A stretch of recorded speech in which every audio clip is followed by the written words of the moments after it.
Status invasion in progress in this community. Response. Isolate. Inquire.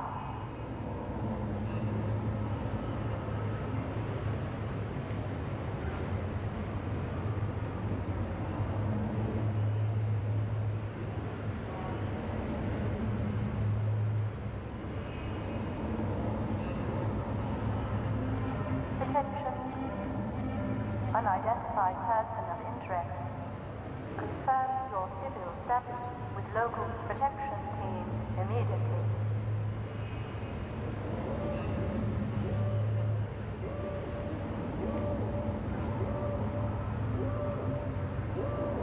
Attention protection team.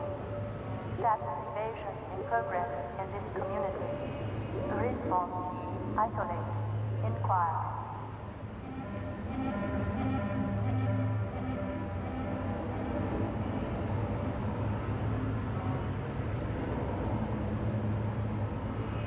Attention. Unidentified person of interest. Confirm your civil status with local protection team immediately.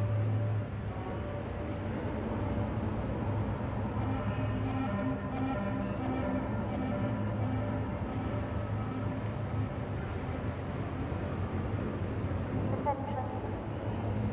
Unidentified person of interest. Confirm your civil status with local protection team immediately.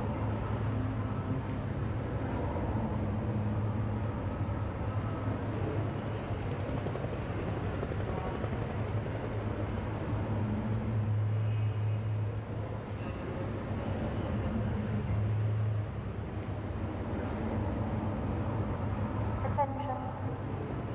Unidentified person of interest. Confirm your civil status with local protection team immediately.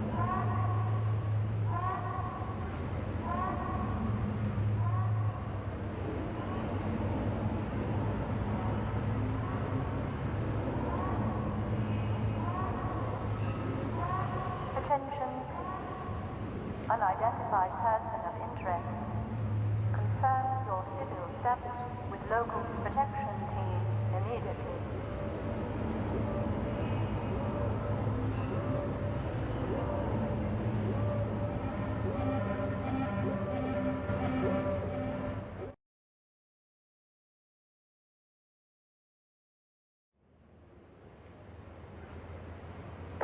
Attention.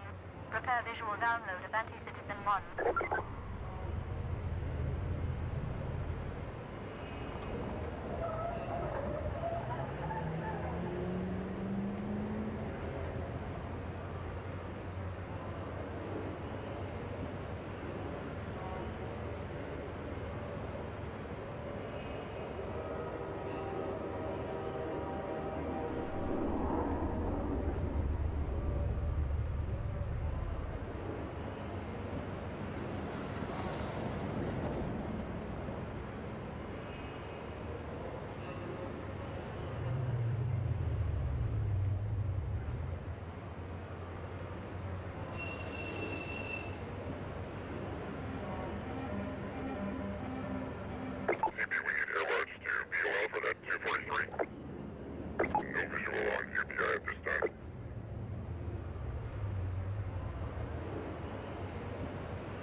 All local protection team units prepare to inoculate transit block.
images.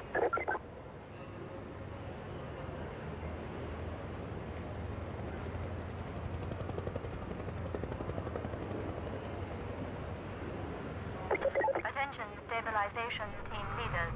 Report deserviced unit to sterilized body count ratios for reinforcement, reward, or removal processing.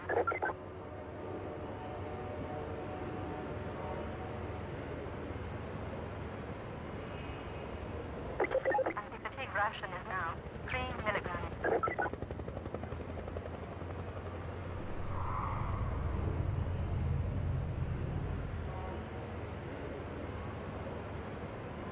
Tank leader. Reminder, 100 sterilized credits qualifies non-mechanical reproduction simulation.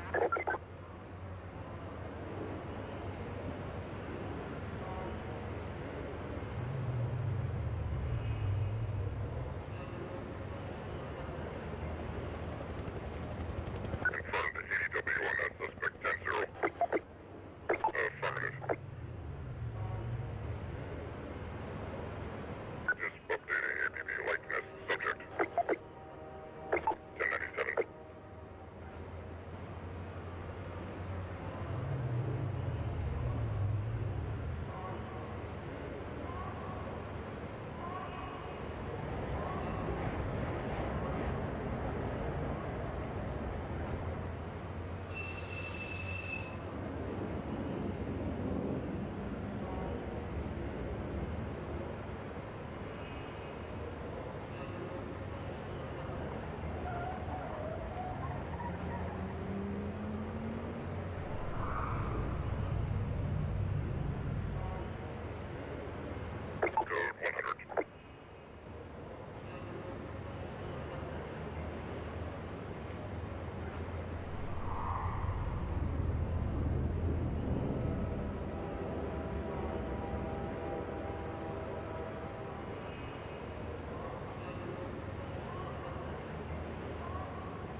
All units return to code 12.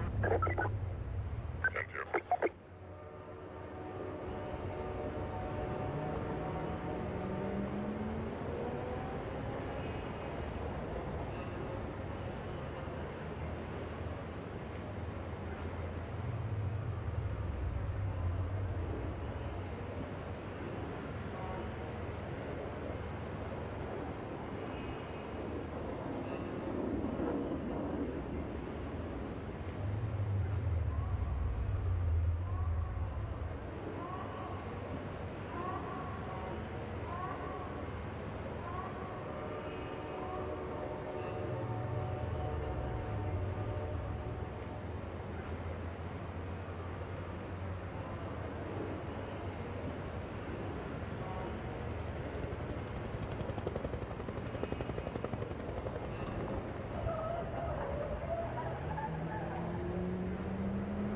All units, BOL, we have 34S at transit block. Copy.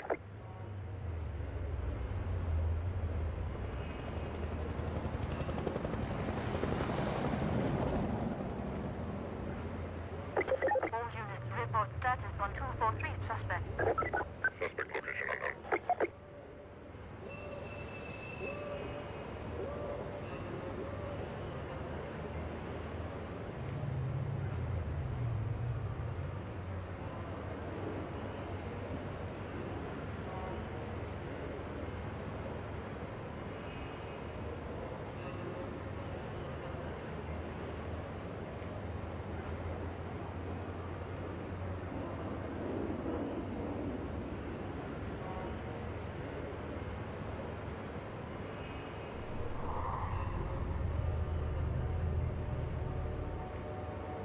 Just updating APB likeness subject. Affirmative.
Alert settings of possible accomplice and citizen. Clear and code 100.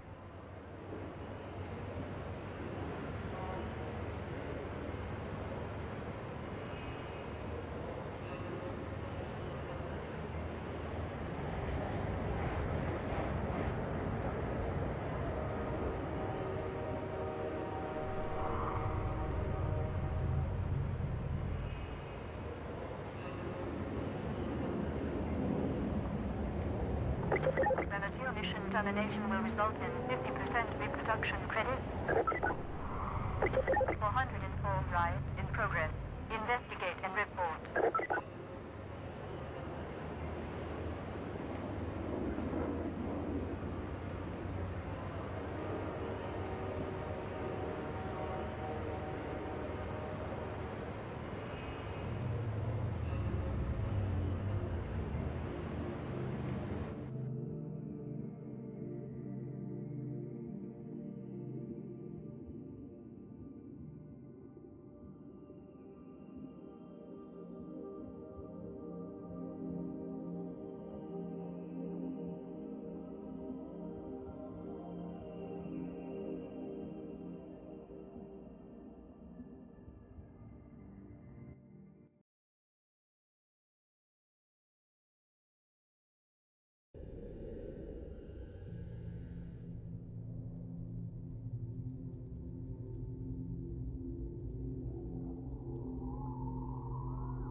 HEV Mark IV protective system for use in hazardous environment conditions. Automatic medical systems engaged. High impact reactive armor activated. Atmospheric contaminant sensors activated. Vital sign monitoring activated. Automatic medical systems engaged. Defensive weapon selection system activated. Munition level monitoring activated. Communications interface online. Have a very safe day.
All right. There we go. So yeah, it's Half-Life 2's birthday. So yeah, we're gonna replay the game, but differently.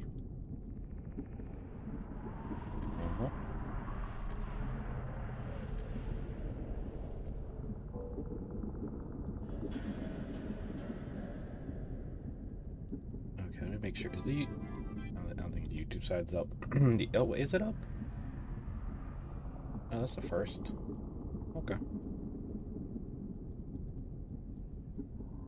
Wait, it's not set up? Okay, there it is. There we go. Alrighty.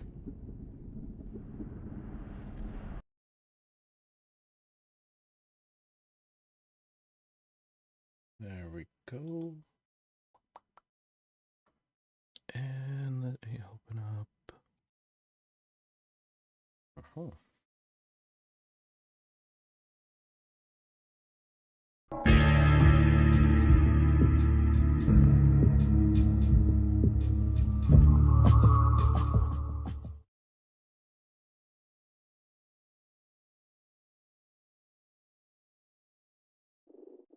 Okay.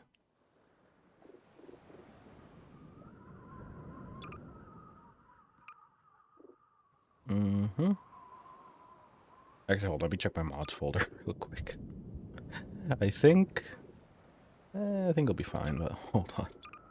What mods do I currently have installed? Here, you know what? I kind of want to keep it a secret, so we'll just quickly go over here.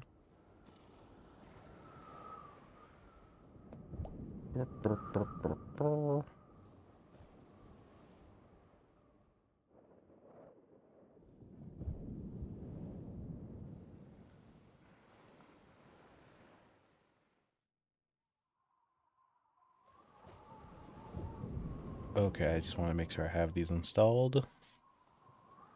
Okay. Okay, I think we'll be good.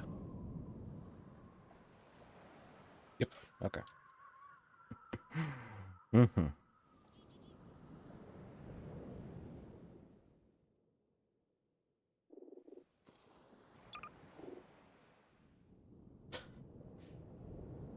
Alright, let's head over here.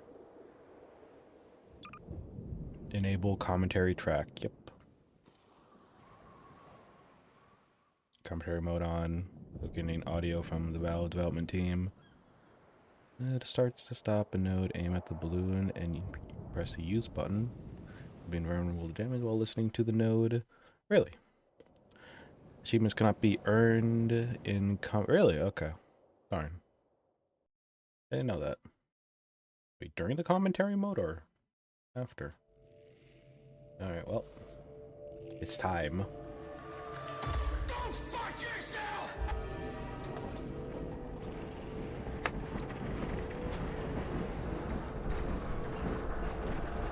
I didn't see you get on.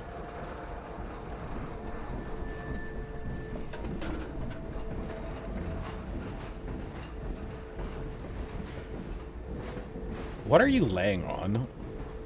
What? I think your luggage disappeared. Oh, hi. Use an invisible suitcase. Well, end of the line. Holy shit, I can barely even hear you, Gabe. Hold on.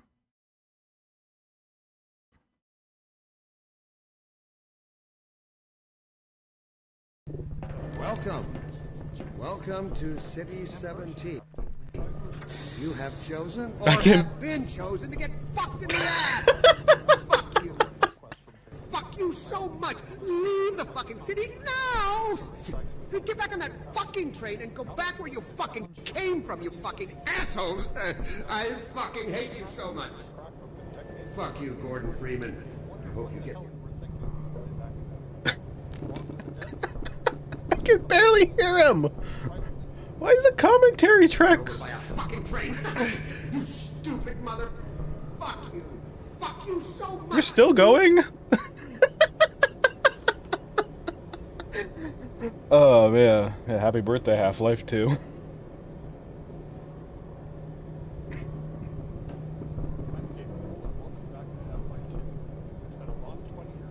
I can barely hear him. What the fuck? Is it the music? Do I need to turn up the music, I think? It might be the music, actually, not the game volume. I don't know how Valve used to link their audio. In this anniversary update. Okay, here. Okay. Here we go. It is the music. Let me turn it up then. Try to respond to as many of the community's requests as possible. And while this might not be the absolute #1 request from fans, I often hear how much people would like a commentary mode, so we're excited to finally make that happen. Not only was it a challenge to remember many of the details of Half-Life 2's development, but it's not easy to crack open decades-old computer code and wonder what the hell you were thinking way back then. Along with the dev commentary, we've cleaned up a bunch of old bugs and tried to leave things in a better shape than we found them. Good. At least this time, we had the luxury of knowing how things turned out in the end. To listen to a commentary node, put your crosshair over the floating commentary symbol and press your use key. To stop a commentary node, put your crosshair over the rotating node and press the use key again. And please let me know what you think. You can reach me at gaben@valvesoftware.com. Thanks. I've heard he's still responding to emails. Yeah, that's amazing. Okay, here, let me do this one. Physics objects. It might be hard to remember it now, but back when Half-Life 2 came out, small objects in games, like these bits of trash, were usually static. As in, they didn't really move, or if they did, it was in a very simple way. If you were lucky, they might break apart into some sprites if you hit them.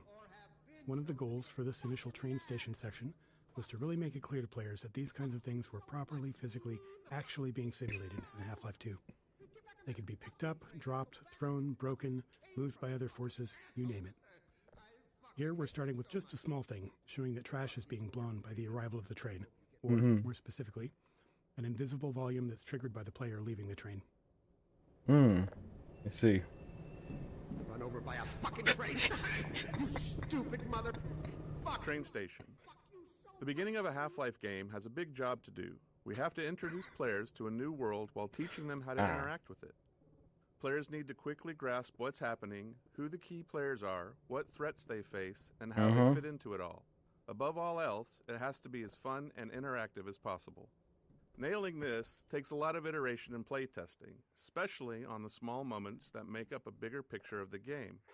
In this section, we'll highlight some key moments, game design problems, and a few playtests where things didn't quite go as planned.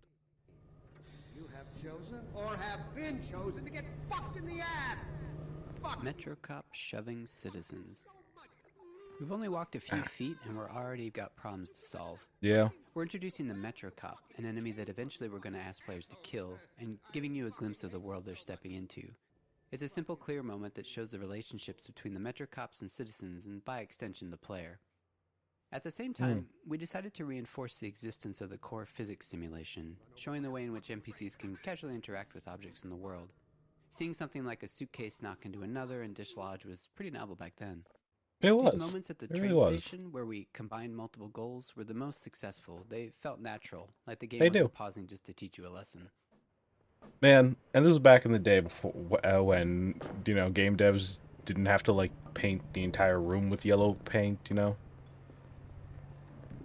It looks so natural. Sweeping Vortigaunt. Another key moment of Yeah, storytelling Vortigaunts. and another nod to the physics system.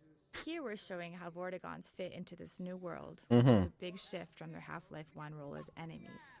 Like so many moments in Train Station, the Sweeping Vortigaunt came from our constant hunt for ways to show characters interacting naturally with a physics system. Why just tell players Vortigaunts are friendly now, when you can show one casually sweeping the floor and knocking around some simulated objects? Nothing signals, hey, don't shoot me this time around, like someone willing to tidy up. Yeah, look at him. He's doing a good job. Fucking train! You stupid mother... Fuck you! Fuck you so much! Sorry, on that train? Yeah. Citizens. When it came time to design the human citizens of City 17 and the world outside the city, we chose to include a variety of races, ages, and genders. This not only provided narrative context for the Combine's enslavement of all of humanity, but it was also important to us that anyone playing the game could see themselves represented in the Resistance, with everyone on Earth united against the Combine. Wow. While we found a number of candidates to use as reference in creating these citizens through our daily lives and connections, we ultimately resorted to advertising in the Seattle Times classifieds to reach the desired range of faces that we'd envisioned. Fuck you, Gordon Freeman. I hope you get... I'm sorry, this is too good. Oh, man. Run over by a fucking train! Stupid mother... Fuck you! Fuck you so much!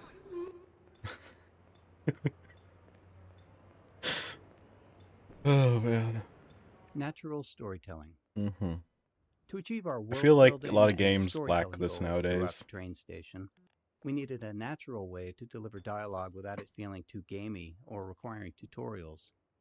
We noticed players often approached NPCs to get a closer look, so we turned that into an opportunity for the NPCs to acknowledge the player and deliver their lines. This kept interactions low-key, which was essential since the citizens aren't exactly too cheerful or lively. I agree. The simplicity of this approach also aligned with one of Half-Life's core storytelling goals, making the narrative responsive to the player's interest. Some players want to dig into every detail, while others just want to know what to do next. Giving players control over how much story they want to engage with without it blocking progress is a goal we always try to maintain in a Half-Life game. Plus, the less complicated a feature is to implement, the more of it we can include. This milk is still good. Yeah. Dr. Breen again? I was hoping I'd seen the last of him in City 14. I wouldn't say that too loud. This is his base of operations. Oh, I didn't know they said that secretly. They did actually reference to his lair or lab. Early tech planning. Shipping a game always teaches us a lot. We finally get to find out which choices we made were good ones, and which were ones we should do differently next time. So after Half-Life 1, when we sat down to start thinking about what kind of sequel we could build, we had all kinds of player feedback to digest. From it, we tried to build a master list of things that Half-Life 2 was going to focus on. We didn't try to design a specific player experience. Instead, we found it more useful to approach the question from a technological standpoint. Black Mesa's security guards and scientists had worked well. What could we do if we pushed it really, really hard on characters? We liked our interactive storytelling. What could we build that would allow us to do even more of it, and a greater variety? The exploration and interaction with the Black Mesa was compelling to players. Maybe a physics system would allow us to take that further. Yeah. In all these areas, we tried to imagine the best version of it could look like years in the future, and back solve from that a set of technological steps that might get us there. Man, that's great. By the way, I heard something might happen on Tuesday. Maybe. Here's hoping. Storytelling. Creating a sense of immersion was a core principle in our approach to Half-Life 1's storytelling, and it Hold on, let me actually up the volume. There. led us to the self-imposed constraints of never, or Yeah, at least that's a bit very better. rarely, taking control away from the player and of keeping the player's avatar silent. These limitations made storytelling more challenging at times, but we felt it was important to stay with them for Half-Life 2. Our hope was that by maintaining these principles, we'd push ourselves to explore deeper, more interactive storytelling.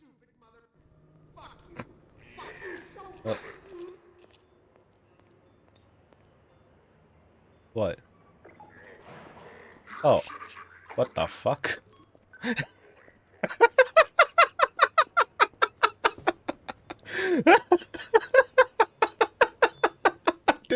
I did not know. Must be a mistake. I got a standard relocation coupon just like everybody else. Hello. Okay, goodbye. Oh my fucking god. Characters. In Half-Life 1, security guards and scientists could best be described as archetypes, not individuals. They were abstractions of characters that matched the visual fidelity we could achieve at the time. But as our technology improved with Half-Life 2, we saw an opportunity to move beyond abstractions. The increased visual fidelity of the character models, combined with improvements in animation, made us believe we could focus on creating individual characters, people you would actually care about. Yeah, we definitely care We about. allowed ourselves to write real dialogue and have characters deliver it in a way that felt realistic enough for players to not think about them as pawns in a video game, and hopefully propel our narrative forward.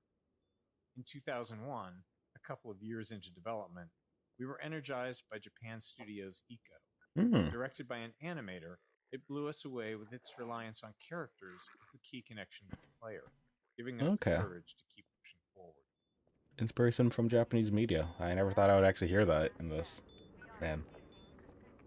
If only that was more common. Isn't that right? The totally legit Combine soldier. Eh? Okay. Well.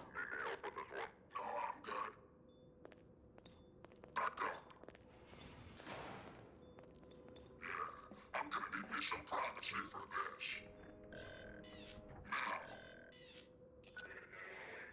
this. About that beer I owe Oh you. my god. It's me, Gordon. Barney from Black It's Mesa. Barney. You haven't Sorry changed for a the scare I had to bit put on since the show Black for the Mesa. cameras.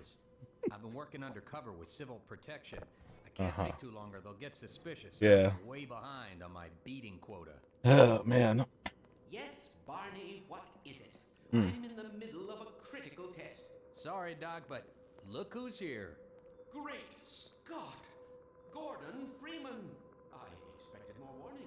Yeah, you and me both, Doc. He was about to board the express to Nova Prospect. Well, Barney, what do you intend? I'm thinking. Alex is around here somewhere. Why is his helmet so shiny in this mod? Get him here. Well, as long as he stays away from checkpoints, we should be okay. Listen, I gotta go, Doc. We're taking enough chances as it is. Very well. And, Gordon, good to see you. Yeah. Okay, Gordon. You're gonna have to make your own way to Dr. Kleiner's lab. Oh, man, that's what I was afraid of. Get in here, Gordon, before you blow my cover. Okay. See you, Barry. Blocking tutorials. At times, we need to be certain the player has learned something, and the standard method, at least in game development, not in life, is to trap them behind a gate of some kind, where the player must demonstrate their knowledge to be able to continue. We try to disguise these gates as something natural, so it doesn't feel like the game has come to a halt. Of course, time, resources, or the environmental context itself can make that tricky. In this case, we needed to teach the players how to move objects, so a simple stacking puzzle seemed like the best solution. We tested more complex designs, but they ended up being less effective at teaching the actual thing we needed the player to learn. Okay. Yeah, now that I think about it, that's something I usually appreciate a lot from, like, map makers who do that type of approach. It's always great to say, you know? Just put me in a room with a few boxes, see what I do. Blocking tutorials too. There are two failures of note in this tutorial. First, players can break it by tossing all the boxes out the window, which is obviously not great. This leaves them stuck and unable to continue, which we consider a game-stopping bug that must be fixed.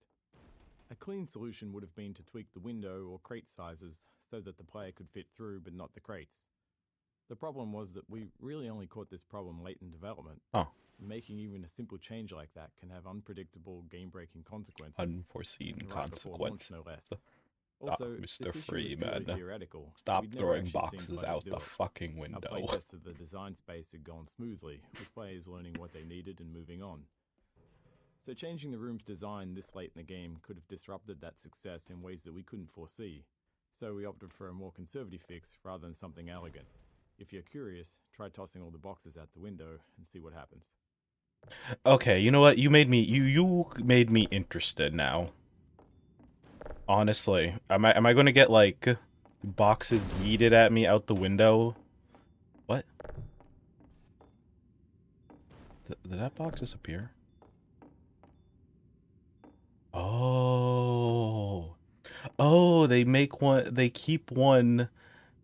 Okay, I see. I thought I had to like throw these out as well.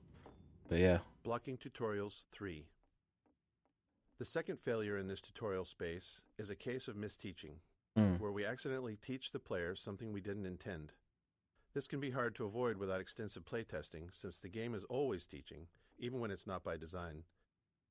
We cover a more extreme example of this later in Train Station. Some cases of misteaching are critical to fix, like if the player learns the wrong way to use a weapon or interact with a common element of the game. But this one was more subtle. While teaching players to move objects, we also taught them to stack physics objects to escape a space. Normally that's fine, except we don't deploy that puzzle later in the game, and teaching something irrelevant just clutters up their mental toolkit and makes it harder to readily keep useful things in mind later on. Worse, stacking objects to escape the play space become a problem later on, something we had to actively prevent in multiple areas. With so many physics-based objects in the game, blocking this behavior without putting ceilings everywhere wasn't really an option. In the end, we hoped players wouldn't overthink this early lesson, and when playtests showed players getting stuck later on, we made sure not to remind them of it. Okay. I have to admit that did happen to me when I was like at the gate of Ravenholm. I didn't know you could shoot the lock, and I was like stacking a bunch of stuff up, seeing if I could like reach the ladder or trying to go over the grate. Yeah, that was on me.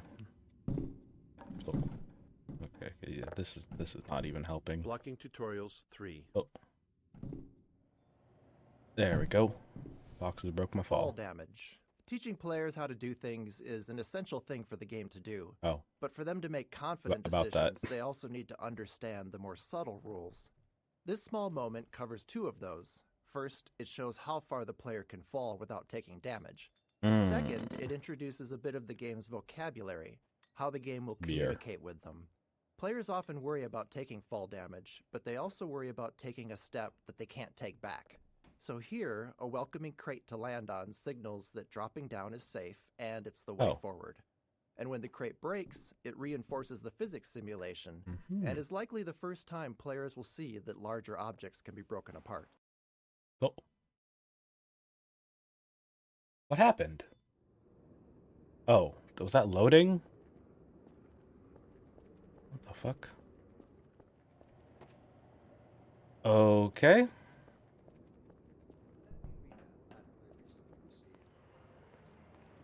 Oh, here's the pivotal moment. Pick up that can.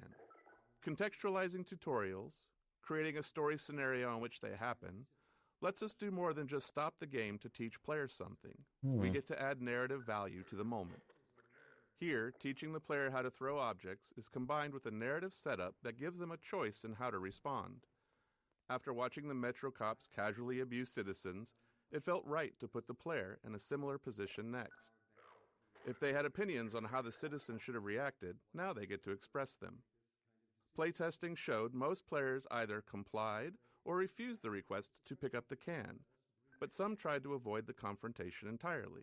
Others would comply initially, then retaliate after feeling humiliated. By keeping the moment relatively constrained in both terms of player actions and the space itself, we could generally react appropriately to whatever choice they made. Did it. I avoided it. Shit, he's pissed at me. Playtesting. Playtesting is a core part of how we make games. We can never fully predict how players will respond or what they'll take away from what we've built. So we test to learn and hopefully improve. During a playtest, we don't guide or talk to the player, even if they're stuck, as it's extremely unlikely that we'll be sitting there next to the player once the game ships. Our goal is for testers to forget that they're playtesting altogether and play as if they're at home. Any interruptions risk skewing the data, so we only step in if there's a bug that's blocking progress, or more rarely, if their behavior is so confusing that we need to understand what they're thinking. Our first meals about a meager fire and started at the shadows that left upon the cavern's walls. But inseparable from instinct is its dark. Don't I have a sprint in? Or no, I don't get a sprint until I get the suit. Inextricably bound to unreasoning impulse. Up. And today we claim Oh no. instinct has just become aware of its limits. And like a cornered beast, it will not go down without a bloody fight. Instinct would inflict a fatal injury. Early in a Half-Life game, one of our goals is to make promises to the player, giving them a sense of what to expect later on. From movies to TV shows and books, all great entertainment does this in some way, and video games are no different.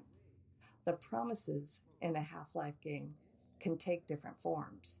Some are simple, like offering just a glimpse of something intriguing. Others are more layered, like the interactions with Metro cops. By putting the player in a powerless position against them, we set the stage for that future moment when they can finally get to retaliate. Okay. They have given us the strength No more. to overcome this. Here we are. The Citadel. We wanted the player's first view of City 17 to highlight the Citadel and its dominance over the city, representing the Combine's complete and total power over humanity. It also needed to serve as a clear goal. Even at the start, you can see where your journey ends. But despite its massive size, playtesters often missed it. A player's sense of depth and scale can be tricky on a computer monitor. If you've played any games in VR, you'll likely have noticed that scale feels more natural. Yeah, that's true. Anyway, in this case, the Citadel's position above the player didn't help things either, which may be because FPS games train players to focus straight ahead or down at their feet. To improve the chances of players taking in the Citadel, we added birds flying towards the structure. A subtle trick we've found helps guide the player's view. I never actually noticed the birds.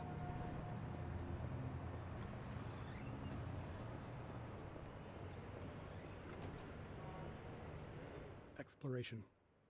After being herded through the train station by Metro cops, we wanted to give the player a chance to explore. This plaza offered several ways to interact with citizens, Metro cops, scanners, and the city infrastructure. We aimed for these interactions to continue building the world without needing explicit tutorials, and we refined them until they work naturally, without any real training. Thank you for writing. Concerned. Nope. Of course, your question touches What the on heck? one of the basic biological impulses, with all its associated hopes and fears for the future of the species. Ow. Sorry. Detect some unspoken questions. Ropes. One of the things we noticed in all of the reference images that we gathered for City 17 was that there were cables and wires everywhere, and that they were a large part of the high-frequency detail in view. We love the look of these older European cities enmeshed in the haphazard web of modern life.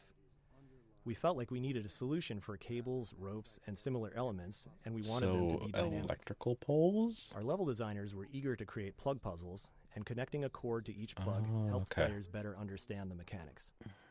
Early in production, we built a rope system and iterated on it throughout development. Under the hood, each rope is made of multiple segments stretched between the two endpoints, and they can move independently. Each segment acts like a spring and responds to forces in the game, such as a gentle wind or the passing of a Combine gunship overhead. When rendered, each segment is shown facing the camera and is bump mapped, which is crucial for giving the ropes a realistic, rounded appearance. Okay. Instinct was our That's real mother. neat. We were an infant species. Playtesting Anecdote 1. One memorable playtest reminded us that we can never be certain what players are thinking or what lessons they've taken from their experience. I am unpredictable. This tester, after playing from the start and stuck trying to open a door, spent several minutes going back and forth between the game and the keyboard settings. When we asked what they were looking for, they said they were searching for the inventory controls, thinking they could use an item they picked up earlier to unlock the door. While we'd seen them collect and drop several physics objects, they'd misunderstood what was happening. The tester believed that pressing the use key while holding an object moved it into an inventory because the item dropped straight down. We knew it was just gravity, but their assumption wasn't crazy. Some adventure games of that era did slide items into an invisible inventory. Yeah, they did do that. We explained there was no inventory, and the playtest continued. Okay. Later, we considered whether we needed to address this, but since no other playtesters had the same confusion, and all of our potential solutions were more heavy-handed than necessary, we decided it was an outlier that was okay to remain unaddressed. It served as a good reminder, though, of how even the most subtle, overlooked details can mislead a player. They didn't get one guide. Amazing. We should thank our benefactors for giving us respite All right. from this overpowering force. They have thrown a switch and exercised our demons. Was there any other ones? No, I think we got them. We never could have summoned to overcome this. Okay, let's go this way. They have given us purpose. They have Oh. What's happening in there? Ah. I'm playing base game again, but with a twist. Commentary. Strider. This simple moment is a promise that you'll encounter this enormous thing later in the game. Even an uncomplicated scene such as this really does require a lot of playtesting and iteration because of Half-Life's goal of not taking control away from the player. As you can imagine, it takes a lot of small tweaks to ensure that as many players as possible are looking at the right place at the right time here. The street layout and the Metrocop scene are all set to guide the player's gaze, perfectly framing the Strider when it appears.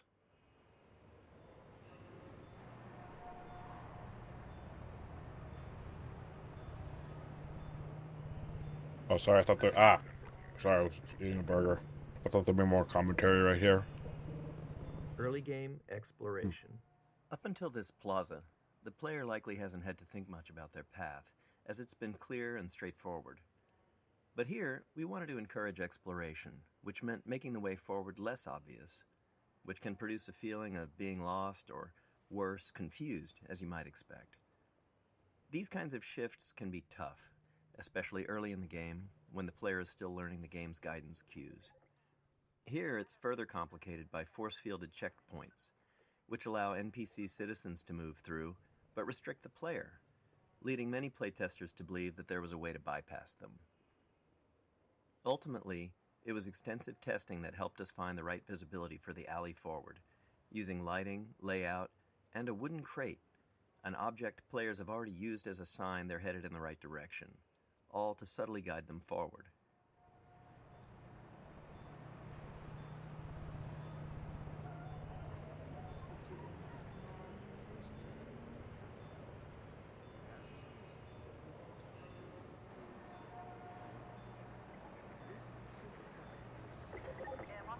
All right.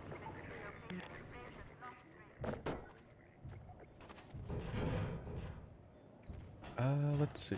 Oh. And I thought that would actually break.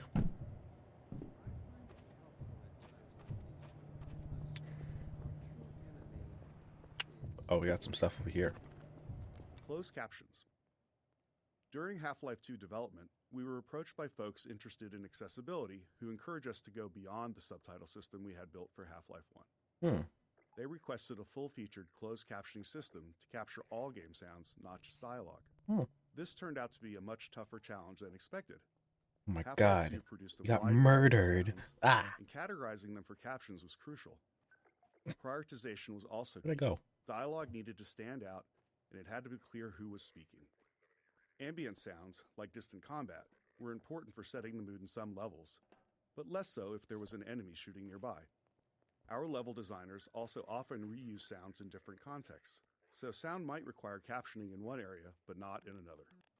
Ultimately, every sound in the game ended up with its own caption data, formatted almost like a small version of HTML, giving us control over the visual style of each caption.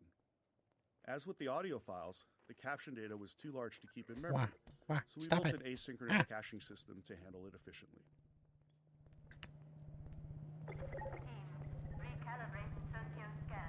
All right. This is how it always starts. First the building, then the whole block. They have no reason to come to our place. Don't worry, they'll find one.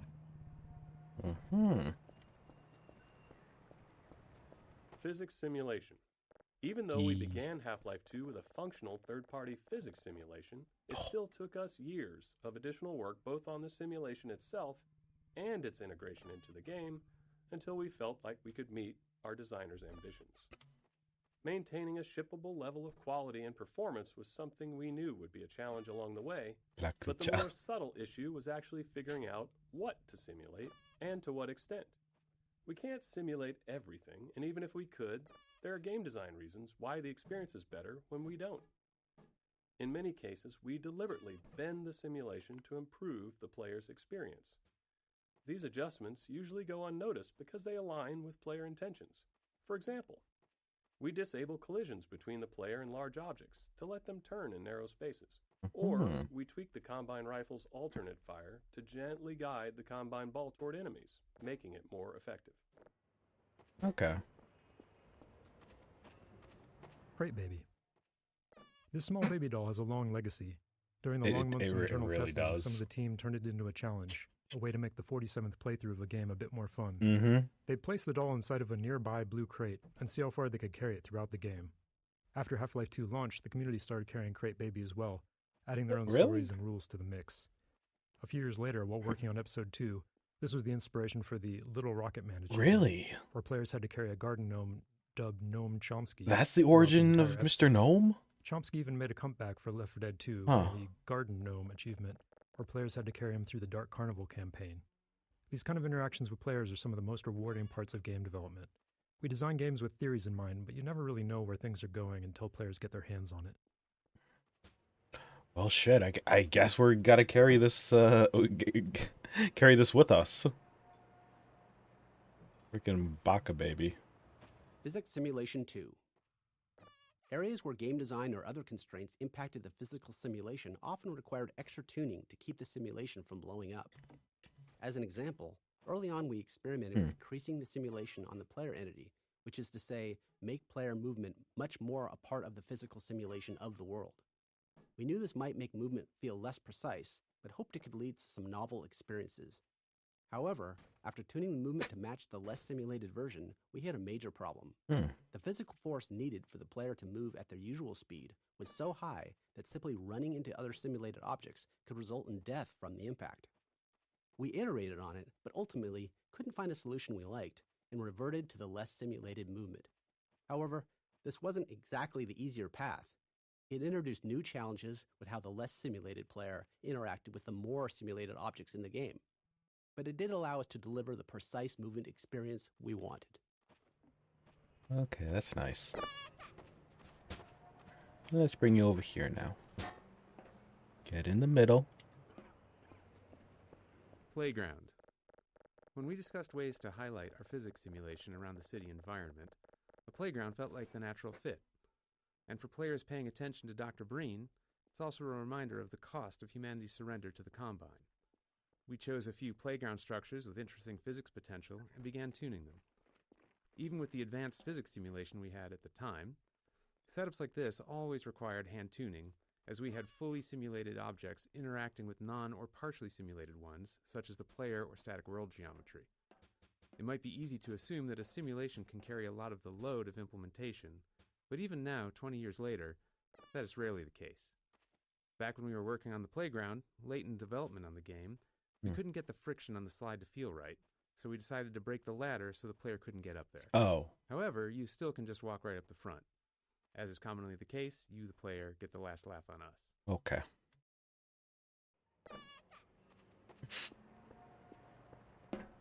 Here, just put you up here. Okay. It kind of works.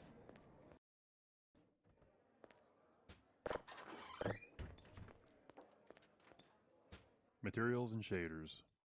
Half-Life 2 came out in the midst of a significant shift in 3D graphics, where the industry moved from textures to materials and shaders. Yeah, it really was a significant time. Every surface had a texture, essentially an image wrapped onto the polygons of the surface. Mm-hmm. But by Half-Life 2, just 5 years later, every surface had both a material and a shader.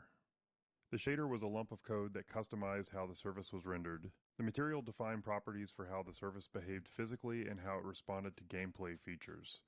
It also held references to textures and other parameters for the shader to use for rendering.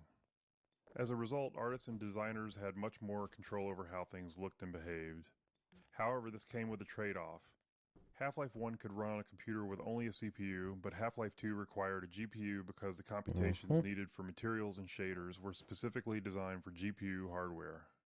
The refracting glass door here is a clear example of a custom shader, but every surface in the scene is actually running a shader of some kind. That's fascinating to hear about shaders. Especially like back then, how apparently like Half-Life 1 was able to run on like on like a CPU. Oh. Cube maps. With the addition of materials and shaders, we needed a solution for reflective surfaces like glass and steel. These surfaces had to know what to reflect, but in 2003 we couldn't do any of that rendering in real time, so we developed a cube map system for pre-computed reflections. A cube map is a set of 6 images on the inside of a cube, capturing the environment in every direction, like a panoramic photo that surrounds you on all sides. Level designers placed invisible marker entities throughout the levels, and during map compilation, we generate a cube map at each marker. Then, during gameplay, when rendering a reflective surface, we locate the nearest pre-computed cube map to create the reflection. That is fascinating to hear about. Field of view. In Half-Life 1, we used a 90-degree field of view, or FOV, which was fairly standard. As I felt the window. Field of view. Sorry. In Half-Life 1, we used a 90-degree field of view, or FOV, which was fairly standard for first-person shooters at the time. But during Half-Life 2's development, we grew unhappy with it. With our game's focus on characters, we'd put extensive effort into detailed facial and body animations. But the 90-degree FOV just didn't allow players to get close enough to fully appreciate that detail. So we began experimenting with a tighter FOV and ultimately landed on 75 degrees. It took some adjustment for both us and players, and it required an additional FOV for view models, which are the player's weapon held at the bottom of the screen. Their models were originally built with 90 degrees in mind, so they looked distorted at 75. But this change succeeded in doing what we wanted, putting our characters front and center in the game.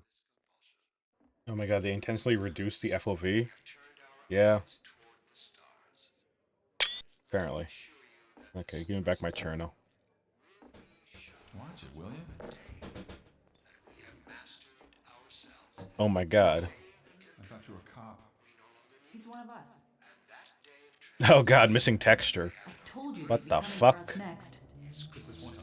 Oh jeez. Well, what mod messed that up? Reference maps. As our characters grew more lifelike between Half-Life 1 and Half-Life 2, we wanted the game world to feel equally realistic. In Half-Life 1, the limitations of first-person games often made it easier to lean on stylized or abstracted environments. But with Half-Life 2, we set out to create a setting that felt grounded in reality, which meant focusing on a lot of small details we hadn't before.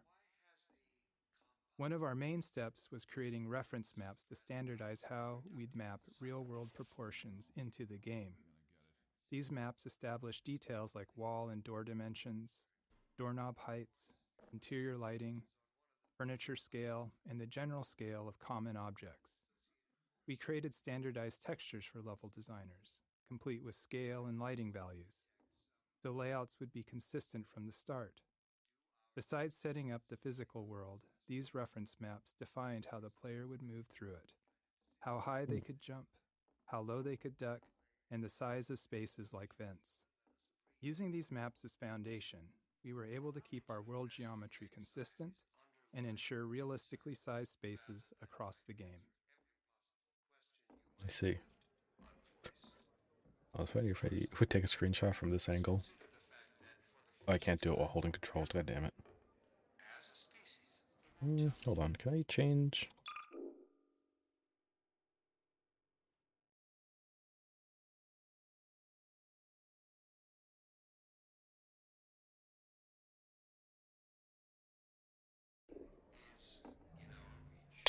Okay.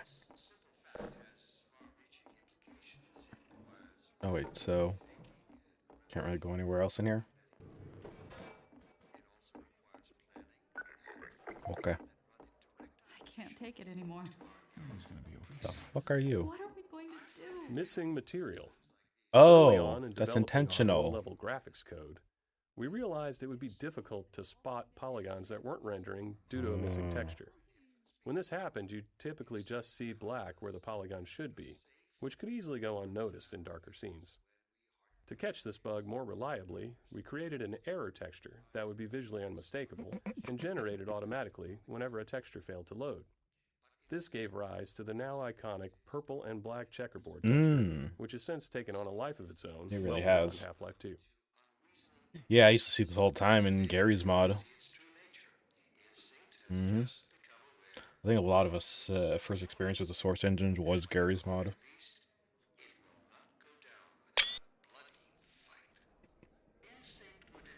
Anyways. Watch it, will you?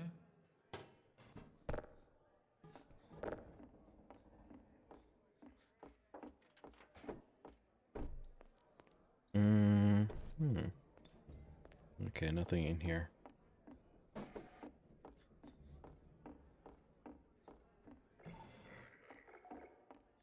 You see all the time that kind of things? Yeah. The raid. Ow.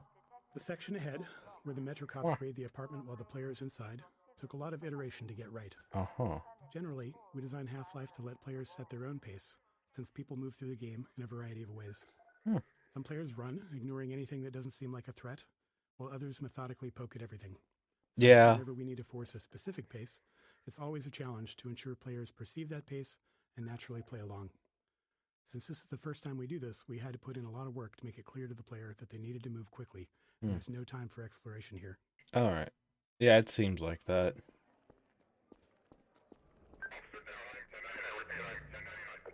The Raid 2. In addition to making sure the player felt the pressure to move forward, we had to ensure the raid itself was foolproof. There couldn't be any way for the player to avoid it or double back past the Metro cop. The real challenge wasn't that players would try to break the scene, but that many would panic and run in random directions once they realized they were under threat for the first time. This moment requires a delicate balance. We wanted a heart-pounding escape, the sense of real danger, but we wanted players to make it through on their first try and feel like they escaped by the skin of their teeth. To achieve this, we kept the path ahead clear and reminiscent to the one they had just taken through the previous floor. I also block these areas. A series of carefully placed triggers controls the threats whole appearing goddamn ahead tub. and behind, maintaining the pressure while still giving players enough time to stay ahead of their pursuers. There's no time to lose. Oh.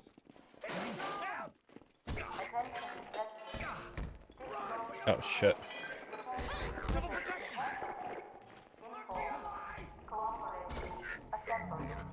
Okay, here it is. Oh. Oh no. Let's go. Get in here, quick. Thank you. Move it. Head for the roof. Thank you. It's time to make our great escape.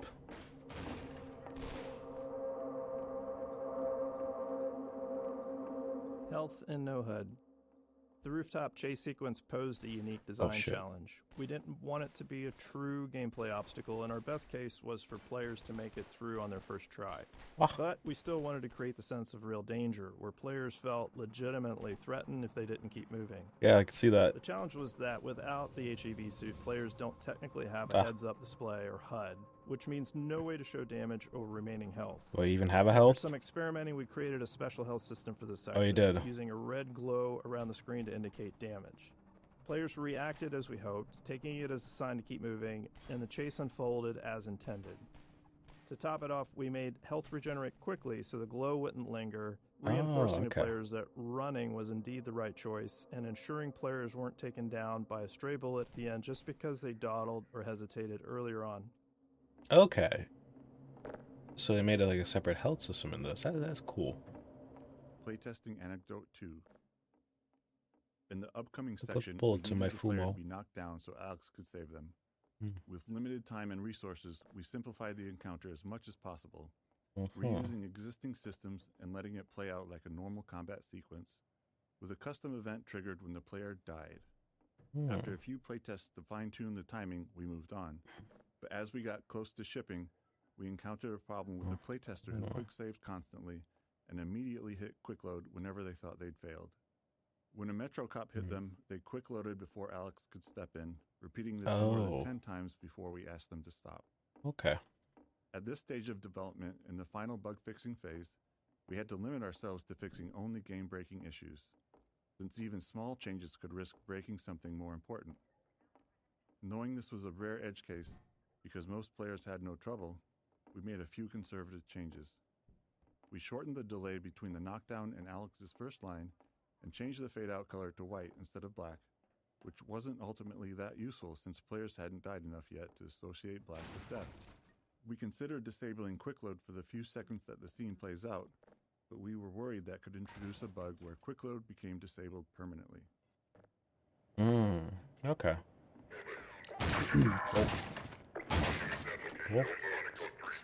Whoa. No, you don't.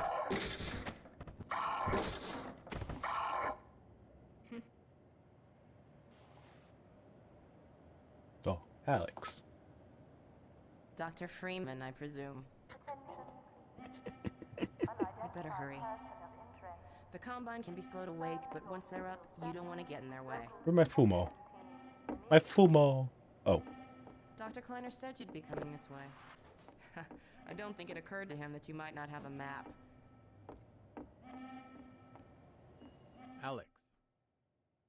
Nailing Alex's design was a big challenge. We wanted the player to both respect and care for her. I can see that. Saving Eli was a key player goal midway through the game, and we knew that getting players to care about that goal would be easier if they also cared about Alex and her relationship with her father. We intentionally designed, wrote dialogue, and cast a voice actor for Alex to be savvy, capable, and relatable within the Combine-controlled world, while also making her attractive and charismatic. We aimed to avoid the objectification, exaggeration, and hypersexuality that many games of the 2000s featured, as we felt that would undermine our goals for her character. Huh. You words, aren't you? Fascinating. NPCs on elevators. We often spend a significant amount of time solving problems that players might not even notice. Many of these are subtle design challenges, while others stem from multiple systems interacting with each other. For example, getting non-player characters to ride in elevators posed a complex problem because it involved various systems, NPC AI decision-making, navigation planning, and movement simulation, to name a few. Additionally, the elevator itself had its own simulation requirements unrelated to NPCs. One of the more subtle challenges came from the fact that we simulate NPCs at a slower rate than we simulate elevators. This meant that NPCs on a descending elevator would simulate to make sure they were properly standing on the elevator, and then the elevator would simulate a few times, each time moving further down the elevator shaft, subtly leaving the NPC behind. Shortly after that, the NPC would simulate a second time and pop itself down on the elevator floor once again. You can imagine that it was hard to take Alex seriously when she was constantly falling down in small increments while talking to you. I mean, okay, hold on. Let me quickly. I mean, if you want to talk about Alex falling down, I can easily show you something real quick.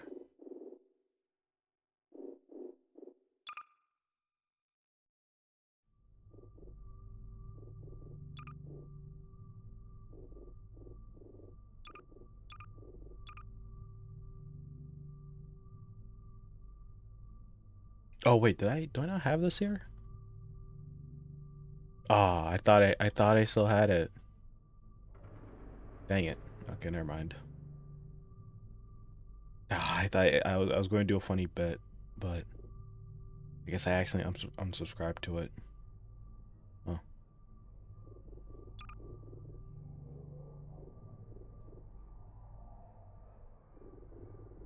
Oh, sorry about that. Bit got ruined.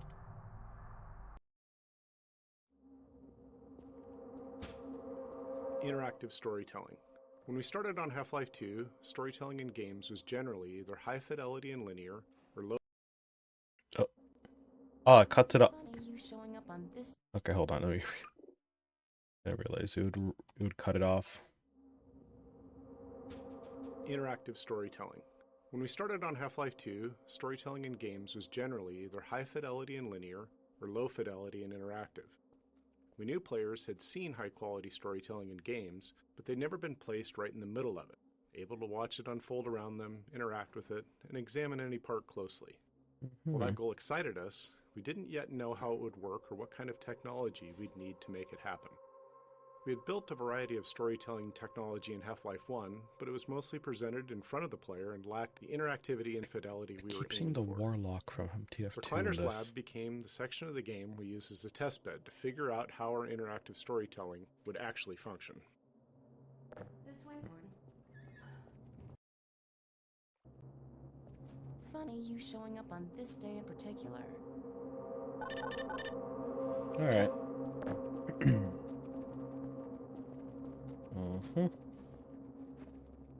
Kleiner's Lab. Kleiner's Lab was the first piece of storytelling we worked on, and the one that took the longest to figure out. In addition to its role in launching the player into the game, it eventually became the unifying vision for the development team in terms of storytelling. As we began building our characters and narrative delivery around the player, many questions arose, all of which felt like major risks for the game. Would players be able to extract the important information from the scene? Could we get them to care about these characters? How would we support players with varying levels of investment in the story? How costly would it be to produce a scene like this? And how many more would we need? These and many more were questions we couldn't answer until we'd built enough of the scene and tested it with a lot of playtesters. Frustratingly, unlike many other problems we face, these weren't questions we could confidently answer until we had done significant work. We can often test gameplay ideas with low-fidelity prototypes, but if a player isn't invested in our storytelling when the characters are just gray blocks, how confident can we be that they'll care once the characters are fully realized? Okay. Choreography. The system we built and iterated on to deliver Half-Life 2's storytelling was internally called Choreo, short for choreography. Early on, we found it useful to imagine we were writing a play where one of the actors didn't know the script. We needed a system that could control all the other actors, moving them around the stage, delivering their performances, and speaking their lines. To handle this, the other actors would need to seamlessly mix our directorial commands with dynamic responses to the player's position and behavior. Timing was clearly going to be a major challenge, as any part of the scene might need to lengthen, contract, or even pause, depending on what the player was doing. FacePoser. The primary tool we built to power the Choreo system was called FacePoser, an inaccurately named program that allowed our animators to lay out the entire structure of our scenes along a timeline. The timeline contained a series of choreo commands for the actors, along with all the necessary information for them to perform those commands. By layering these commands on the timeline, animators could easily describe how an actor might need to face one thing while talking towards another and walk to a different location, all at the same time. But the timeline wasn't a fixed linear sequence. Actors would follow their commands, but they had to respond dynamically to the world around them. An actor might take longer to move to a location if the player is in the way, or they might need to wait to deliver a line because another actor has been delayed by the player. FacePoser allowed us to rapidly iterate on scenes, trying different layouts, dialogue deliveries, and timings. This ability to quickly experiment and adjust proved critical in finding the right performances to achieve our character and narrative goals. Bit of a troublemaker, isn't he? We owe a great deal to Dr. Freeman, even if trouble does tend to follow in his wake. I must say, Gordon, you come at a very opportune time. Alex has just installed... Do I need to up the game volume for some reason? I wonder if they've actually been fixing the audio levels. The final piece for our resurrected teleport. I can't take any credit for the breakthrough, Doctor. Nonsense. Your talents surpass your loveliness. Let's just see if this thing works, okay? Well, is he here? There you are. Man, Gordon, you stirred up the hive. We can't... Choreo commands. This debug visualization shows the two most common choreo commands actors receive throughout a scene, internally known as look-ats and move-tos. Actors are given targets to look at, sometimes more than one at a time, and then try to focus on the one that makes the most sense given their current state. At the same time, they might be receiving move-to commands, which tell them to move to a location and face a specific direction or object. Even these seemingly simple commands involved a lot of complexity. A scene might require an actor to talk while typing on a keyboard, all while looking at an object the player is holding. Since we couldn't predict where the player would be during playback, authoring scenes like this required us to break each element of the scene into separate pieces and layers. These could then be reassembled as needed during playback, based on the player's actions and interrupted if necessary. Never fear, Gordon. She's debeaked and completely harmless. The worst she might do is attempt to couple with your head. Fruitlessly. Get that thing away from me! Here, my pet.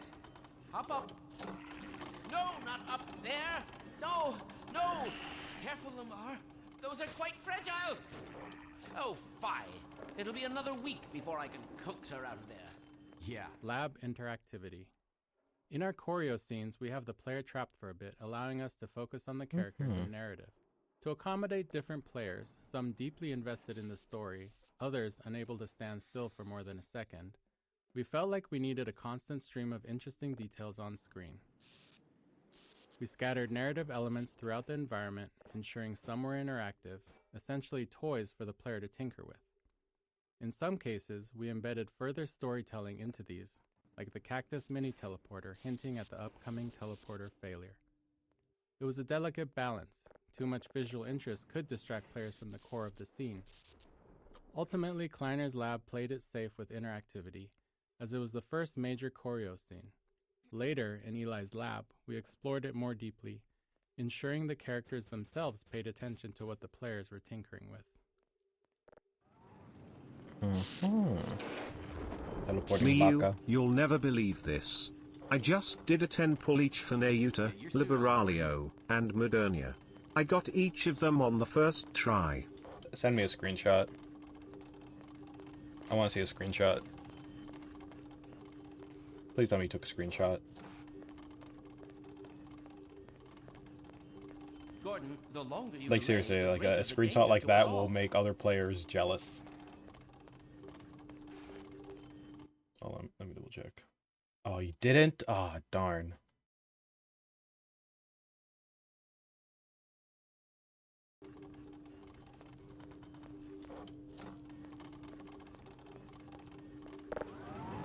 Time to suit up, I'm Gordon. over here teleporting Baka. Oh no. Oh.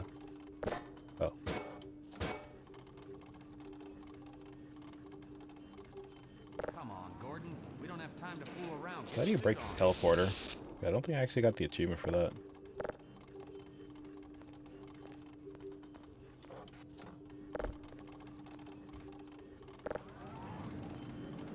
If Dr. Kleiner said you should wear that thing, you should wear it.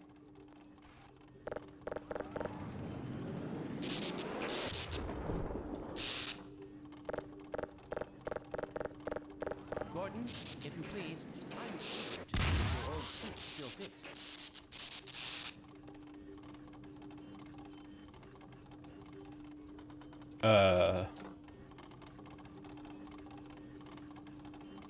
Okay. 1 second.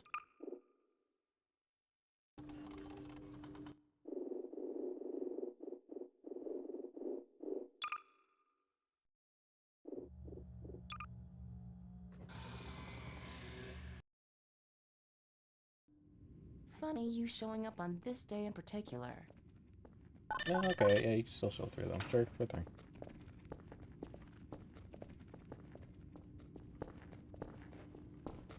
We've been helping people escape the city on foot. I never actually knew how to break the teleporter until now, so might as well go get the achievement. I can't get achievements in commentary mode, so I gotta Finally on the verge of having a better way. hurry up. Here, let me buy you a drink.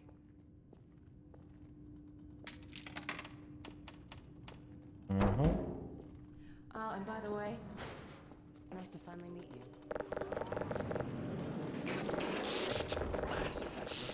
Where did she get to?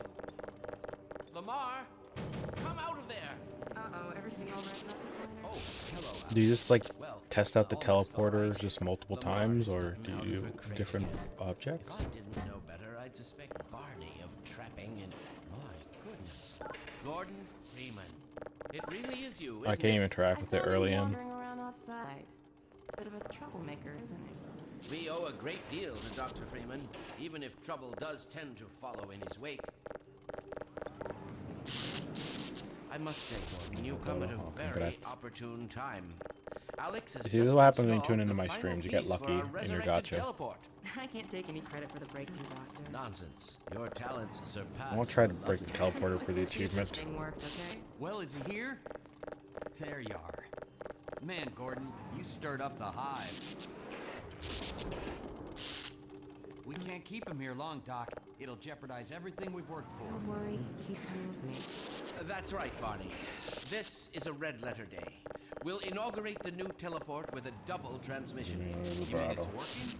For real this time? Because I don't know. I still have nightmares about that cat. No, Come on. there's nothing to be nervous about. Cat. We've made major strides since There you go. I broke the mini teleporter achievement. Doc, since he's not taking Yay. the streets, you might as well get him out of his civvies. What? Oh dear, you're right. I almost forgot. Alright.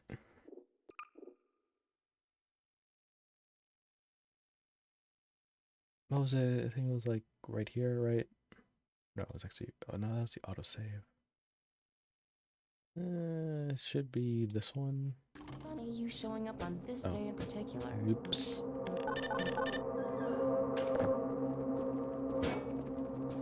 Miners. We've been helping people escape the city on foot. It's a dangerous route to my father's lab. Face Poser. The primary tool we built to power the Choreo... On the verge of having a better way. Here, let me buy you a drink. For my baka.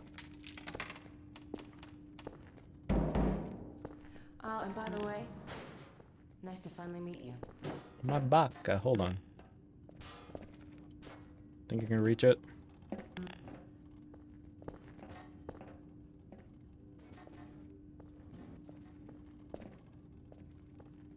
Well, come on. Dr. Kleiner's waiting.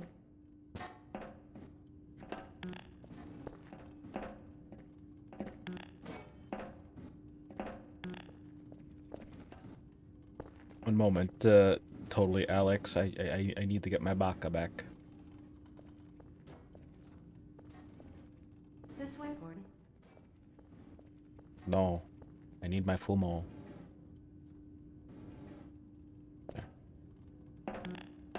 There you go.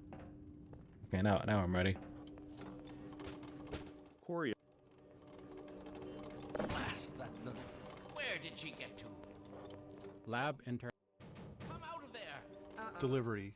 It took a lot of iteration and playtesting to strike the right balance of information and emotional connection in our major choreo scenes. Mm-hmm. Each scene had a lot of information we needed to convey to the player, but we couldn't just have characters spouting exposition. Players would start thinking of them more as signposts than as people. We needed to take the time to let the characters interact with each other, allowing the player to observe the relationships. At the same time, we had to expand upon the world, giving the player a sense of everything that had happened while they were gone. All this had to be done carefully, without taking too long. We wanted the game to work for players who were less invested in the narrative. Animation became a powerful tool in communicating the emotional connections between characters, often conveying the depth of a moment quickly without overstating it. Humor was another commonly used tool, helping to puncture a setup and disarm the player when things got a bit too heavy. That's right, Barney. This is a red letter day. We'll inaugurate the new teleport with a double transmission. You mean it's Archetypes. We wanted to create narrative links between Half-Life 1 and Half-Life 2 through our characters. Our idea was to design individuals who felt like representations of Half-Life 1's archetypes, so that players might find them familiar, almost as though they'd met them in Half-Life 1 at some point that they couldn't quite remember. Oh yeah, I remember all right. We based Dr. Kleiner on the scientist model we felt was the most iconic, and his personality was largely shaped by Hal Robbins, whose voice and performances had defined the Half-Life 1 scientists. One day, when we were in the thick of trying to figure out this character, Dr. Kleiner's face came into focus, as we happened to share an elevator with an accountant from an office on another floor of our building, and looking at him, it was clear that this is Dr. Kleiner's face. Luckily, he was receptive when we asked if we could photograph him for a video game character. that thing away from me? And then he became one of the most iconic faces. No, not up there! No! No! Careful, Lamar! Those It's are always quite interesting fragile. hearing stories like Oh, this. fie! It'll be another week before I can coax her out of there. Yeah. Character reactions. Figuring out what characters should react to and how was an ongoing challenge. At the core, we always want the game to respond to player input. However, any response from the game can be seen as a reward by the player. So, what characters react to and what they ignore teaches the player about the kind of input the game expects. As a result, we made sure to respond to things we wanted more of, like players tinkering with devices in the lab, and ignored behaviors we wanted less of, like players repeatedly slapping Kleiner in the face with a box over and over again. Seriously, we watched a playtester do it for 5 minutes straight. That's fascinating. They have very interesting playtesters back then, I gotta say. Let me get this. Writing. In the Half-Life 1 era, player goals in FPS games were still largely about fighting and defeating an obviously evil enemy. It was hard to get players to care about characters when they were as low fidelity as they were in Half-Life 1. With the planned improvements in character fidelity for Half-Life 2, we wanted to take a shot at making characters the driving force of the narrative. Our goal was for the player's motivations to align with those of our characters, for the player to care about these people, their hopes and fears, and to want them to succeed. With this in mind, we were able to assemble our approach to character and dialogue. We would create a set of characters who liked and cared about each other, hoping that the player would feel the same. These characters would interact in a way that felt inclusive, like a group of old friends who see the player as one of them, just someone who's been away for a while. If the characters demonstrated realistic emotional connections with each other, we believed we could build an emotional connection with the player as well.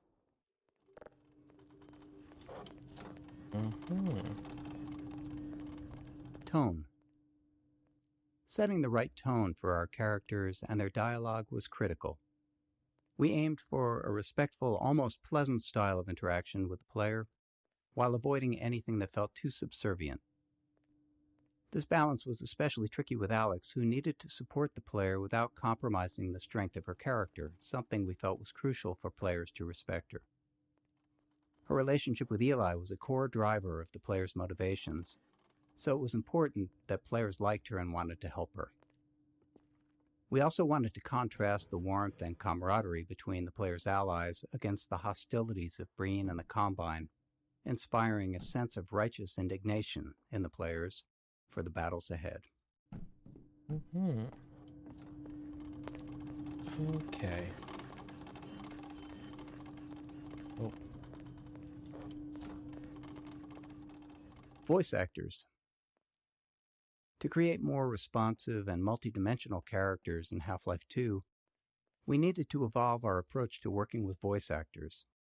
While running through a script with a modicum of direction was sufficient for much of the NPC dialogue for Half-Life 1, for Half-Life 2 we decided to give the actors more of an opportunity to be involved in helping to define the characters and bring them to life. We provided much more story context to the actors, showing them the game world, the environments their characters inhabited, and the other characters they interacted with. We sought actors who could take all that information and synthesize it into their performances to elevate their characters beyond what we had imagined. We held multiple sessions with the main actors, allowing them to digest and build upon their characters over time. For scenes where characters are interacting with each other, we'd often cue an actor with performances from other actors in the scene to create a better sense of connection and flow. Though we'd arrive at the studio with a script and a plan for the recording session, we made sure that the actors felt empowered and had the space to bring their own ideas to the character and performances. Having animators attend the voiceover sessions also proved critical, as they were responsible for stitching the characters' dialogue together with physical actions and expressions to form the resulting choreo scene. Often, animators found that their plans for how a scene would play out evolved quite a bit after working with the voice actor. Okay.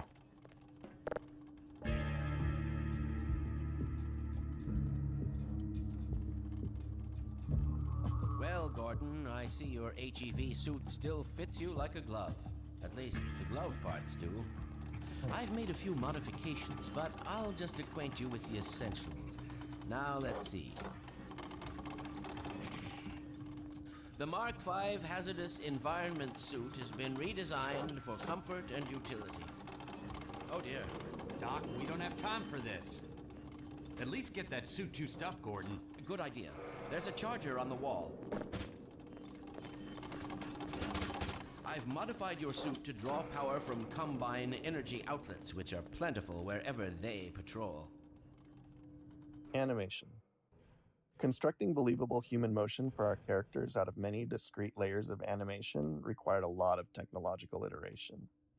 Even simple actions like turning to look at something or walking to a location became more complex when combined with the need to dynamically respond to the player and the requirements of choreo commands.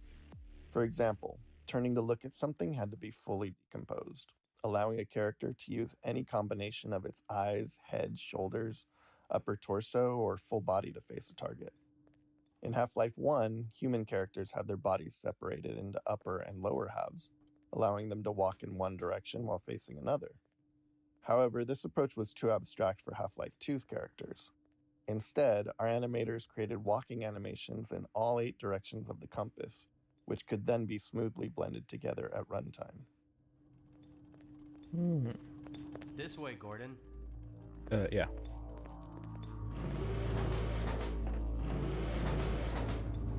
Monitors. We use monitors a lot for storytelling in Half-Life 2 in the episodes, so much so that we even make fun of ourselves for it. The problem is they're just too damn useful.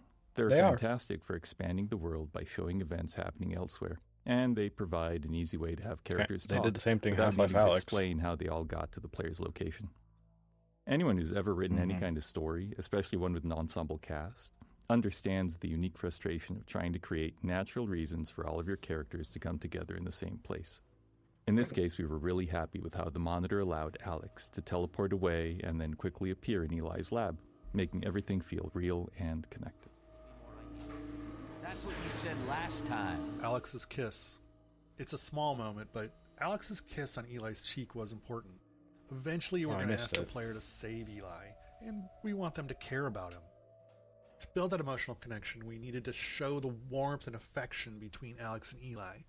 We didn't want to oversell it with dialogue or make it too big of an event. It had to feel genuine, not performative.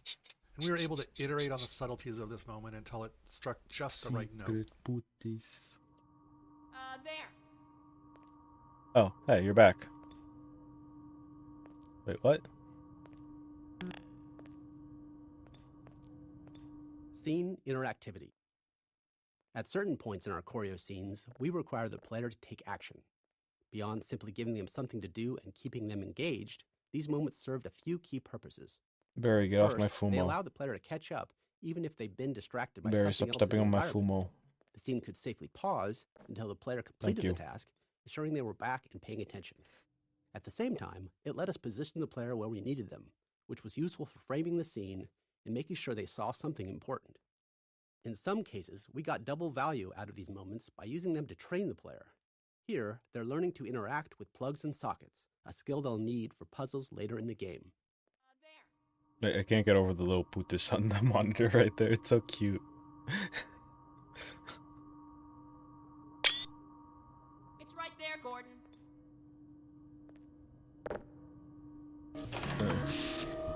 Excellent. You gonna let Gordon throw the switch? Gordon, go right ahead. Very good. Final sequence. Commencing now. I can't look.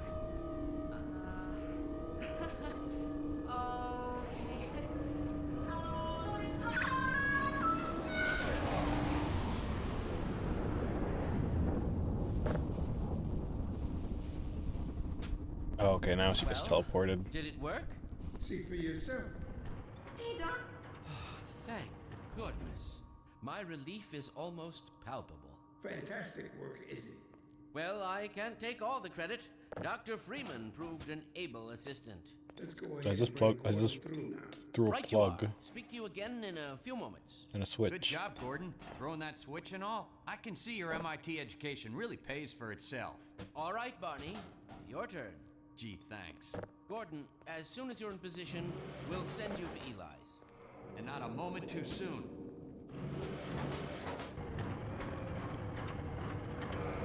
Excellent. Initializing in 3, 2, 1. Barney, if you'd be so kind. Good luck out there, Gordon. Yes, indeed. We're ready to project you, Gordon. Bon voyage, and best of luck in your future endeavors. Au revoir. The hell? What is it? Oh no. Freaking headhopper! Lamar. Lamar. Where's my Fumo? Hi, why is there two of you? What? Putis. Something's drawing him away. What's the meaning of this? Who are you? Me? Get in here. Ah.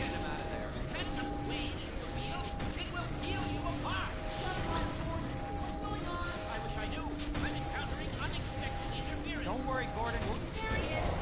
Oh, we're losing him again. There's still two of you. Putis. I'm all but certain it was Gordon Freeman. It's me. Oh. I'm in the water. Fish. He didn't come through. Hi. I'm outside. Behind you. Putis. Shut it down. Shut it down. You must get out of here. Oh. Get down out of sight. I'll come find you. Thank you.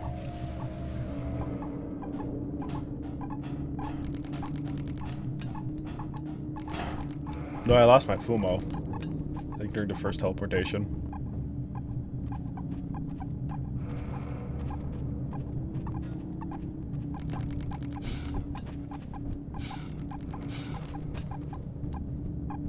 Can't see him, ain't too flashbanged.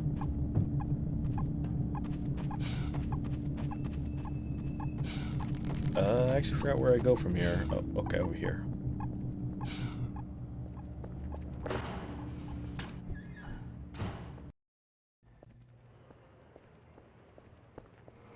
Phonium extraction.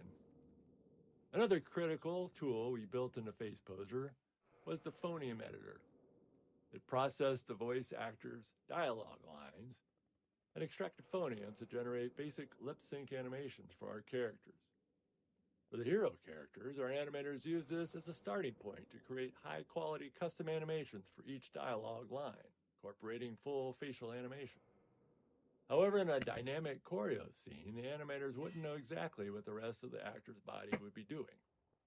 This meant it required careful layering of choreo commands and timing of the composer, while still maintaining the actor's ability to dynamically respond to the player. I gotta ask you customers, do customers like this version of the crowbar I have? It's from TF2. It's a lot more thicker and kind of smaller, I guess. I don't know. We could go back to the original one if you want. But yeah. Hold on. It's not wobbly enough. You think so? Here, let me go back to, it's been a while since I've had the old one, so I was thinking, here, I save it right here. Let me go to my mod list real quick.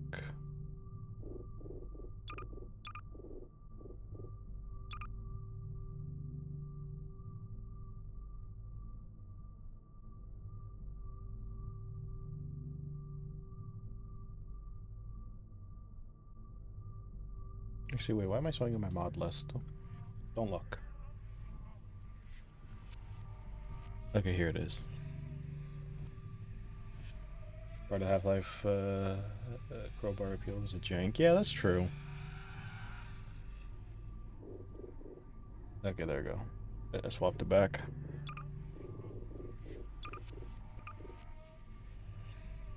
Let's go back to the autosave. I want to see it drop this time.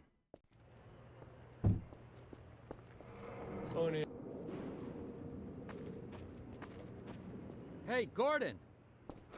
The Citadel's on full alert. I've never seen it lit up like that. Get out of City 17 as fast as you can, Gordon. Take the old canals, right? They'll get you to Eli's lab. It's a dangerous route, but there's a whole network of refugees, and they'll help you if they can. I'd come with you, but I gotta look after Dr. Kleiner. Oh, and before I forget, I think you dropped this back in Black Mesa. Good luck out there, buddy. Yeah. You're gonna need it. Yeah, no, it dropped naturally. It had that good jank. At the time of Half-Life 2's release, most first-person shooters gave the player a gun or a melee weapon right off the bat, but we opted to start them empty-handed. Without a weapon, it was easier to train the player on the more novel ways they're able to interact with the world hitting and everything. introduce them to our story. We wanted the player to transition from fugitive to the aggressor, and arming them at the right time created that moment naturally. By the time they finally get a weapon, they're done running away. They say sometimes the best way to win is to walk away, but we all know that's not true. The best way to win is to run towards something while shooting at it. More like hitting things at it with this crowbar. Let's go, crowbar. Dynamic mixing. During gameplay, many sounds are playing at the same time, but some are naturally more important than others, and we need to set the volumes of the sounds relative to each other to ensure that the important ones stand out. In a movie, this sound mixing is done as a post-process, but in a game, it happens real time, responding to the player's actions, so we can't predict ahead of time which sounds will play simultaneously. To handle this, all the sounds are grouped into types and tagged with priorities. Then during gameplay, the audio system monitors all the active sounds and lowers the volume of sounds in a group if a higher priority sound is playing. And this mixing is adjustable. If the gunshots need to be loud in one scene, we can make them higher priority there.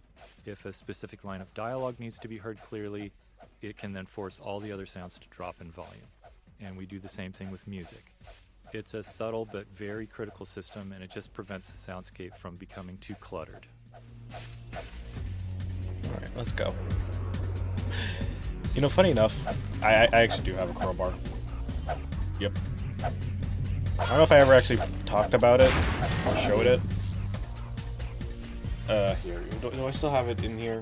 I think I have it off to the side. Let me see. I forget because I was like moving some stuff around, so I don't remember where I put it. Oh, I don't think it's actually over here. Did I put that? Oh wait, did I put it? I don't know where it is actually. But yeah, it was. I'm actually quite surprised they're able to. It was actually, I think, a die-cast crowbar, die-cast metal, because they were able to get like that red coating on, trying to make it like close. I think it was like based off the Half-Life 1 crowbar, not the Half-Life 2 one. Although I have to admit, I did take a swing at, it on a couple of boxes just to test it out, you know, just to have that feeling. And I did kind of scuff it up a little bit, so yeah, pretty accurate now. Half-Life 2. Yeah. Yeah, cardboard boxes compared to wooden ones like these. Wah. Bullet audio. If there's one thing we're sure of, it's that a lot of bullets will fly past a player throughout the game. So we spent a bunch of time trying to perfect the audio treatment for it.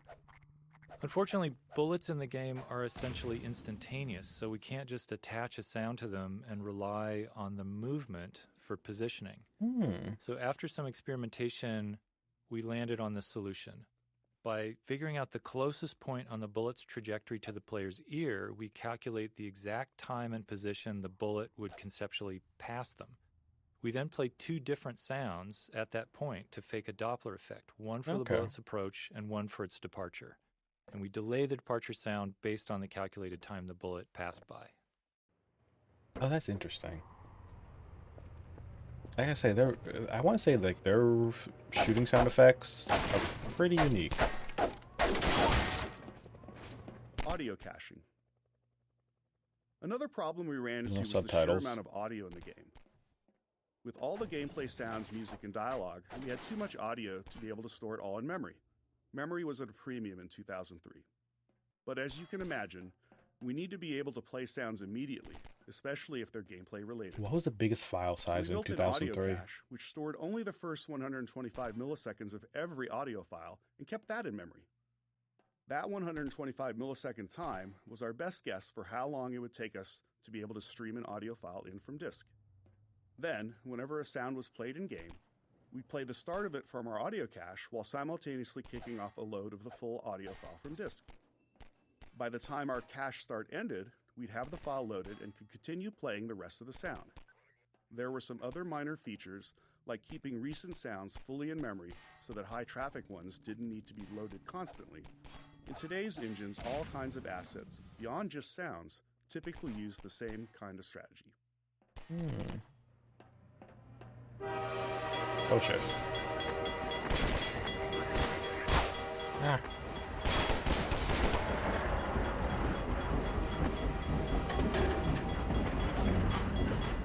Physics sound.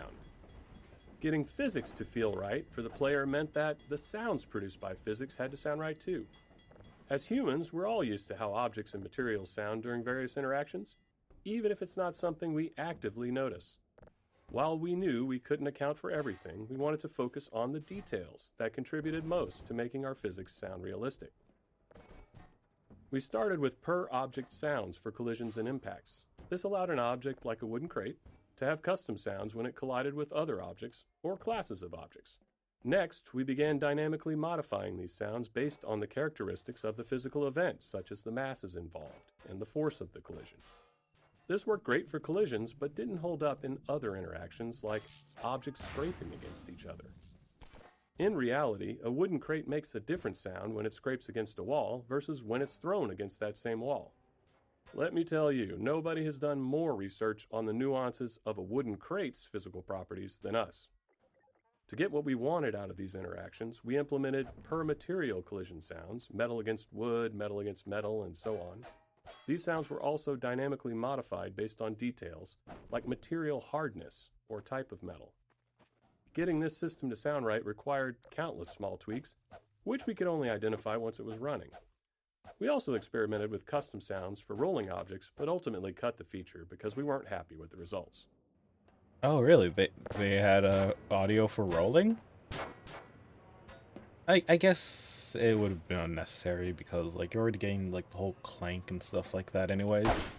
And also, yeah, you can hear it here, like wood, couch, metal, cardboard. Yeah. Gotta really appreciate all the sound designing in this game. Oh. Look at the server. Are you happy? Let me see. What happened? Oh, gee.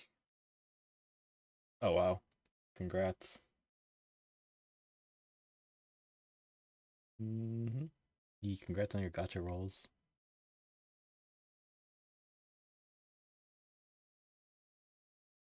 Ah, nice. You actually 3-starred Naituba. Nito.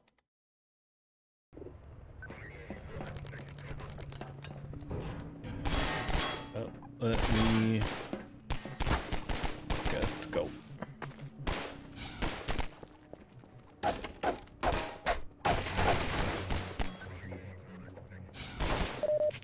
Oh, give me free health.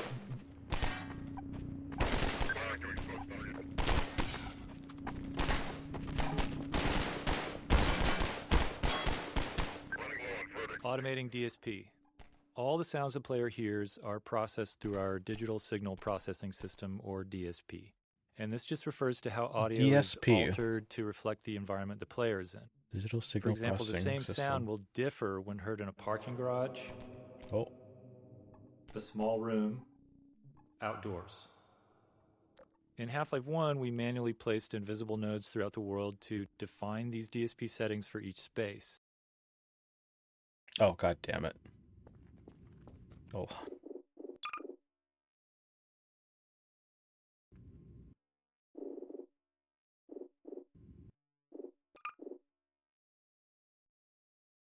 Dynamic mixing. During gameplay, many sounds are playing at the same time, but some are naturally more...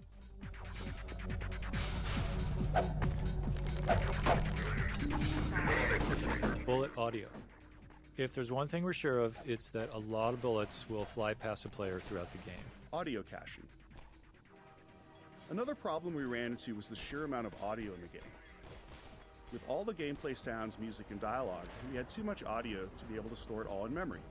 Memory was at a premium in 2000. Physics sound. Getting physics to feel right for the player meant that the sounds produced by physics had to sound right too. As humans, we're all used to how objects and materials sound during various interactions, even if it's not something we actively notice.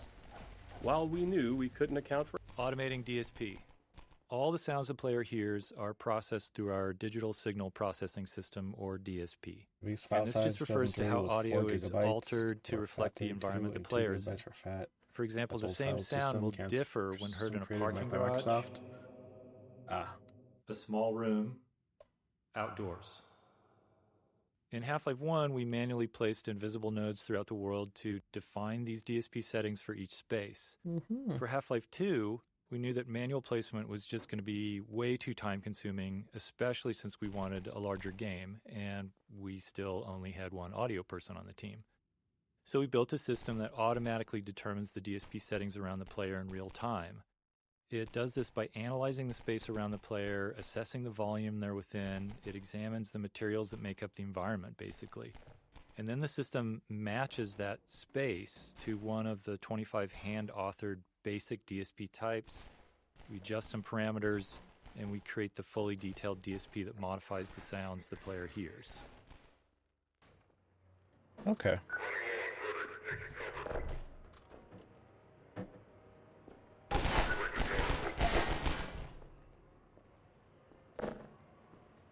I just find it hilarious that they had a sound system back in the day called DSP. Because for those who's been around on the internet, that stands for something entirely different.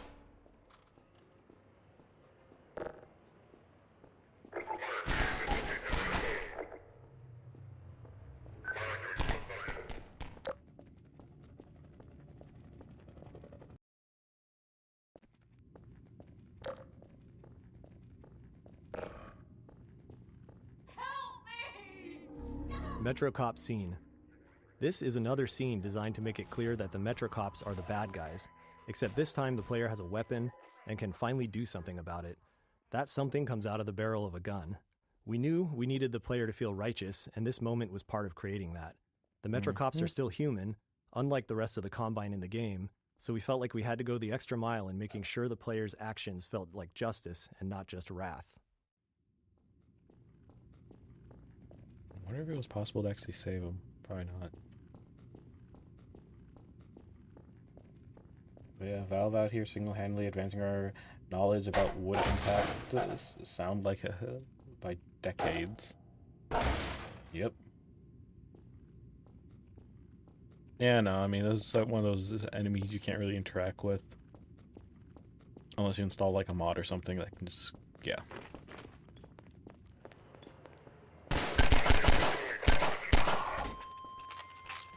I liked how his gun fell down the stairs.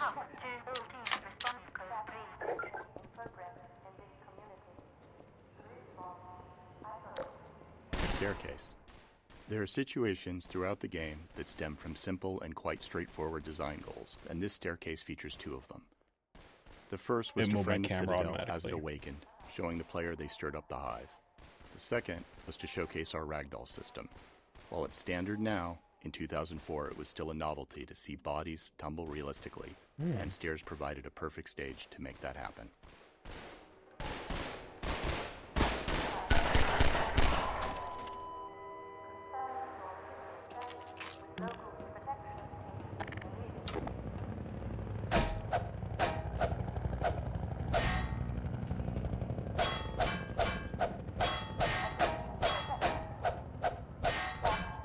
Rumble.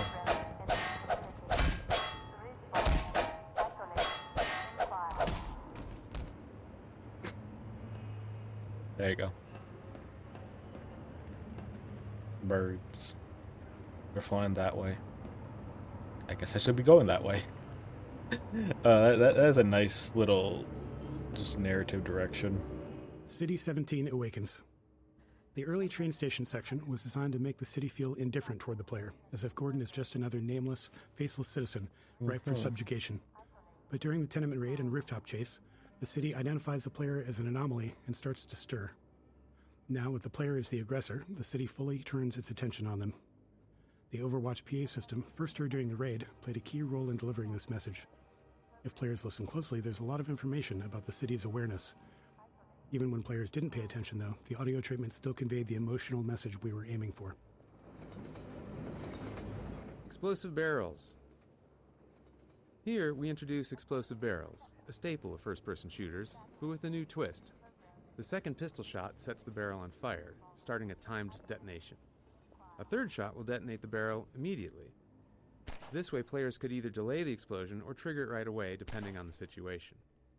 Players may want to feed an explosive barrel to a barnacle and then shoot it twice as a handy way to safely dispatch a cluster of them. The delayed explosion also made for more interesting chain reactions between multiple barrels. Exploding barrels were a fan favorite in the series, but also were internally favored by level designers who often felt like the game could never have enough of them. Truly.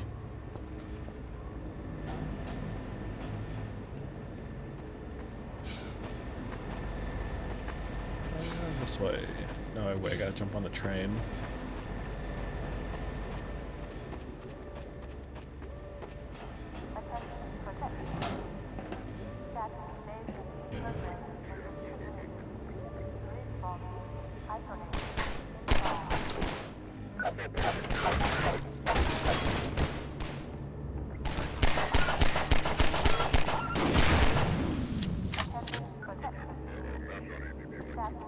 Lambda caches.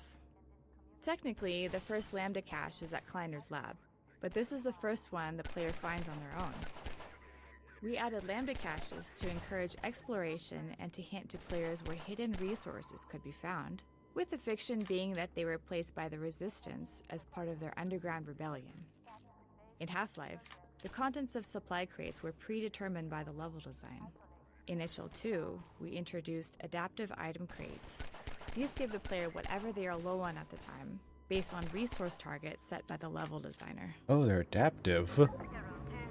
Okay, yeah, the crates. Interesting. Scanners.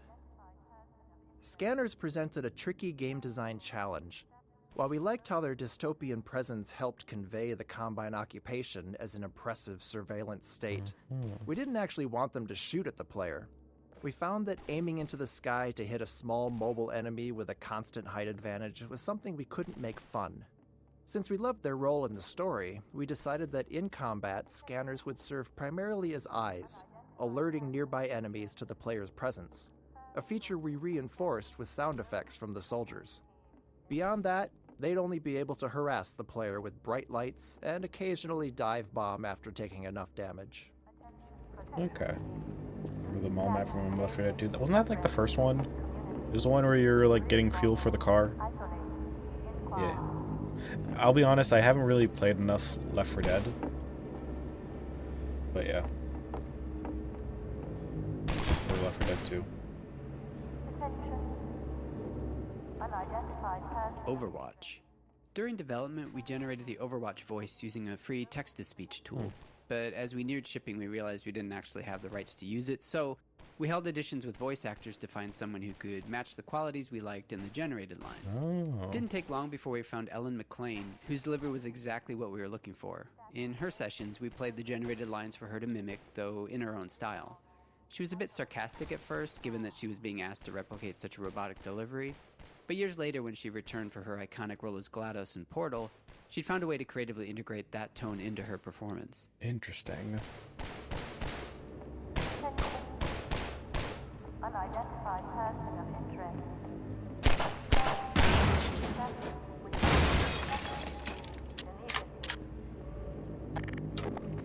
Pistol design. The standard pistol is the workhorse of the game, functioning not only as the first range weapon you learn to use, but also as a method to interact with physics and destructible objects at a safe distance for the entirety of the game. To help make it feel more responsive and fun to use, the pistol employs a refire mechanic that's unique to it in the game. The gun will fire as fast as the player can click their input button, meaning that they feel an instant response to their input, and the faster they can click, the faster they can shoot. And shoot I do.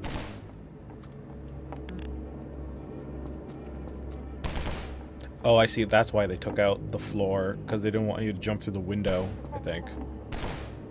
Not like I could really fit through. My ass is too fat.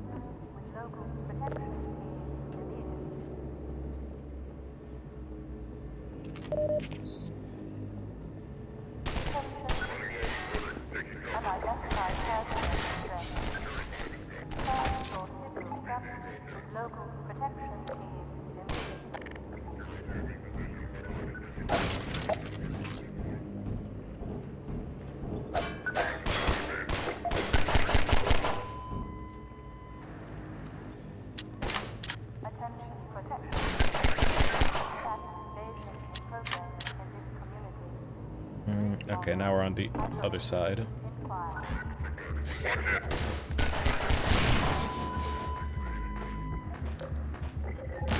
Now it's time for a civil protection violation. Do not abbreviate that.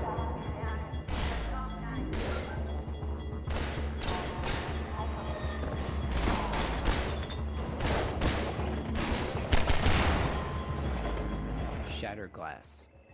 When designing early levels where there are fewer mechanics in the player's toolkit, we found that it's just as engaging to spotlight new technical features instead, as we did here with breakable glass. For the shattering effect, glass was divided into a grid of small squares, allowing us to track which were intact or broken, and to blow out larger sections once enough squares were no longer connected.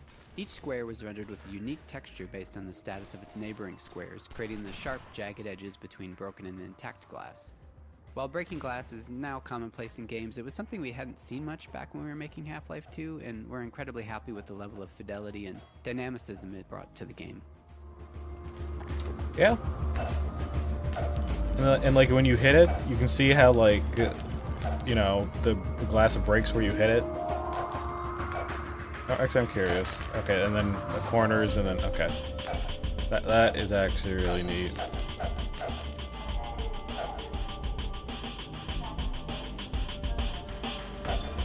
I'm surprised these windows didn't get destroyed. Wow.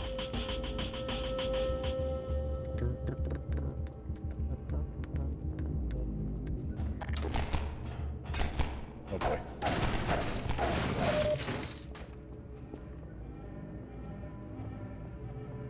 Helicopter Peekaboo. The Combine attack helicopter as central antagonist was something we wanted to develop throughout the entire chapter. The relentless chopper became a character in its own right.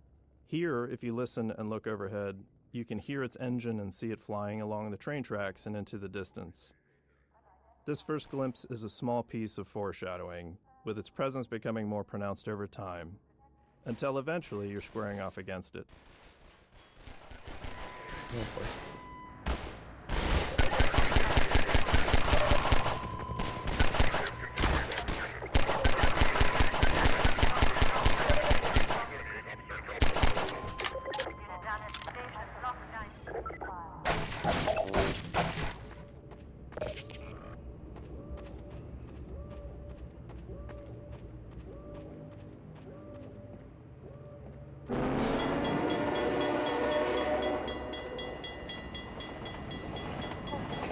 Oh, I see. So they put the train right there so you don't go forward.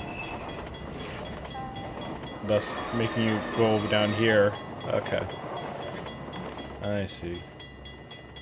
Or more like falling down here. Wow.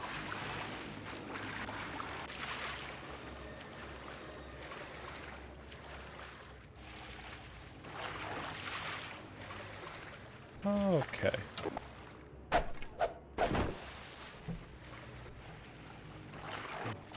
Too many holes in this boat. Can barely float. Water shader. The most complex shader we made for the game was the water shader, which made full use of the newly available programmable graphics cards. When water was present, the scene was rendered 3 times. First, the underwater world for refraction, second, a reflected view, and third, the parts above the water.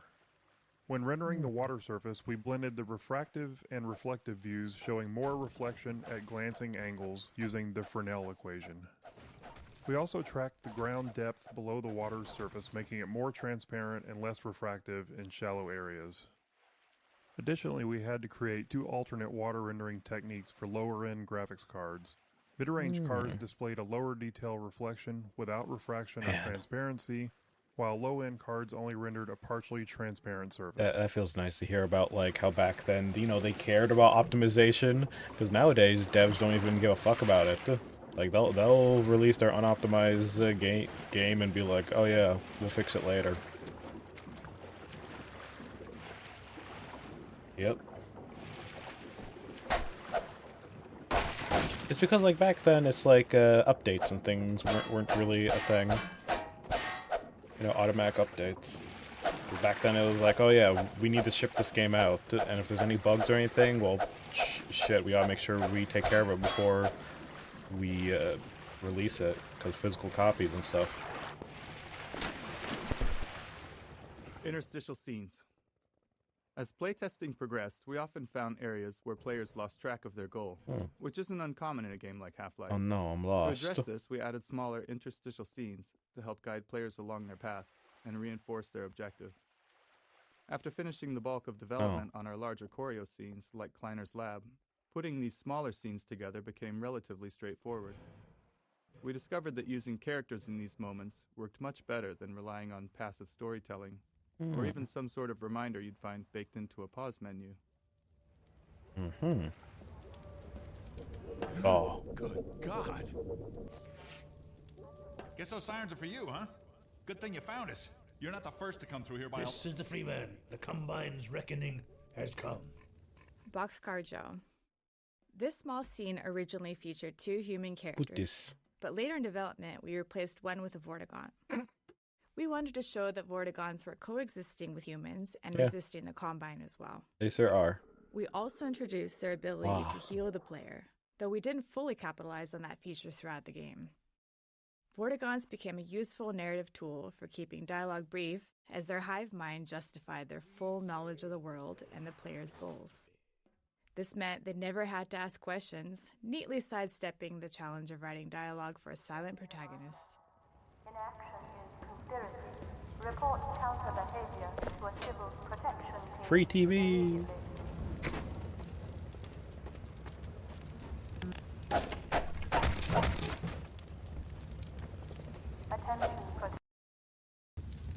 It's fun playing this commentary mode with mods, I gotta say. It's just a new experience, you know? Oh.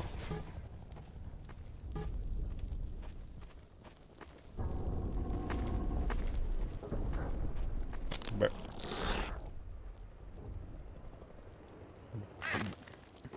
Barnacle introduction.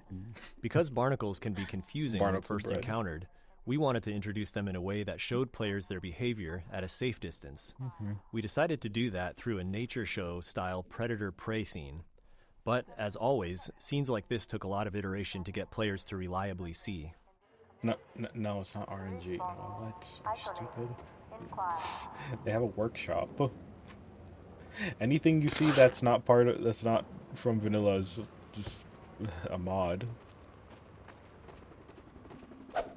What can I say? I set out to spice things up a bit. Eat this. No? Wait. How the fuck did this wait? A skull came out of that. What? How'd you die? Whatever. Surface properties. We play custom footstep sounds when the player walks on the slippery mud. This was a system called Surface Properties that used the material type to determine the sounds and other effects that should occur when walked on or shot at. Earlier in development, we had an effect that slowed players' movement when walking on mud surfaces. However, this was removed in the shipping version as it was decided it was too punishing. Yeah, that really would have been too punishing, honestly. It's like, oh man, you're in mud. You're so slow. It's like, that would have sucked.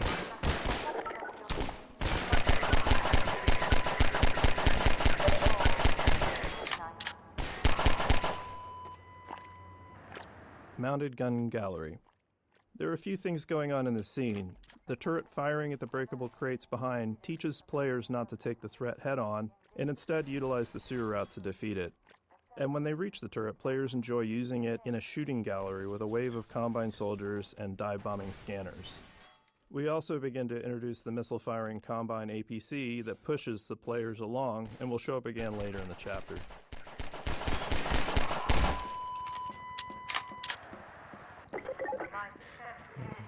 Secret cache. Station 12, come in. Station 12, do you read? No. Everyone's dead.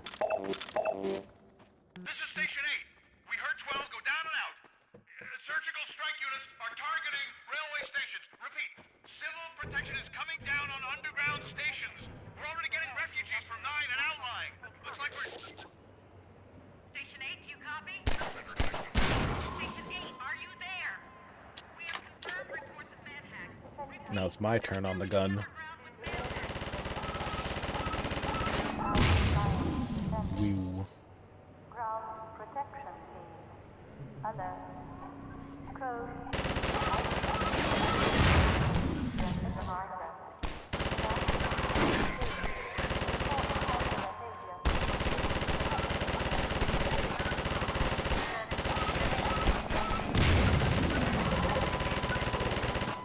It's hard to see them when they're like right in front of my gun.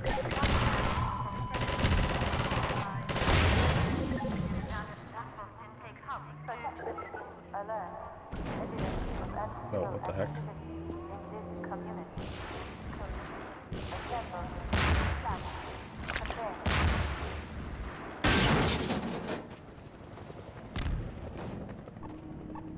Oh shit, helicopter.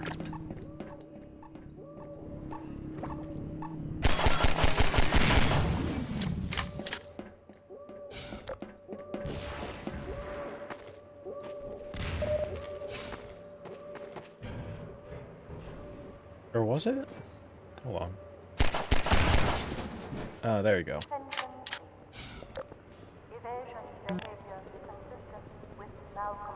Oh, I see. So you had to do that to get over here, right?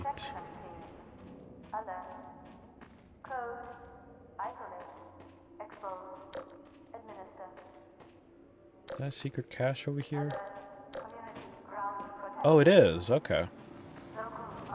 I didn't know this was a secret cache.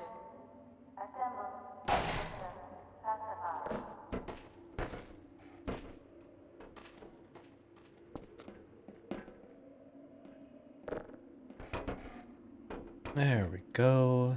Here, eat this. You'll like it.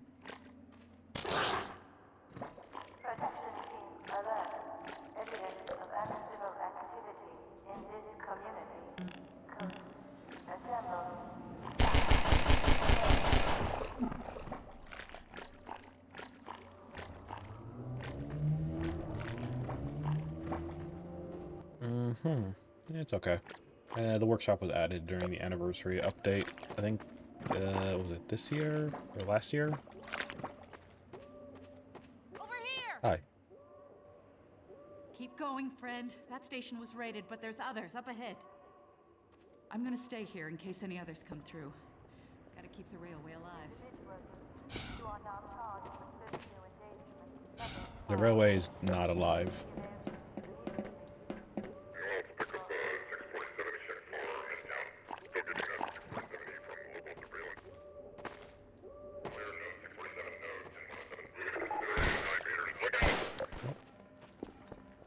Hey, free TV.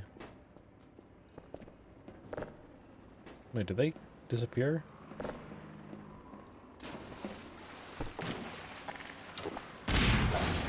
Oh.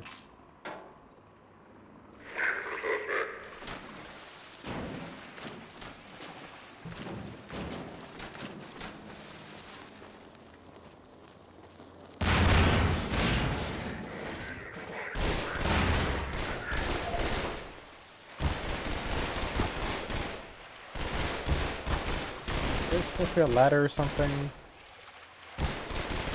Oh, there we go. I had to crouch jump it.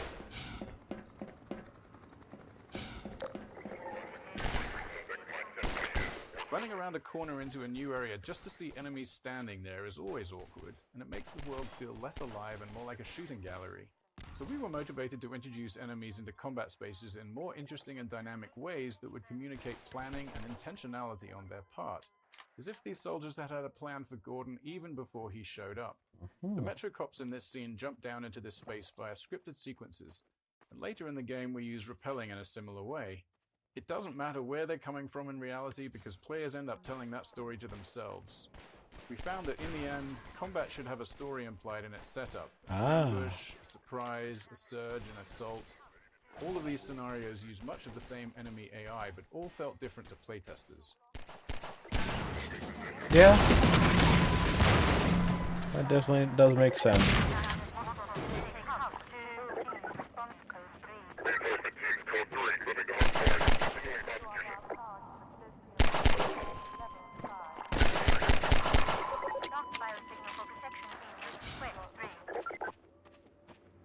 Oh, okay. Barrels.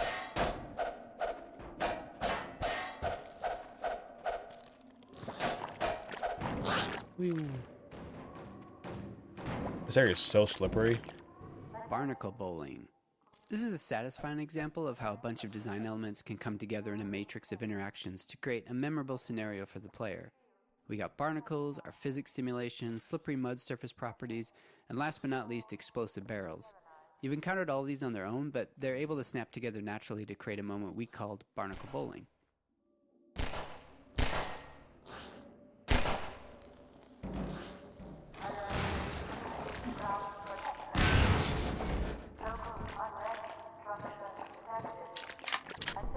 Barnacle bullying.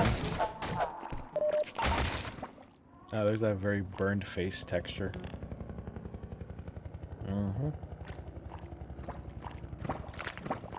Don't know if they ever go into that one.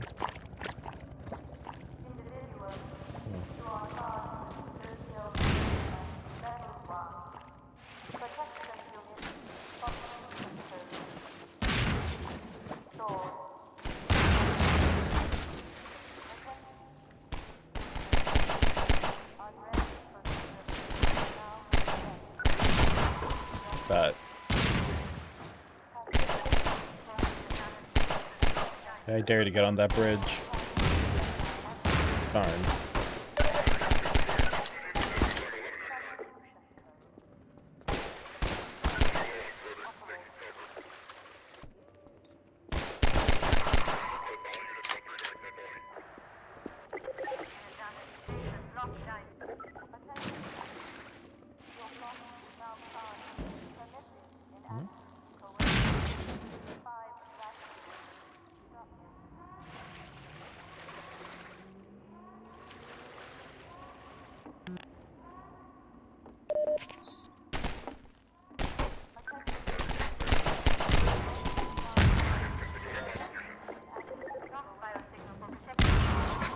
Oh shit.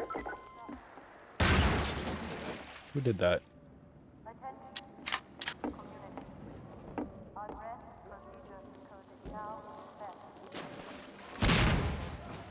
Who's throwing these barrels at me? I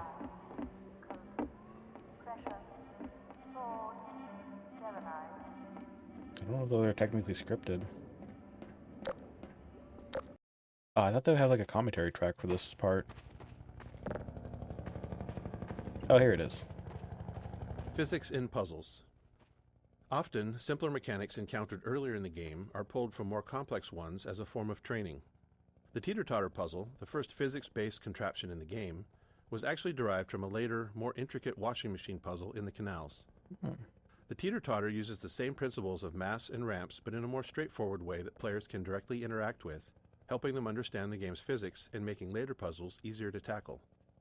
This puzzle also highlights the analog nature of the physics system, with the placement of cement blocks and the player's own weight both factoring into the solution.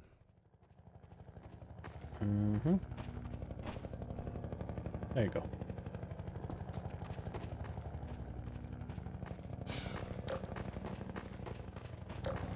No, there's that helicopter again.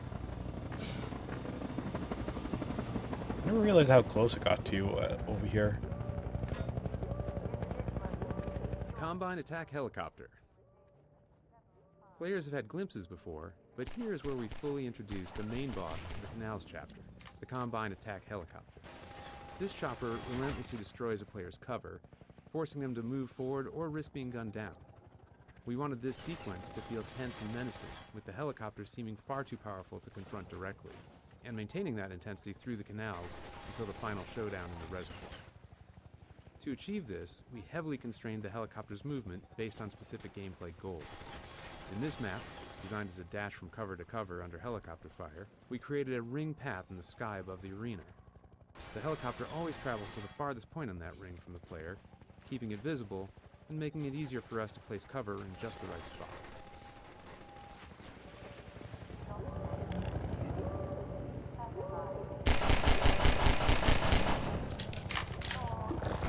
You see how they almost got me with that health?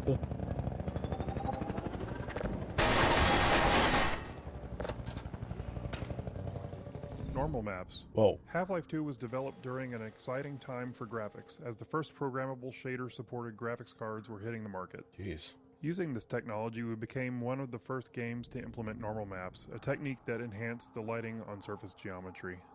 The normal map described the surface's roughness, allowing each pixel of a polygon to be lit in a way that made surfaces appear bumpier and more detailed than ever possible in Half-Life 1. Whoa. That is crazy. They're really cool.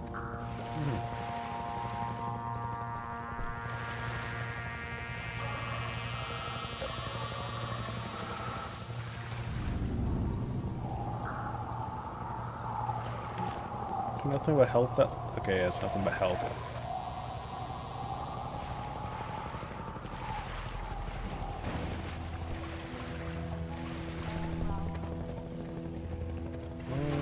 Okay, I see.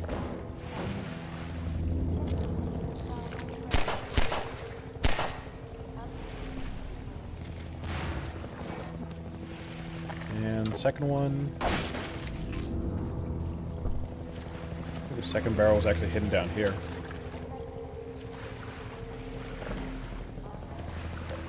I guess extra health if you accidentally blew yourself up.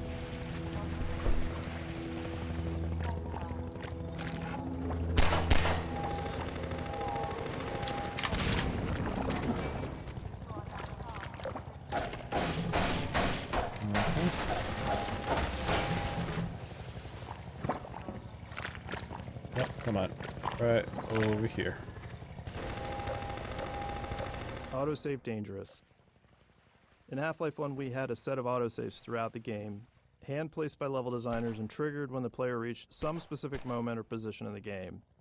This ensured that the game was automatically saved for you as you traversed through Black Mesa's corridors. In Half-Life 2, we found ourselves needing a new tool.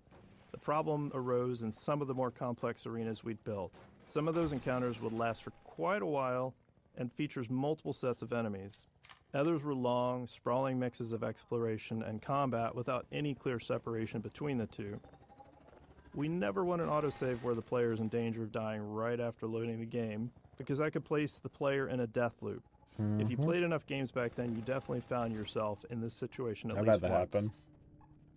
So unless we deliberately crafted pauses in every arena's flow, there wasn't always a safe place to put an autosave. After some experimentation, we implemented a feature called Autosave Dangerous. This was a level designer tool that combined an autosave with an associated time frame. When triggered by the level designer, it immediately saved the game, but kept the save off to the side, not available as a save game to load from. If the player then stayed alive for the specified time frame, then the save would be committed and used as the most recent autosave. This allowed level designers to put an autosave at a reasonable place or time in an arena, specify a time, like 30 seconds, and if the player was still alive for 30 seconds, the autosave would be used. Okay, so that's how they made autosaves not kill you. Soundscapes. In Half-Life 1, ambient sounds were I've had that placed happen in by one Portal hand and mod. then individually tuned. For Half-Life 2, we wanted more ambient sounds in our environment with higher quality and less manual effort for placement. So we built a system that we call the soundscape system. A soundscape is basically a small program that controls which ambient sounds play, where they come from, and then how they behave in a specific environment. So flies buzzing, wind blowing, birds, a distant train, distant combat. The soundscape system could then randomly select and play these sounds, and also, really importantly, handle the smooth transition as the player moves through environments. Soundscapes... Fuck. Did not mean to accidentally do that. Autosave Dangerous. In Half-Life 1, we had a set of autosaves throughout the game, hand-placed by level designers and triggered when the player reached some specific moment or position in the game. This ensures that the game was automatically safe for you as you traverse. Soundscapes. In Half-Life 1, ambient sounds were placed by hand and then individually tuned. For Half-Life 2, we wanted more ambient sounds in our environment with higher quality and less manual effort for placement. So we built a system that we call the soundscape system. A soundscape is basically a small program that controls which ambient sounds play, where they come from, and then how they behave in a specific environment. So flies buzzing, wind blowing, birds, a distant train, distant combat. The soundscape system could then randomly select and play these sounds, and also, really importantly, handle the smooth transition as the player moves through environments. Soundscapes can also contain other soundscapes, and that allows us to create reusable collections of sounds. So, for instance, distant combat might be small arms fire, distant explosions, a passing helicopter. And these soundscapes would dynamically assemble and play from many individual sounds, and that helps us avoid the artificial feel of a single looping track. Overall, the soundscape system was a real workhorse for audio in Half-Life 2, and it's pretty much responsible for every sound you hear that isn't directly driven by gameplay. Yeah, I was about to mention, I forgot I should really go take a photo because I can't find my old photo, but I actually do have like fridge magnets as like the classic health stations from Half-Life 1, and also these health kits. Yeah, I think they're still selling them on SC, which I gotta say is like, hey, if you want some Valve or non-official Valve merch, that's the place to go. Because because I think they shut down the fandom store a long time ago. It'll be crazy if Valve ever comes back with merchandise, because they kind of show that they can sell, like, yeah, they have shown they can sell like technology. Actually, here, I'm gonna go take the photo. I'll be right back. 1 second. I'm gonna go AFK. Enjoy like the ambient sounds.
Okay, let's see.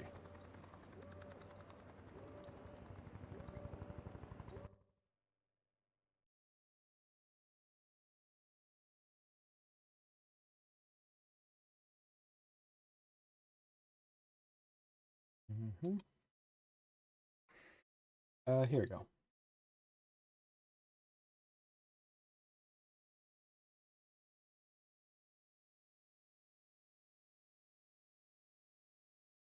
Okay, let me pull this up.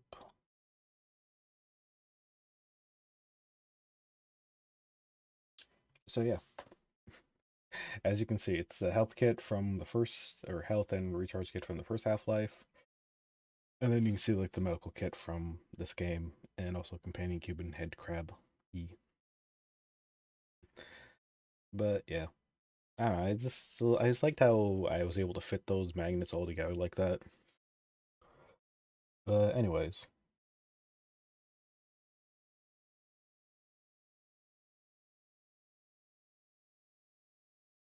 Alright, let's see.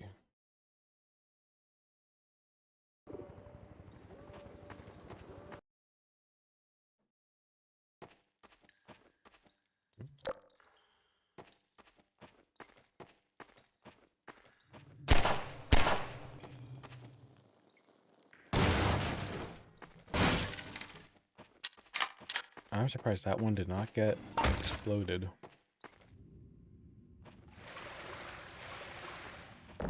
Let me try this. Get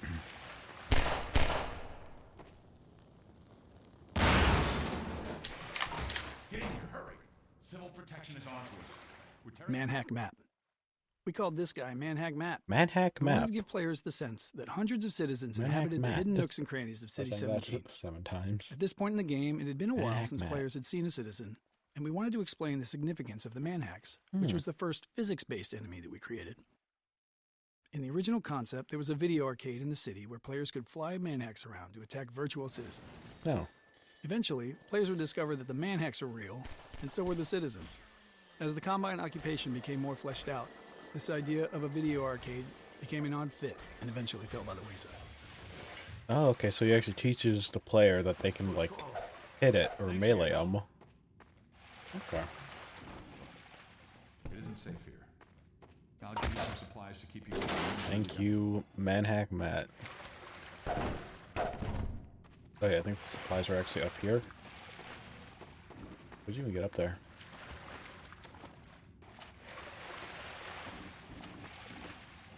Huh.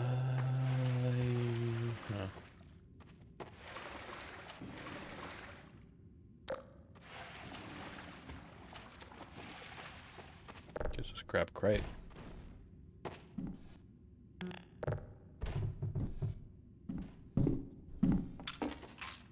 There you go. Probably not the intended way, but it was a way.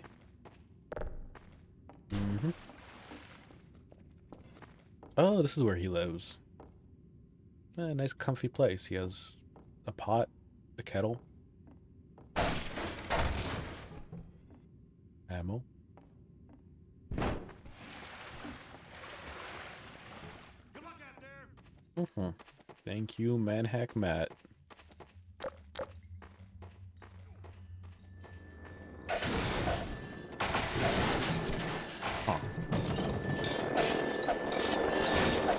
Boy.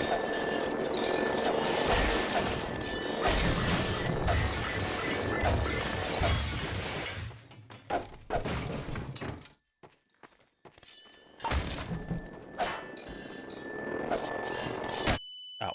Fuck. Jesus. I need more than morphine after that.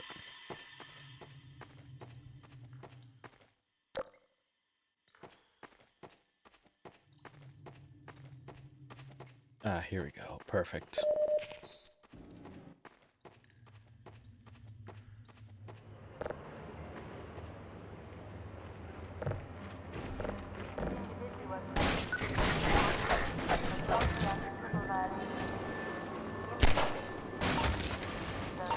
Oh, to come out from there.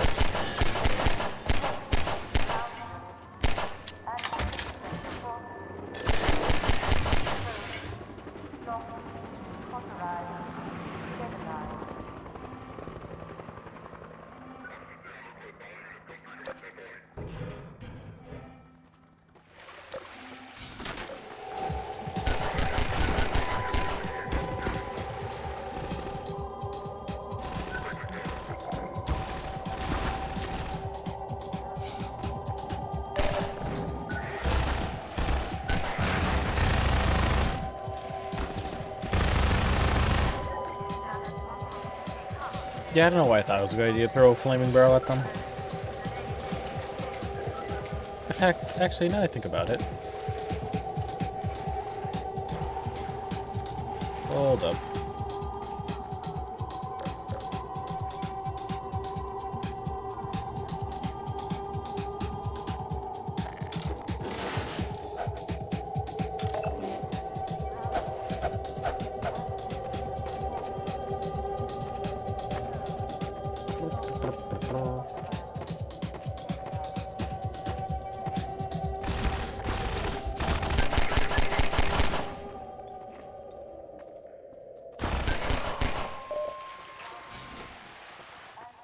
I think there's actually a ammo and cache in here.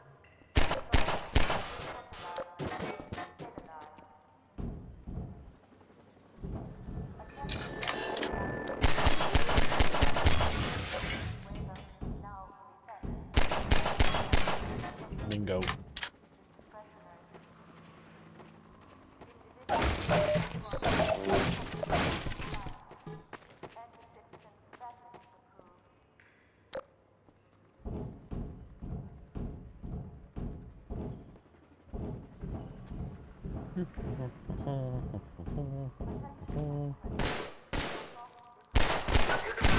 You made a mistake standing next to that barrel.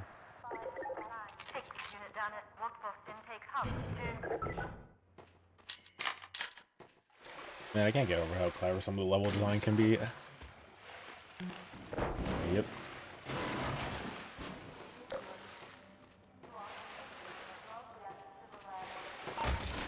Wow.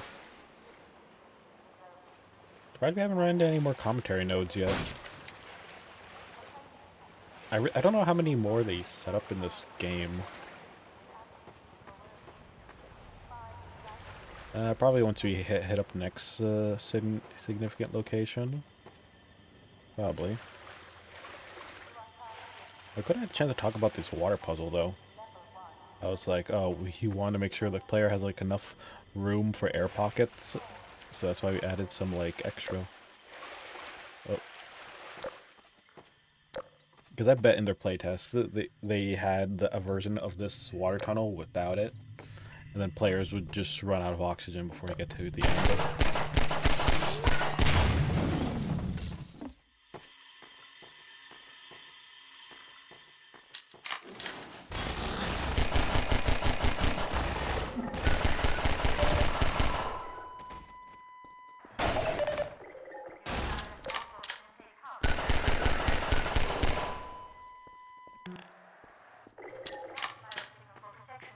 Now I know this area can be a bit tricky for new players.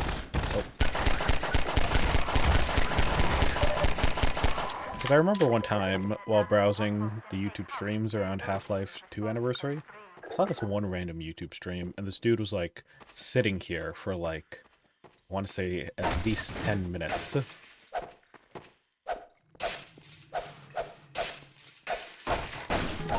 And then they're like interacting with all this, trying to figure out a way over. Even though technically you were already there before. Because that's where you were crossing. I don't know, it was just so stupid. Mm-hmm.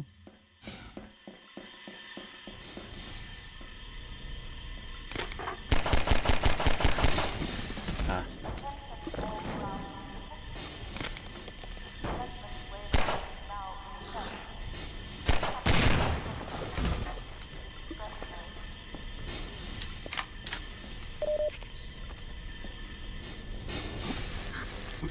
Ow.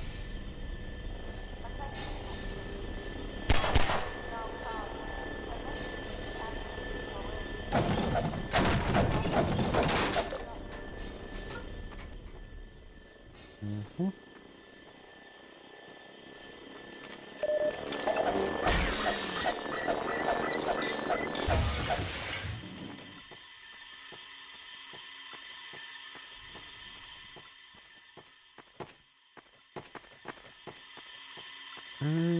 Yeah, I see with this area can be a little bit tricky. I just want to say mainly because like the pipes that you get stuck in.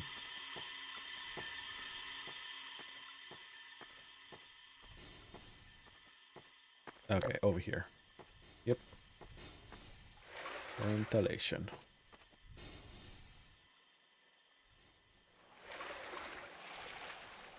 And yeah. I think it's because, like, the pipes, they make you think you need to keep going. Oh, shit.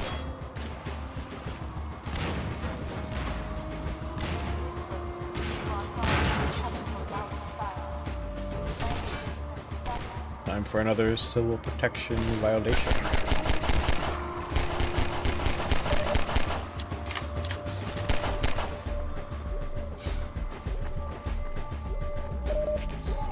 I bet if I was fast enough, I could have blown up the truck.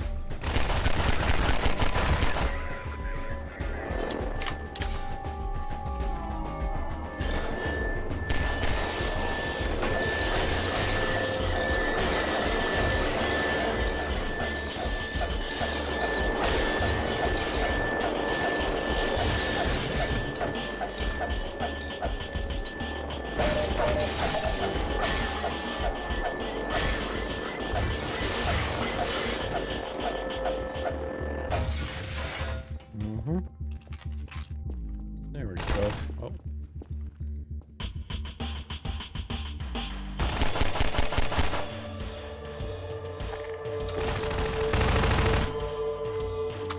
Hello, Mr. Combine Man.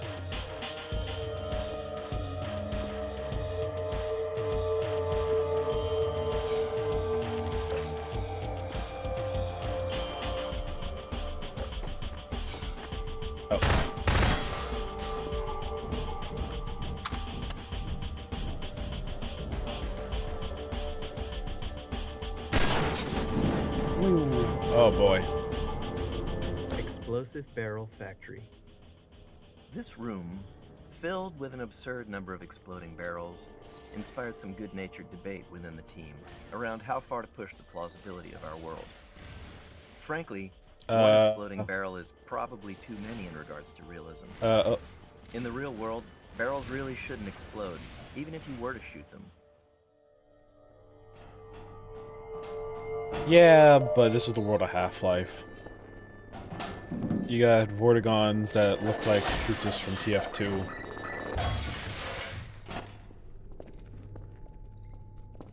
The only reason I'm alive from... Okay, maybe I had some good distance, but also the commentary mode did technically keep me alive there. Okay, I forget. Do you gotta, like, jump from here, if I remember? Okay, yeah. So, jump from here. Okay, that's interesting. So that single jump was enough to just land me on the pipe.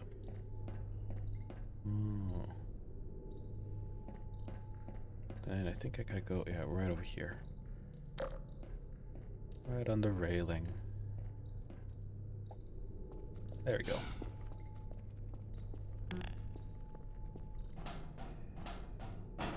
And so, with this puzzle down here... Always hard to break through from ladders.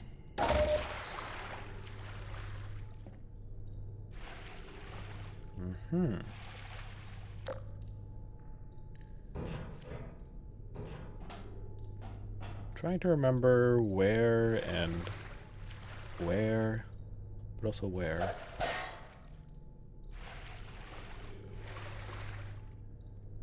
Okay, if I remember correctly, was it somewhere underwater?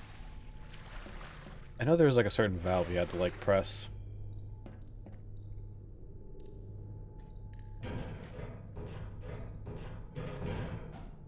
Was it up here?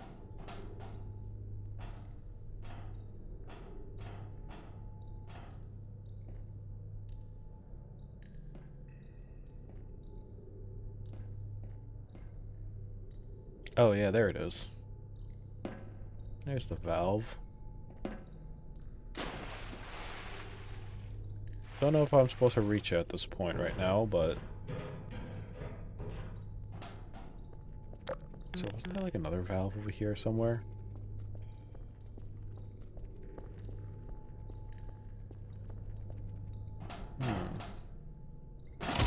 Ow. Major fracture detected.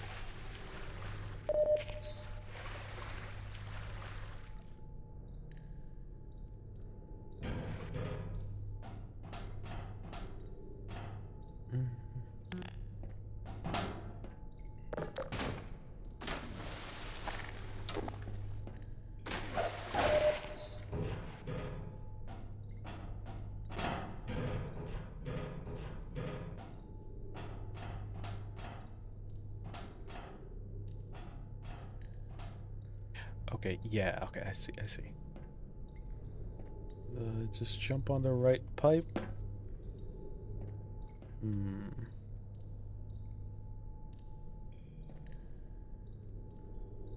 There we go. And then that raised the water level.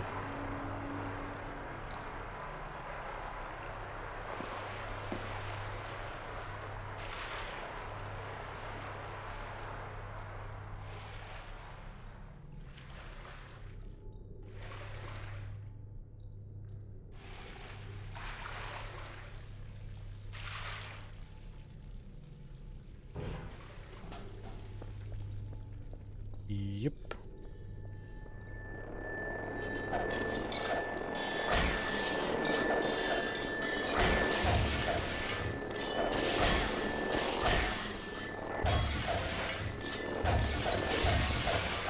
I've gotten better at doing that.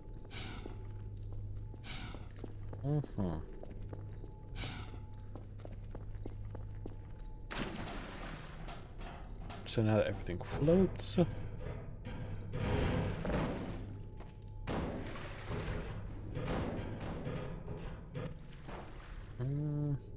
Actually, I think, hold on. Okay, yeah, now I can go into that tunnel. Since we can just swim in there, and okay, here we go.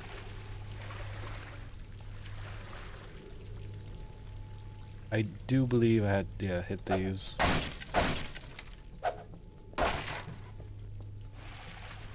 It's stuck. Oh, right, I'm drowning. Okay. That should be more than enough. And float on the wobbly crate. Wobble, wobble. Wah. Wah. Rising water. Mm-hmm. The floating bridge and wooden spools here introduce the concept of buoyancy as a tool for the player.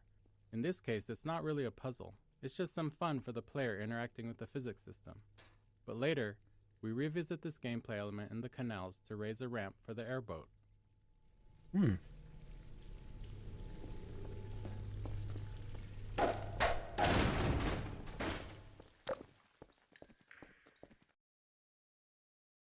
Yeah, I'm seeing that the commentary is becoming less and less. Oh, okay, I take that back.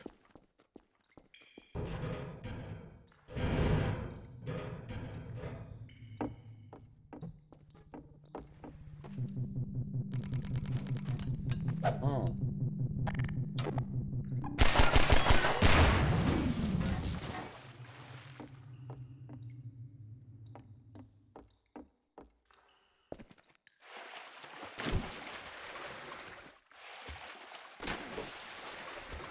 Rendering systems. In the early 2000s, we couldn't afford a general-purpose renderer with the broad capabilities of a modern engine. Instead, CPU, GPU, and memory limitations required highly specific solutions to rendering challenges so we could squeeze every bit of performance out of a player's hardware. As a result, Half-Life 2 actually has 3 different rendering engines. One for world geometry, another for outdoor terrain, and a third for dynamic entities like characters and objects. These 3 renderers had to support a complicated matrix of features: collisions, ray traces, decals, offline lighting, visibility calculations, and more. On top of that, each renderer needed to support DirectX 7, 8, and 9. The differences among these DirectX versions were significant, often requiring different data storage and rendering approaches. They even used different programming languages. Altogether, we essentially had 9 different renderers, each needing unique solutions, and getting them all to look consistent was one of the most challenging tech problems we faced during development. Interesting.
Wild West. During development, we faced numerous decisions influenced by our choice of minimum spec, the least powerful CPU and GPU combination that would still deliver a good experience for customers. In the early 2000s, there was far more variety among GPUs than today, with wide differences not only in speed, but in fundamental approaches to rendering. But at the time, we had no real data on the hardware our customers were using. What CPUs and GPUs did they have? How much RAM? Which version of Windows? Oh. We reached out to Microsoft hoping they might know answers to That's questions how. like, That's why Valve how does many the DX7 surveys, cards are in use? software Or surveys. DX8? Unfortunately, they didn't have the data either. Realizing we typical were at Microsoft. risk of making bad decisions without these insights, Okay. we developed an analysis tool that allowed players to report their Yeah. hardware specs to us and integrated it into the early version of Steam. The data was so useful that we decided to make it Wow. public, launching the Steam Hardware Survey in Yeah. April 2003. Wow, 2003. It's been helping us and hopefully other developers make informed decisions ever since. Yeah, that's amazing. I never knew that. Hazardous radiation levels detected. Hold on, can I get...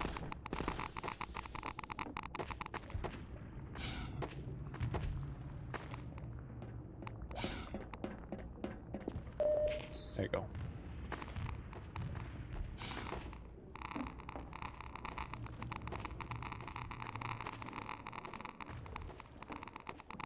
Hey! You're Freeman, aren't you? We got word you were coming. Dynamic shadows. With a focus on character and physics objects, we felt a dynamic shadow system was necessary to render them all in all their glory.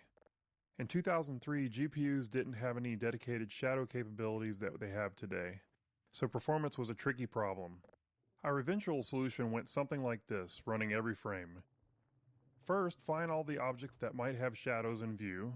Doing this meant figuring out which objects were in the view frustum, or slightly behind it, to catch entities that were off-screen but whose shadows might end up on-screen. Then we'd render a black shadow version of each one of those objects into a single shadow texture. For that render, we'd use the lowest level of detail model for the object to be as fast as possible. Finally, we'd use the shadow texture to draw each of the shadows into the player's view, darkening the already rendered pixels. Okay. We carefully cut around each shadow in that shadow texture to ensure that they correctly overlaid each other in the case where multiple shadows overlap.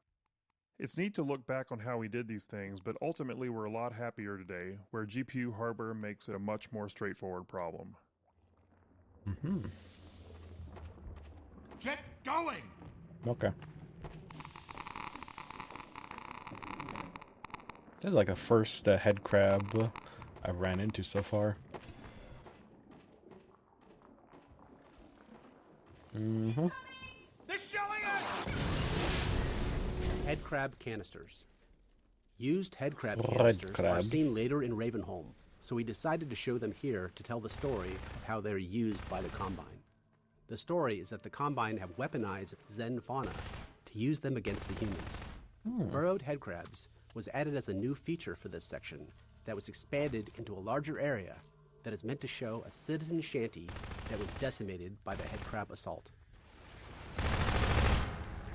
I didn't know the fact that they burrow was a new thing they were introducing.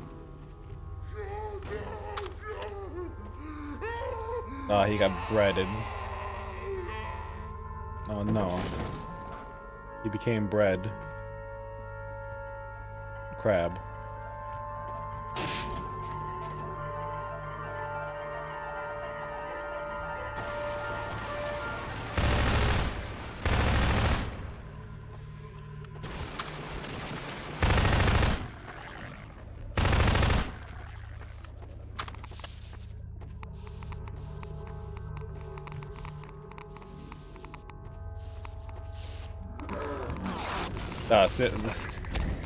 Speaking of the head crabs, yeah.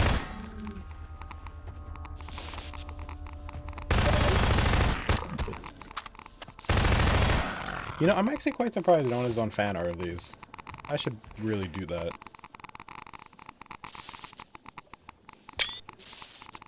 Anyways.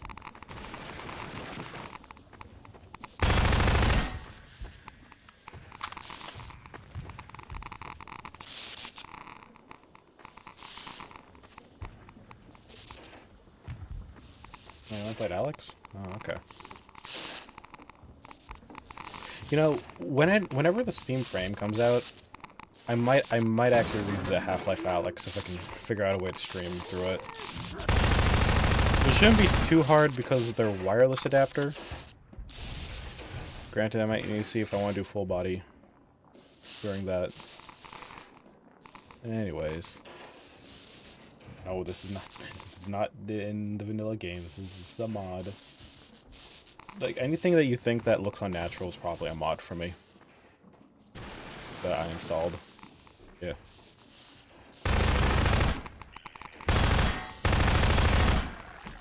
Yeah, what can I say? I wanted to spice things up.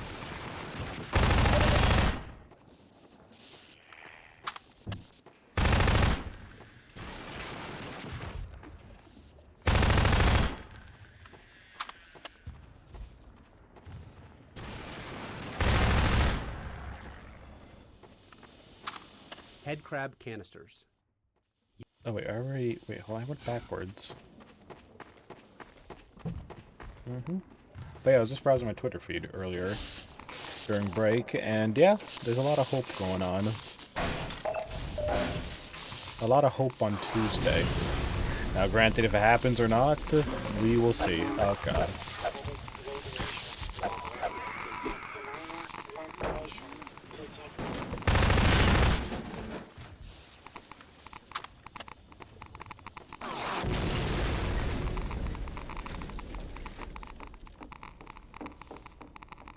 Okay, here we go. Airboat intro. This is where the player gets the first vehicle of the game, the airboat. We wanted to create a safe space for players to practice driving the airboat for as long as they wanted before moving on. The arena is sprinkled with opportunities for jumps and tricks, and we filled the arena with toxic slime to keep players in the airboat longer, while preventing them from leaving the vehicle behind and progressing forward on foot.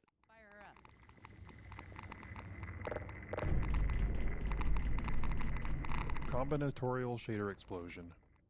Rendering became much more complex during Half-Life 2's development with the addition of hardware shaders, small bits of code controlling how each pixel on a surface should render. In 2003, shaders were far more limited than today. Half-Life 2 era shaders lacked conditionals and had severe code size restrictions. This meant no if-else branching logic to adjust based on different conditions, and no large shaders with broad feature sets. Also, compiling shaders as needed was just too slow to be useful, so we had to pre-compile them. To work within these limits, we had to compute every possible shader combination and store each one individually as its own shader. For example, if a shader affected a surface based on a single light source, we'd need another shader version for 2 lights, another for 3, and so on. And it was combinatorial. If that shader also supported a normal map, we'd need 2 versions per light, one with a normal map and one without. With features like texture blending, vertex tinting, specular highlights, alpha testing, and various other light types, directional point and spotlights, our shader count exploded. By release, we had thousands of individual shaders. Shortly after, we released Lost Coast, adding HDR support, which doubled the shader count again.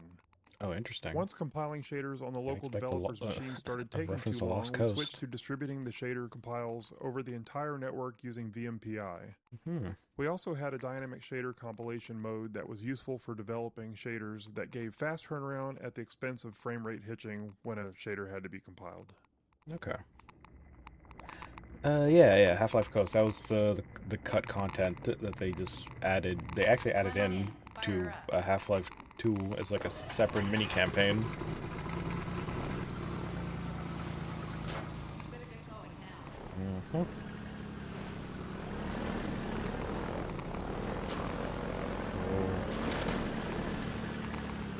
I don't know if there's going to be any like other speech bubbles passing by talking about the airboat. Because I gotta say, this thing is very floaty, even on ground. You know, now I think about it, when I first opened up Yurismo, I think it was like one of the few things I started interacting with. It was great. Oh, here we go.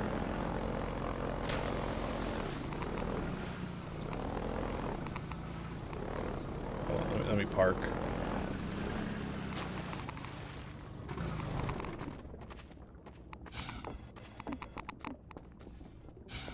Fighting motion sickness.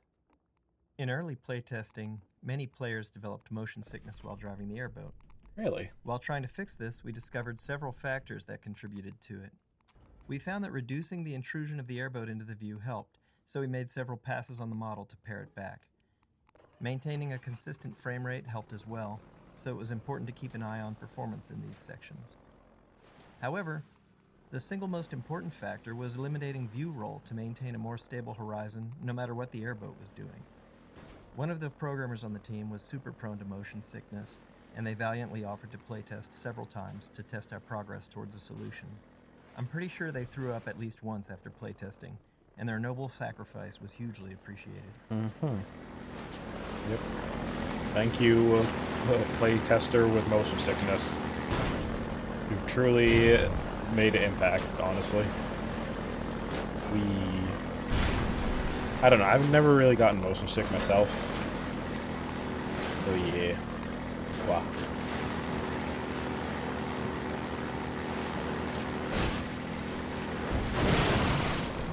Whoa.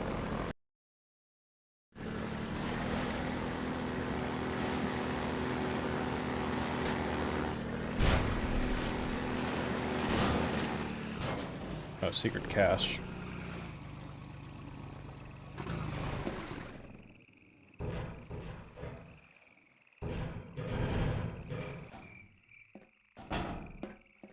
Oh, is it just ammo?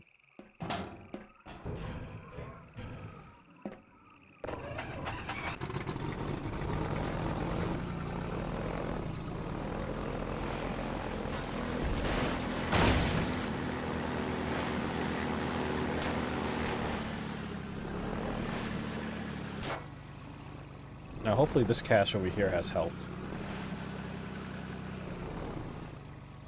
Looks like I need to park right by the stairs. Yeah, that's perfect. And should be... Oh, wow. Oh, you can actually go up here. Oh, shit. I feel like I passed by this before.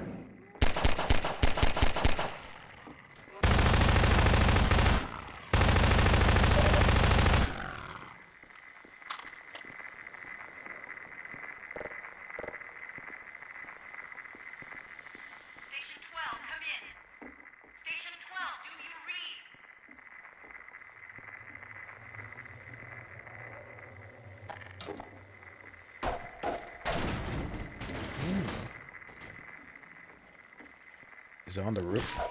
Fucking red crab.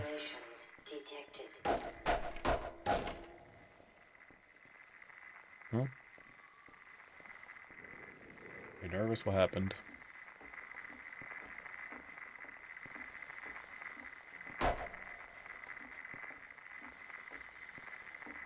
Wait, where is it? Oh, it's a ladder. I'm freaking burr. I'm stupid. Not looking up. In fact, hold on, I could probably just... Yeah.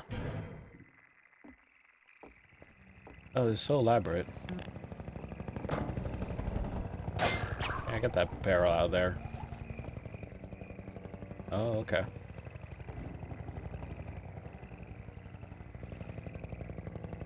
Oh, okay. Okay, new trackers. Okay, well, just make sure you know where the money's going.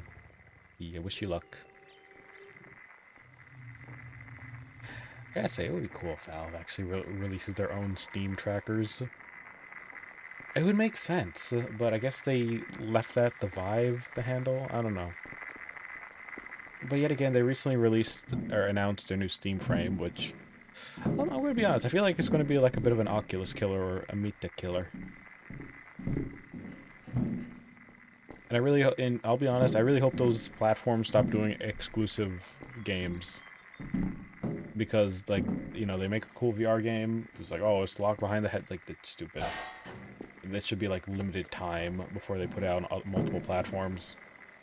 Kind of like PlayStation. I hope PlayStation, once they saw how popular the Steam frame is, they'll bring us Resident Evil VR. You understand how, like, annoying it is? The fact that Resident Evil VR, which are pretty good from what I've seen some videos of, it's just locked behind PlayStation's exclusive headset that's not even backwards compatible with their previous games. It's so stupid. Like, man, hey PlayStation, you do like the most stupidest things to not get any money. The only smartest thing they ever did was like port over some of their exclusives to PC. Not Bloodborne. Because I bet they lost the master copies at the JP offices when they shut down. Airboat time. Mm-hmm. Finding the right balance between vehicle time and time on foot took some work. Driving at full speed propelled players through the world quickly, and in early playtests we felt that players were missing out on exploring and taking in the game's detail. Exploration and world examination are core values of Half-Life, so we didn't want the vehicle to eliminate that. Yeah. To address this, we added periodic spots where players could get out and explore small pockets of dense detail. I appreciate this. Additionally, as the physics system evolved, we were learning new ways to use it. These spots off the airboat let us introduce an element of discovery around physics, like dropping crates into the water or combining barrels to raise a ramp. This gave players a chance to interact with water and physics in different ways. Mm-hmm. So you can't make the trackers because they are abandoning the lighthouses. The only tracker maker I'm aware of now are Vive, Tundra, and what's purpose? Three of them. The lighthouse. That's what they call their base stations for the index. Interesting. I didn't know that they were abandoning that one. I mean, for what they got going for the Steam frameworks, I hope it's compatible with Steam VR, so I can just replace my Index headset with the Steam frame. Yeah, the base stations are colloquially known as the lighthouse. Okay. Well, I hope they still track at the very least. For those who do have base stations, like myself. I should really get a fourth one. I don't think they're selling them anymore. No, this new Steam frame is not compatible with the base stations in any way. Interesting. I'm gonna have to figure out how my full body cape is gonna work. I might have to put a tracker on my head.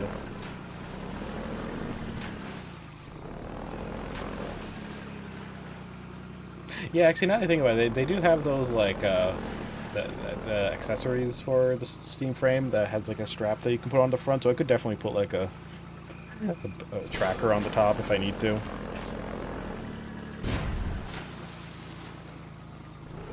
Anyways. Hey. Could. Yeah. Steam frame is like a Quest Pro. You're gonna have to put a tracker on your head to sync it with the lighthouse. Yeah, that's fine.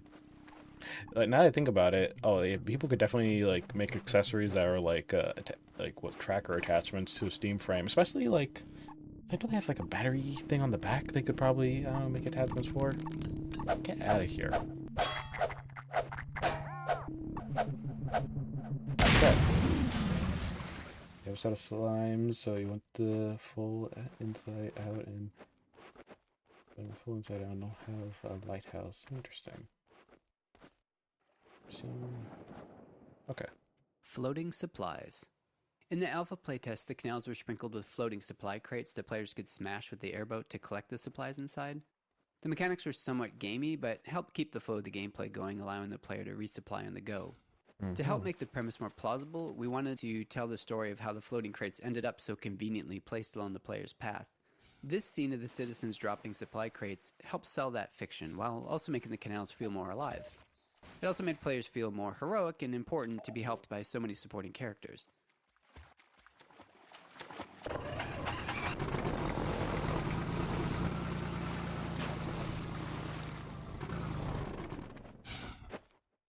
No other secret cache.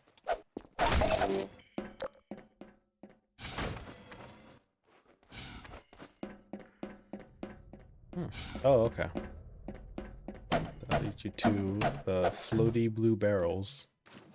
Yeah, these plastic things.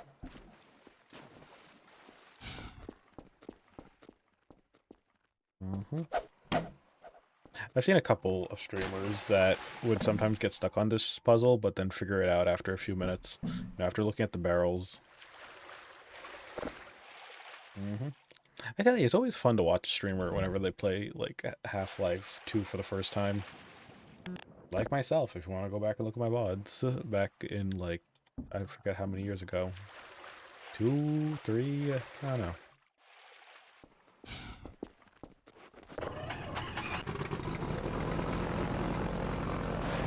Yahoo!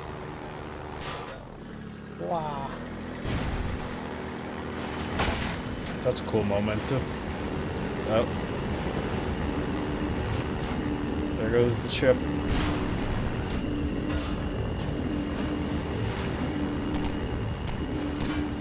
Here we go. Whee.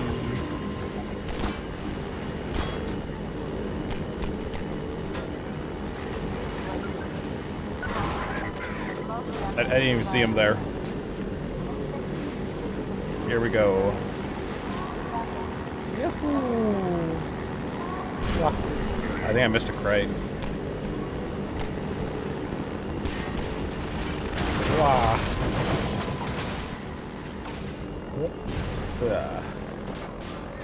And over. Come on. Let's go.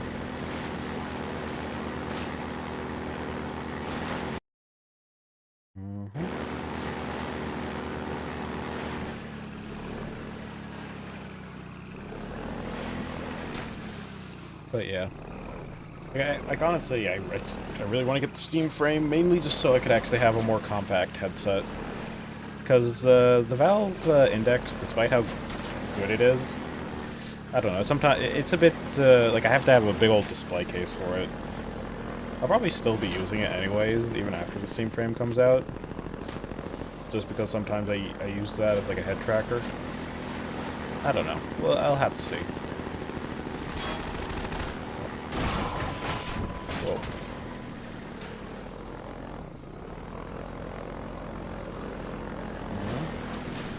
Because, yeah, there's a lot of, like, new compact headsets coming out.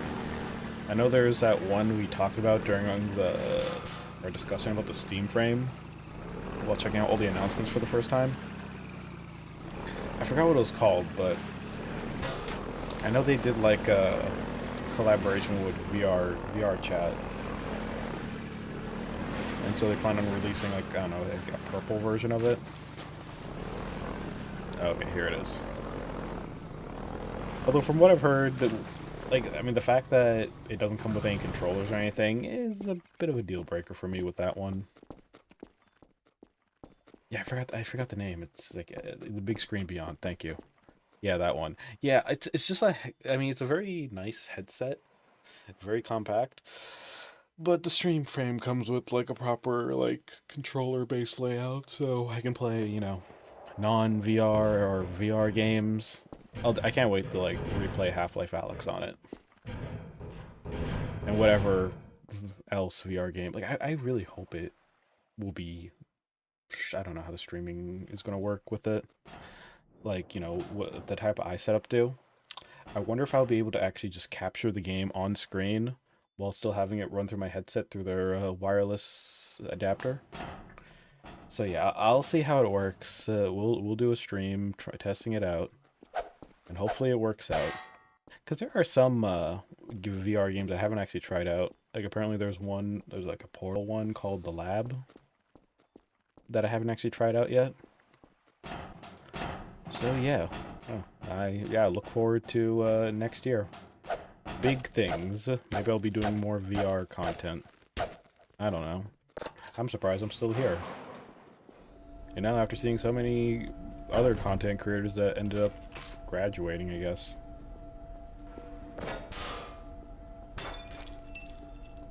We now have direct confirmation of a disruptor in our midst. One who has Metro VR was good too. Oh, is that on PC? Or on Steam? I'm guessing it's on Steam? I know there's also Fallout VR. Grenade intro. We conceived of this Combine base as both a training area and a playground for grenades, introducing them here in infinite supply crates to signal that it's safe for players to use grenades freely without fear of running out. Go wild.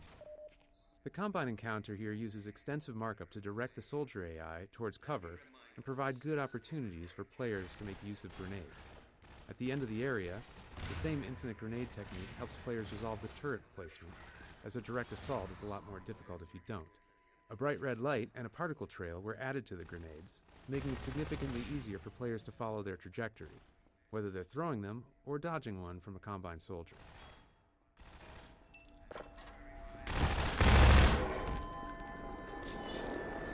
Oh boy. Oh.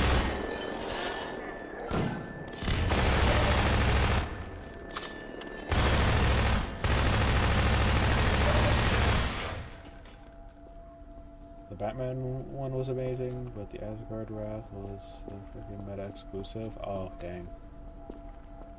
Was the Batman... wait, okay, correct me if I'm wrong, but are the Batman ones also meta exclusives? Like, I remember seeing the advertisements for them, but... yeah, just... it was exclusive, I think.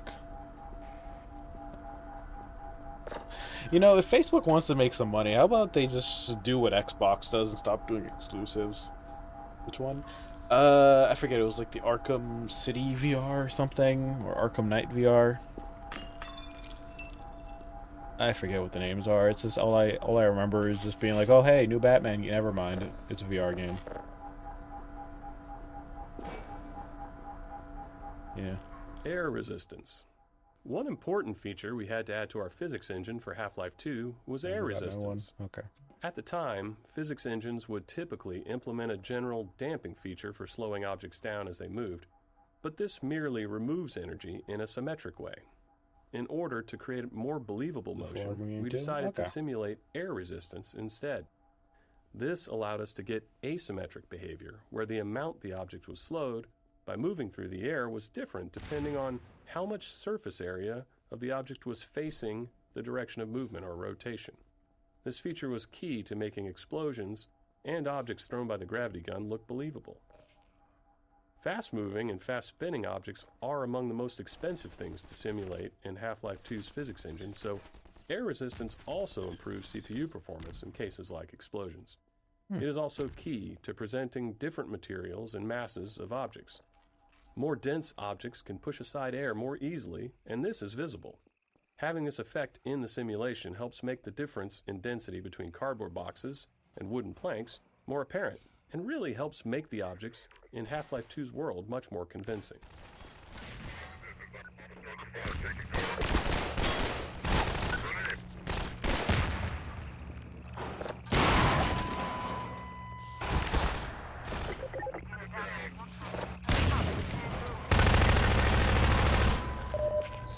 I almost got all of them with the grenades.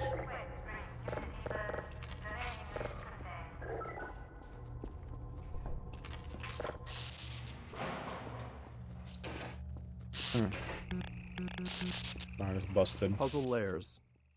Because players are often totally unaware of the designer's intent, which we think is a good thing, they tend to respond in all kinds of surprising ways to our puzzles.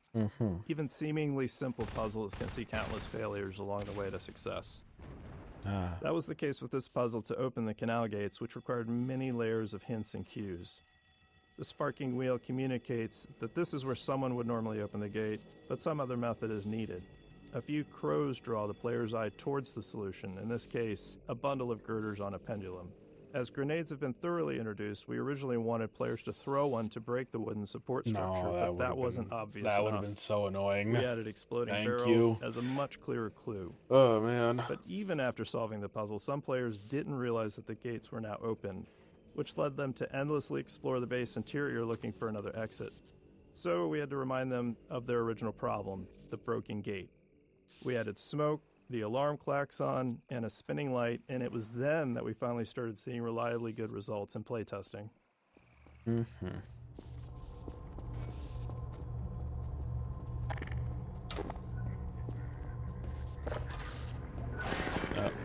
Time for more grenadal.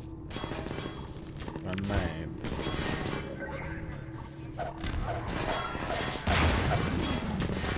Or I could just use the minigun.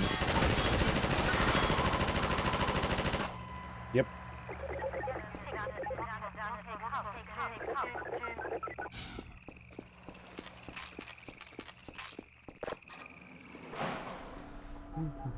I think we got another ambush back here. Yep.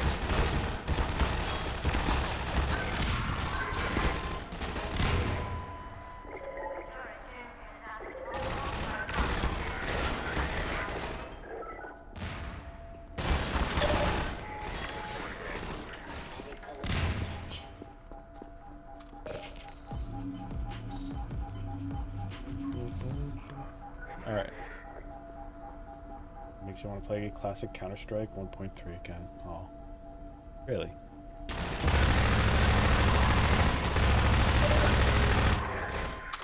You know, recently I remember hearing news about how the economy for CS2 skins have drastically went down because apparently you can use a bunch of old skins to get a better new skin. Oh, God damn it, it's a freaking minigun.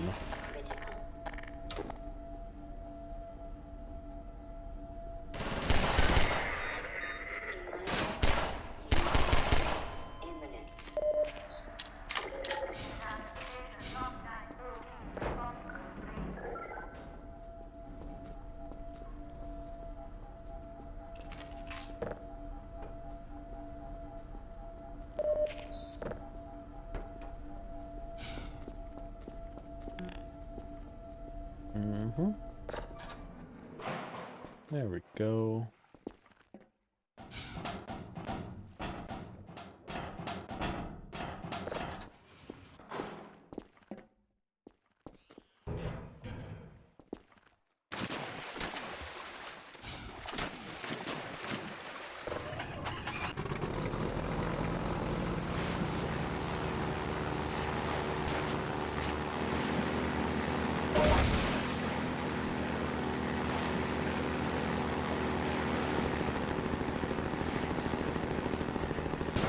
Ow.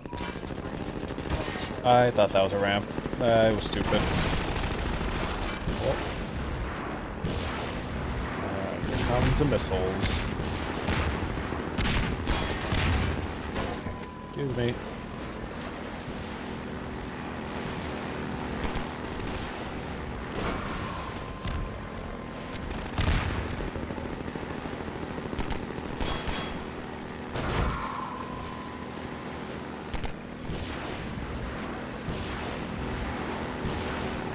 Ow. Oh, shoot. Time to go around. Yeah, I messed up the moment because I didn't see the thing. Well, I might be dead. Nope, I'm still kicking, even though I got my ass kind of burned. How the fuck am I alive still? Oh, how am I still alive? Okay.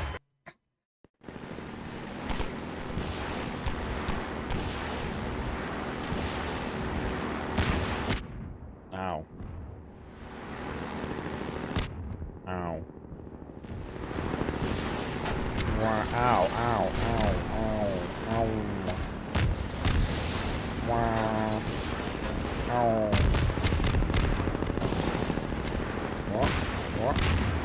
What? Ow. Ow. Oh, man. We're supposed to, like, get some air or something to dodge the missiles. Yeah, there we go. And there. Ow, ow. I still get hit. Wow. God damn it.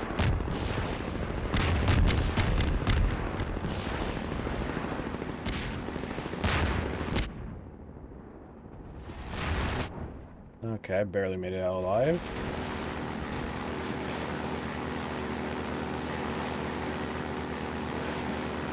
With the skin of my something teeth.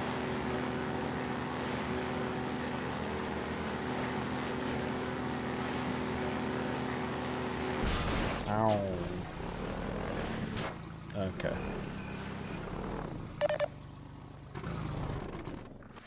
I definitely need that safe cache. So, what do we got here? Pulley. Oh.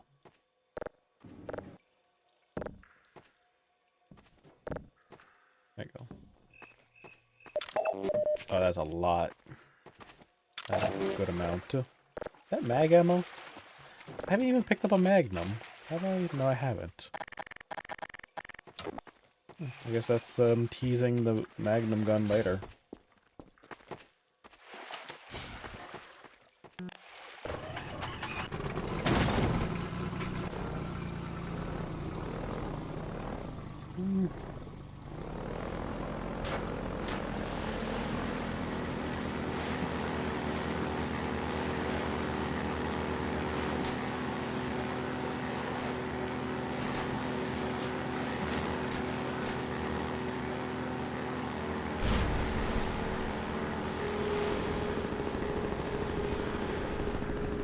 Okay, that's when we gotta take a turn this way.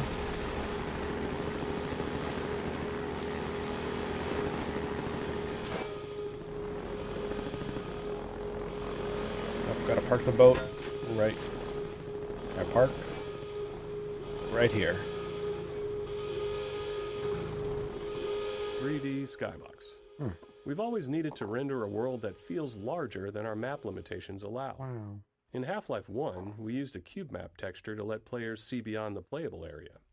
But in Half-Life 2, we wanted that view into the larger world to be dynamic, not just a static texture.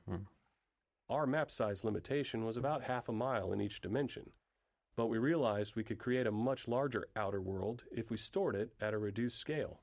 So, we invented what we called the 3D skybox. The 3D skybox is a small box hidden within the actual game map containing geometry at 1/16th scale. Inside it, a reference point corresponds to a matching origin in the main map. Then, when we render the space beyond the playable area, we use the geometry from the 3D skybox, positioned by that reference point and scaled up 16 times. Getting the lighting and fog to blend seamlessly across the transition from the main map to the skybox presented some sticky challenges, but it worked. The result made the world feel significantly larger and more immersive than it had in Half-Life 1. Okay.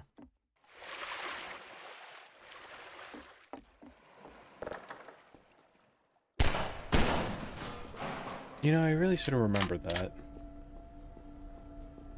357 intro. The Magnum, unlike the basic handgun with its slower rate of fire, is meant to be fired in a more measured, calculated way, dealing catastrophic damage to your target. Earlier versions of the Magnum had a bit of random dispersion, which we felt fit the heft and the less sensitive trigger pull of a larger pistol. However, this led to anticlimactic moments where players would carefully line up a shot only to miss due to the accuracy penalty. To address this, we made the first bullet perfectly accurate, with each subsequent shot becoming less accurate as you blasted away. Really? Okay, you know, that makes sense. You gotta be careful with this gun. VMPI. During development, we became increasingly frustrated with our slow gameplay iteration speeds, mainly because map compilation, needed to pre-compute lighting and visibility, was taking hours. Computers in 2000 were far slower than today's, and they had only a single CPU core each. Boy, were they slow. Inspired by SETI at Home, a distributed program that used PCs worldwide to analyze radio waves for signs of extraterrestrial life, we built VMPI, which was our own distributed system that spread the map compilation process across many office computers. Today, these kinds of distributed systems run on giant GPU clusters, but at the time we just ran it on all the computers in our office. To deal with how our lighting code was evolving as quickly as our maps were, VMPI also distributed new exe files to everyone's computer too. In retrospect, this was a pretty terrifying security concept, just awfully bad. It's like the stuff of nightmares for IT folks, because we were sending an arbitrary executable to all of our work PCs and they would just run it. It was absolute madness. But it worked for us, and it did significantly increase our map iteration speed, and as a result, it ended up being a crucial tool. Man. I can't help but just think of the idea of like having of them having like all their work PCs just hooked up just so that they can actually get this to work.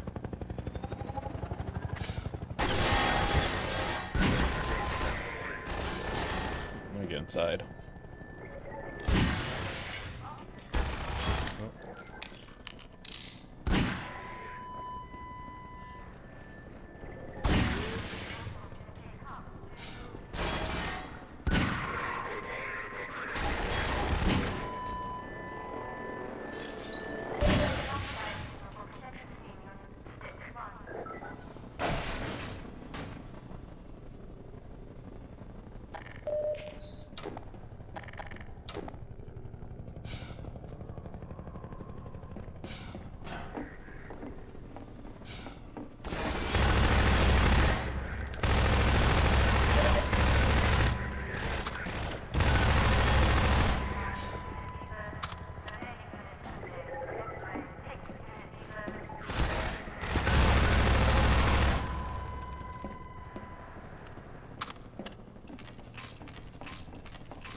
we go.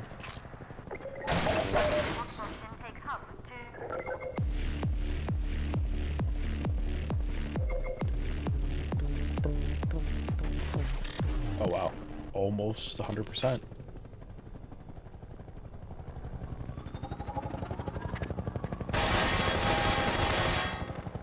Yep, that's the reason why they gave me almost 100% shield.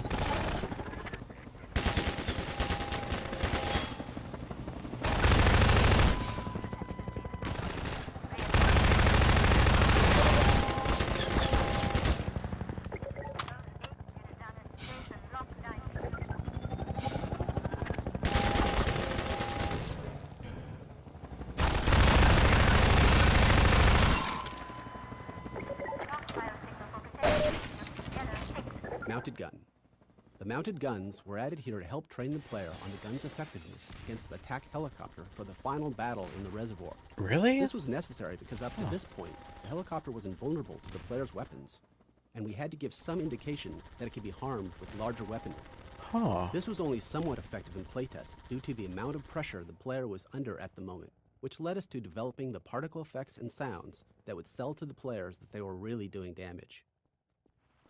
I feel like I skipped that part. I really don't remember having to shoot it. I don't know. I think I want to look back at my old VODs.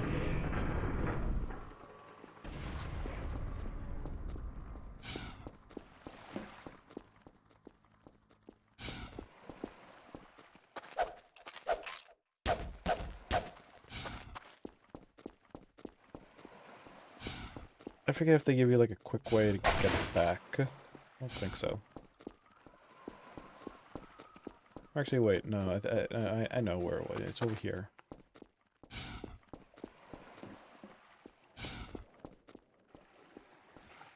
Yeah, they technically do give you a quick way to get back. It's called jumping the railing, or they added a gap. Okay. Yeah, that is a nice shortcut.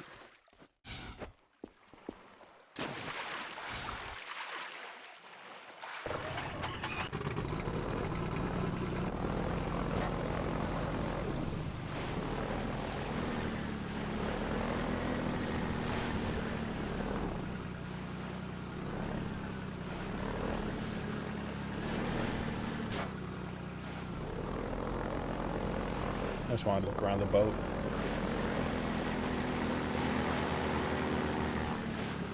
Wait, is there anything on that boat? Not like I could really reach it or anything.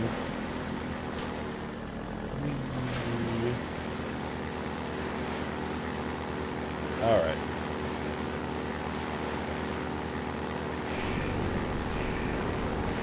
Oh, the helicopter's back from repairs. Bombs.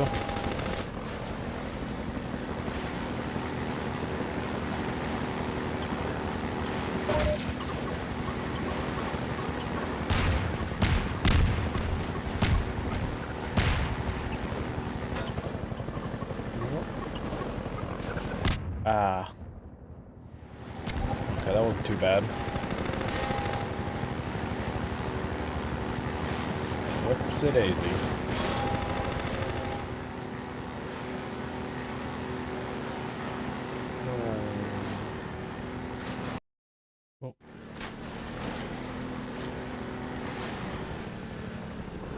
Can I interact her from here? Okay, I gotta get out. Helicopter bombing run. This is another example of us creating movement hazards while driving the airboat. The helicopter attempts to stay in front of the player when dropping bombs, and if the player backtracks, it switches to hovering and turns to attacking the player. In one playtest, a bomb just so happened to drop between the pipe seams, creating a pretty cinematic moment. The playtester had a positive reaction, so the team decided to script it so it happened every time. This process has become part of our organic design process. Every so often, a cool thing randomly happens in a playtest, and we find a way to make it happen more reliably.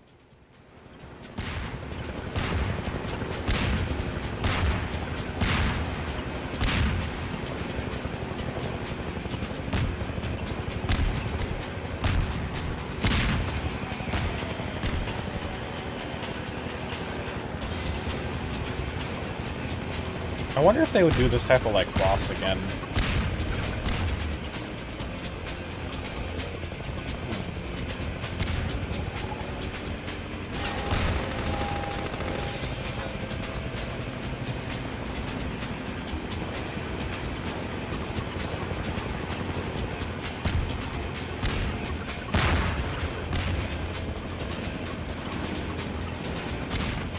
Alright, there's my way out.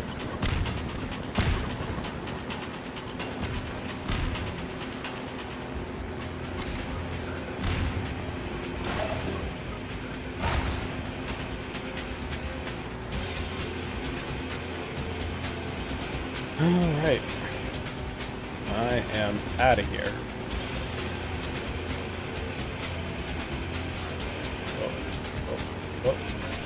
Oh. Haha. 360.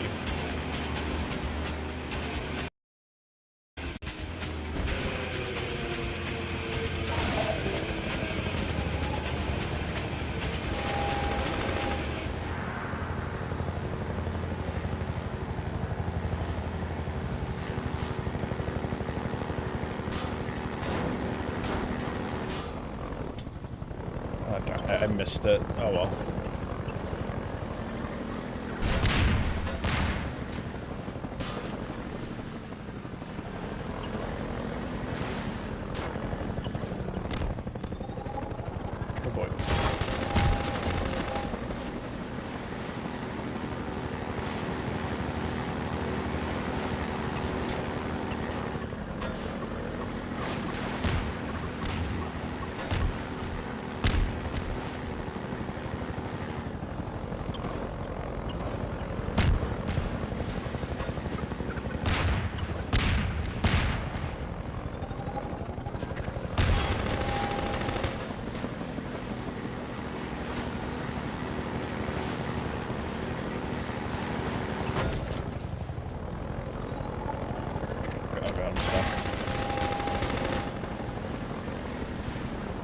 Like, I see that the secret cache thing. I just don't know if I...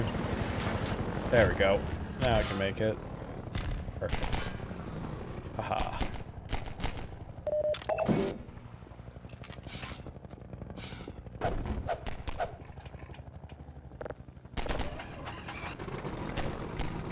Alright, let's go.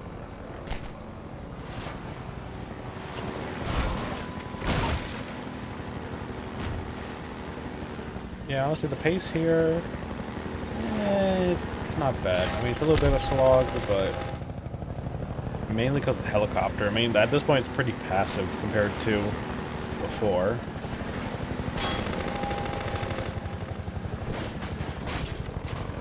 Oh, shit.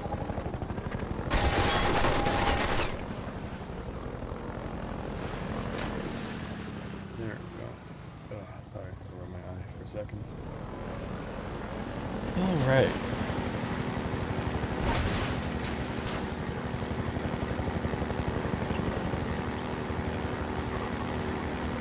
Oh.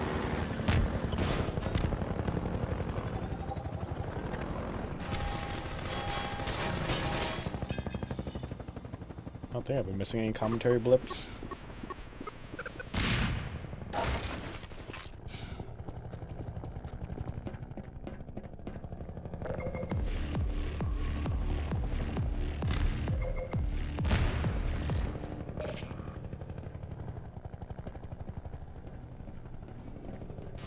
Okay, right. With this one, I had to park the airboat.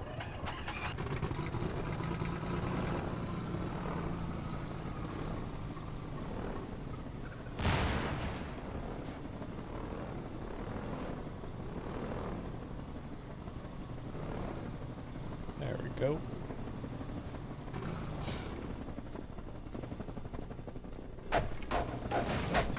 Okay, I knew there was something behind this crate.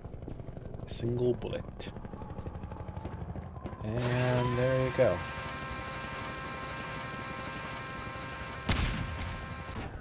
Now, if I remember correctly, I could easily go down from somewhere over here.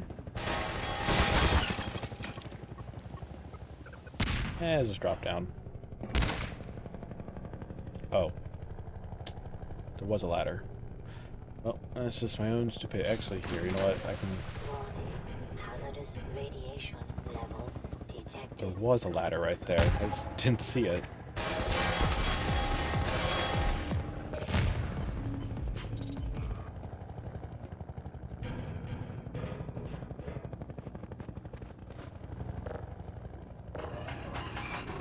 All right, let's go.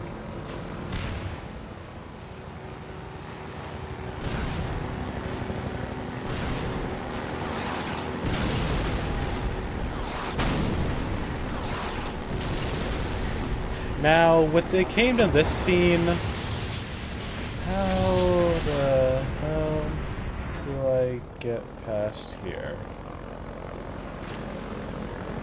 Oh. Take a turn. Ah. Now I'm stuck. Hold on.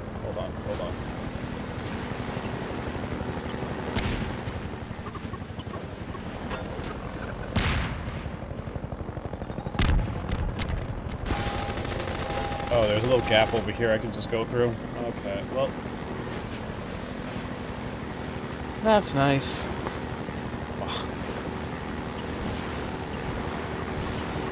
Apparently the fan project that remakes the classic Counter-Strike and Source engine. Oh, that's cool. Yeah, now that I think about it, since TF2 released their API a while back, people are making like a TF2 Classic and a bunch of other type of mods for TF2. I have yet to see one release.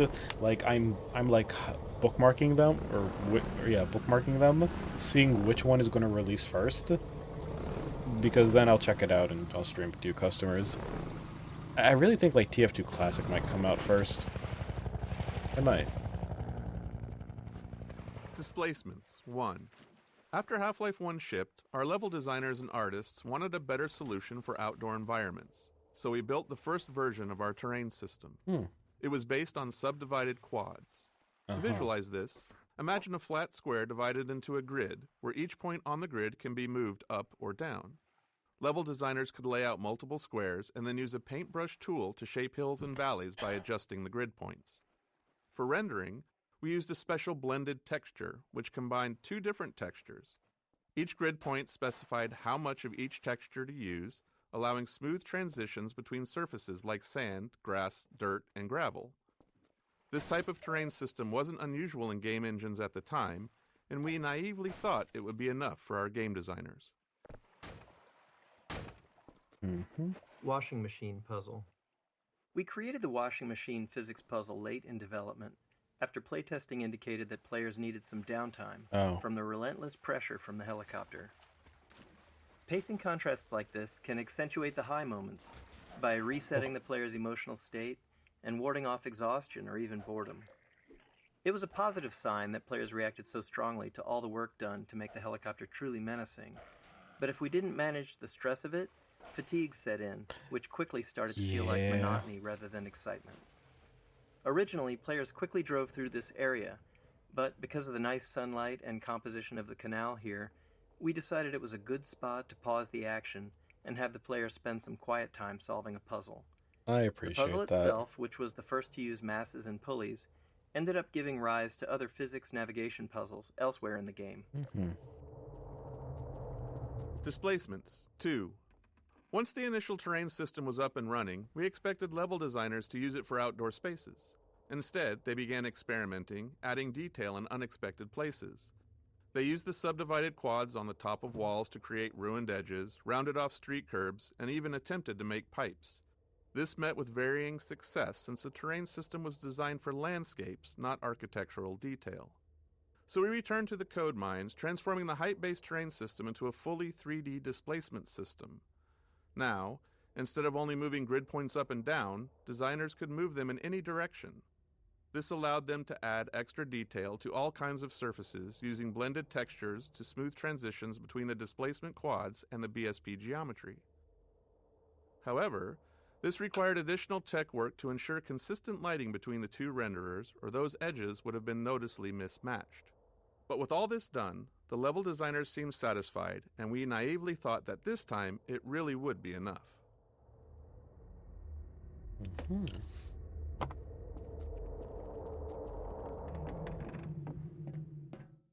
Displacements 3. With the general displacement system in hand, level designers didn't stop at adding detail to the world and returned to their original goals of building large-scale outdoor sections. This led to another round of updates to balance performance, ensuring the system could handle both fine detail and larger ground terrain. Texturing had to improve as well, especially to support complex structures like overhanging cliffs that weren't possible with the original height-based system. Designers, never one to rest on their laurels, also started using displacements to create caves and tunnels. While these additions looked great, they required even more technical adjustment. Eventually, we managed to wrangle the competing requirements of all the ways that displacements were being used, and they shipped in large sections of our game world. Looking back, displacements are a clear example of how technology and game design evolve together. It's a chicken and egg problem. We can't foresee all the ways a piece of tech will impact the game, but we also can't build the tech without knowing what it needs to accomplish. So, as is always the case, we have to build something. We start with a solid guess and see where it leads us. Push the washing machine down. Wait, could I hit it? No. Yeah, honestly, a puzzle like this kind of reminds me from the first Half-Life where you're just pushing that cube. Oh. Hold on, how the heck? There you go. Wait.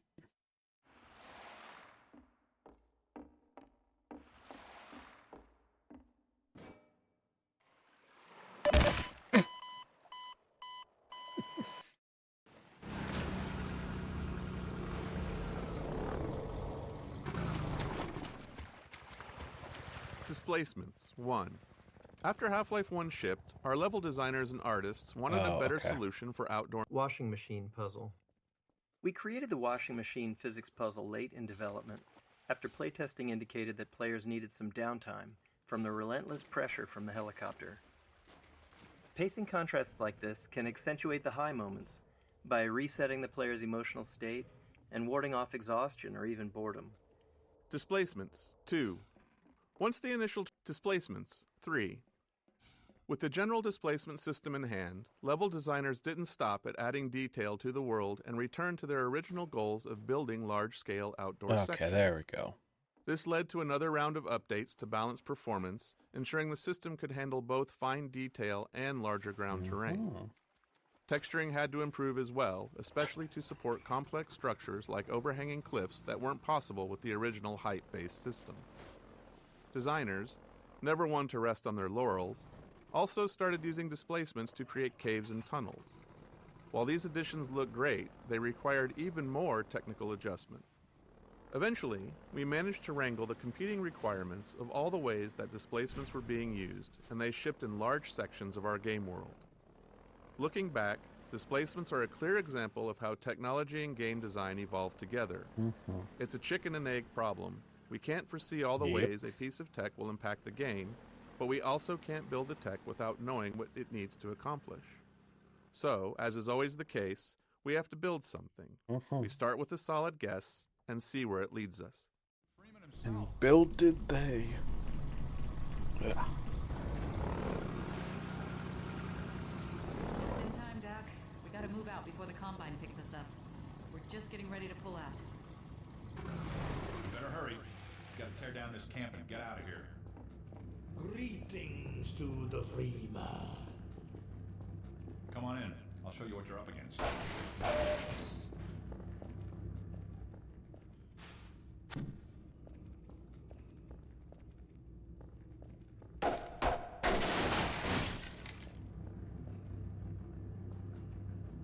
Come on, get in here.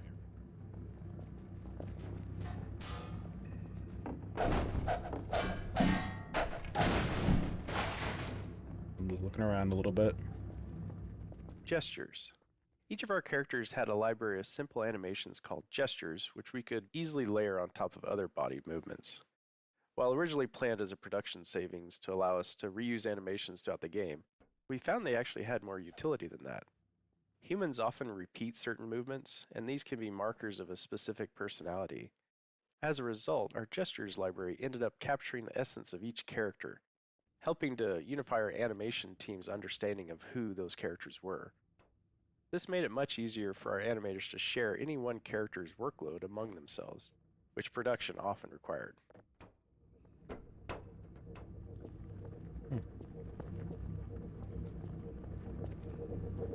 Oh, thank you, Butis. There we are. That gun came off one of the same 100 choppers that you're up against. I always like to bring a little irony to a firefight. Take that chopper down, and you should be able to tear on through to Eli's place. Birdhead, cause The Butis. Freeman will accept this weapon or suffer greatly on the road ahead. It's funny. I don't know. It was like the funniest mod I had. Horde of Vortigons. Get going, Dr. Freeman. I can see Eli was right about you. E.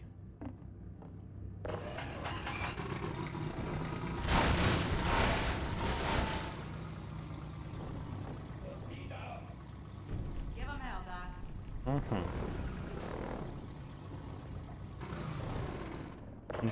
I wish I could like shoot it to activate it, but hold on. Airboat changeup. We heard from the playtesters that they wanted more varied gameplay from the airboat.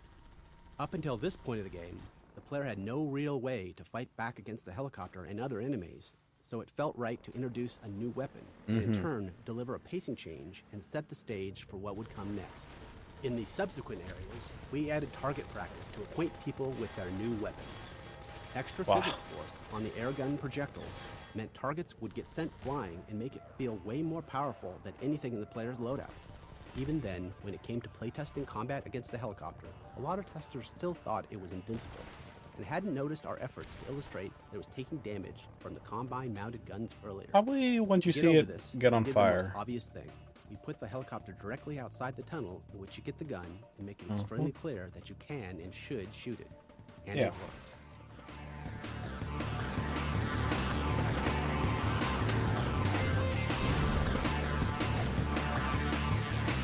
Yeah, because like it was pretty subtle once they showed you the machine guns from earlier that you could like shoot it down.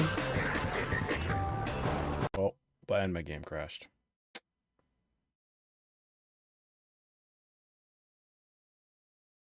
Oh, my entire Steam crashed. Holy shit.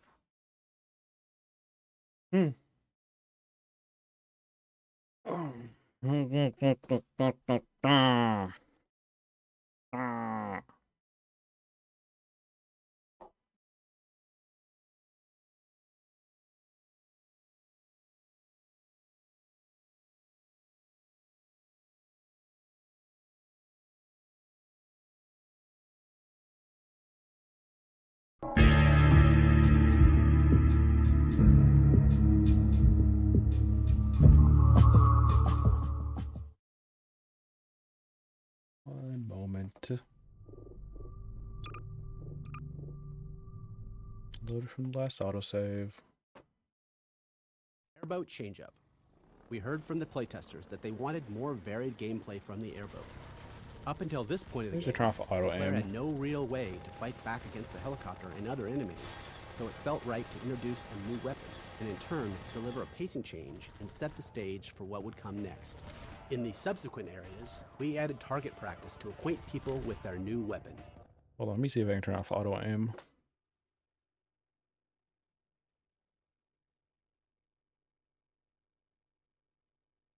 Let me try basic. Extra physics force on the airgun projectiles meant Yeah, that's targets better. would get sent flying and make it feel way more powerful than anything in the player's loadout. Even then, when it came to playtesting combat against the helicopter, a lot of testers still thought it was invincible, and hadn't noticed our efforts to illustrate that it was taking damage from the Combine-mounted guns earlier.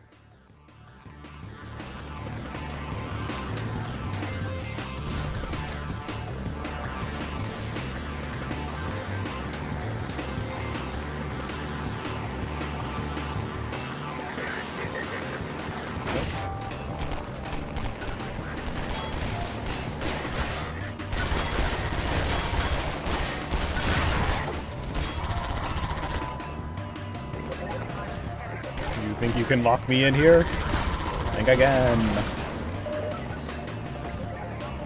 cannot stop the free Maid. Oh shit.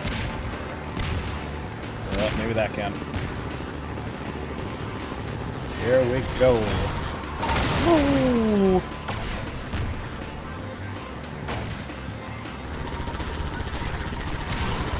Oh boy, explosive barrels.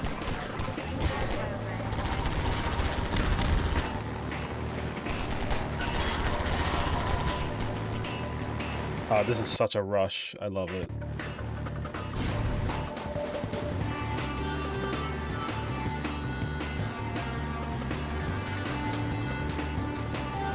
Whee!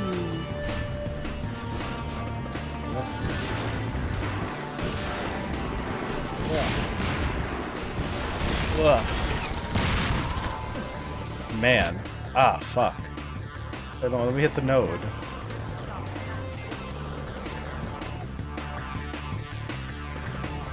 Skybox time of day. The skybox in fog color changes incrementally during this chapter. This is meant to visually represent the passage of time as the player journeys through the canals and the chapter. Two fog color values in opposite directions help sell the illusion of the oblique angle of the sun. You can see it getting closer to sunset by this point. Yep. This culminates in the helicopter combat arena with the sun setting and Ravenholm visible in the This skybox. has almost been a whole day.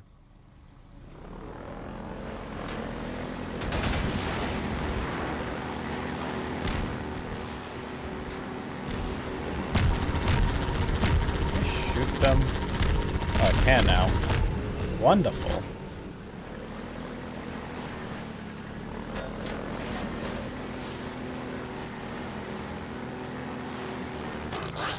Oh, that's it. Sorry about that.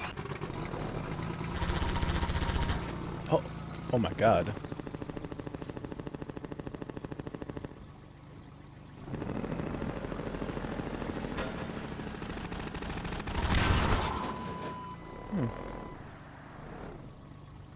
And then his goddamn unforeseen consequences.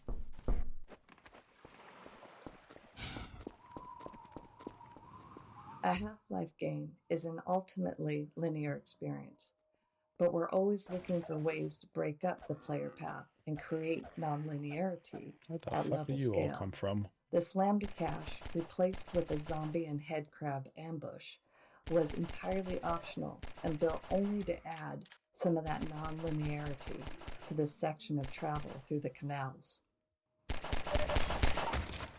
Mm-hmm.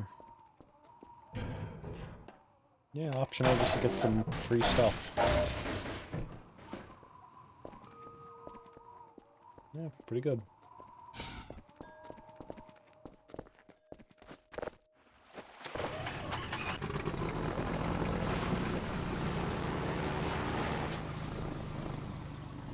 And in here.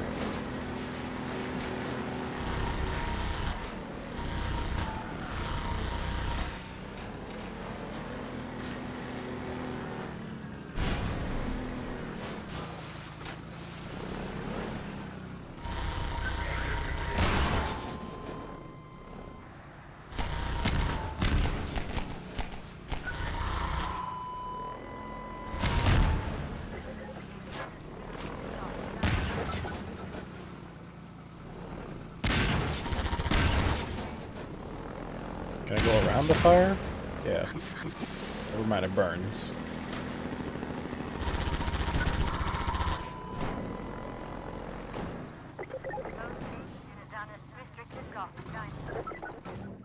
Donkey Kong Barrel Ramp.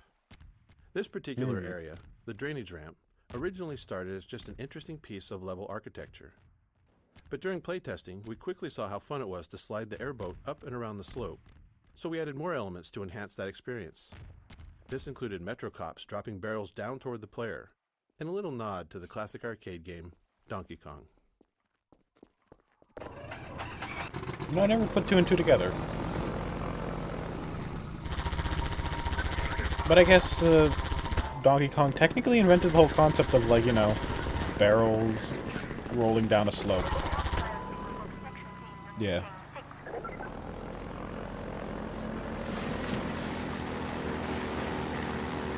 In video games.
you can blow them up.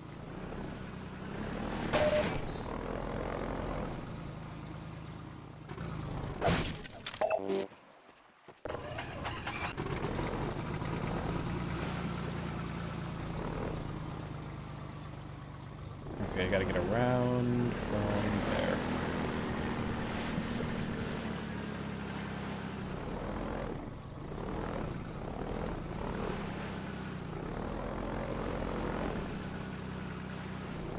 I forget, do I need to open up that crate from the inside, I think?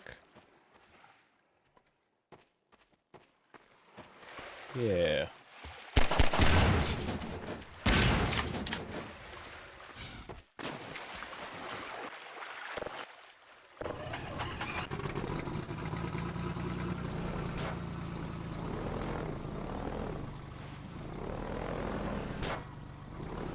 Come on now.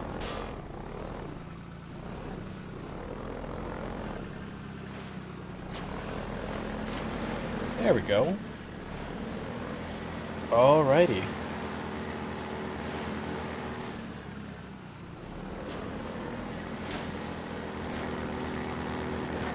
I'm glad I didn't mess that up.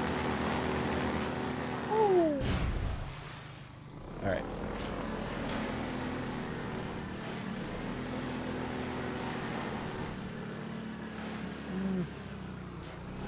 Okay, I know it's that way. I just want to look around a little bit.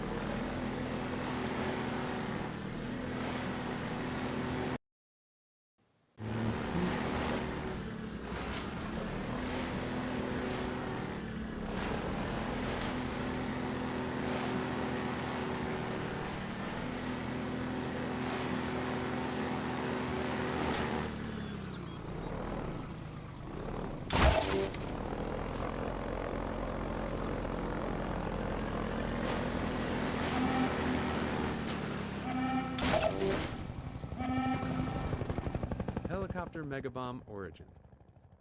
The Megabomb helicopter attack was based on a bug where a programmer accidentally removed the bomb drop cooldown, resulting in the chopper dropping hundreds of bombs all at once. It looked so cool that we decided that we had to keep it for the final shipping bombing run attack.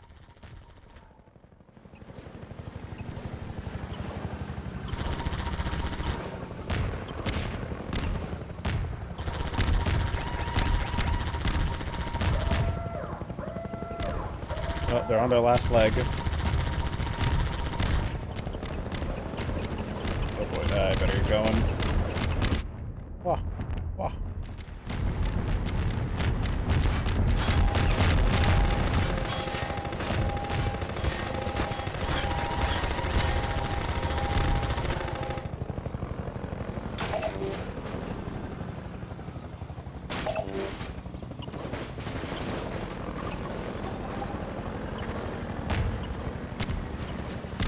Oh, there it is, right behind me. What the heck? What are you doing?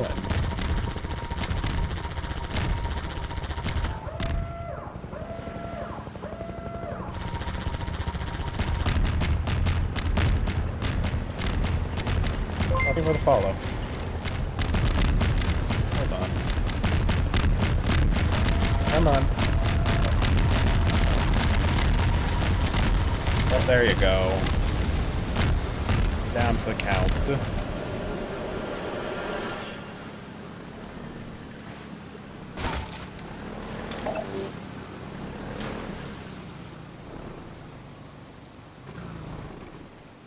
Are those just remote yeah, no, those are remote operated.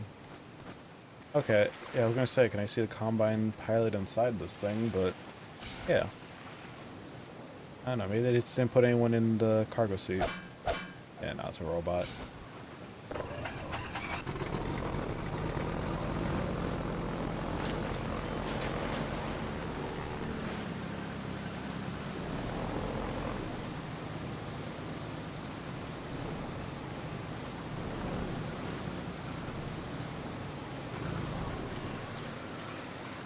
Okay.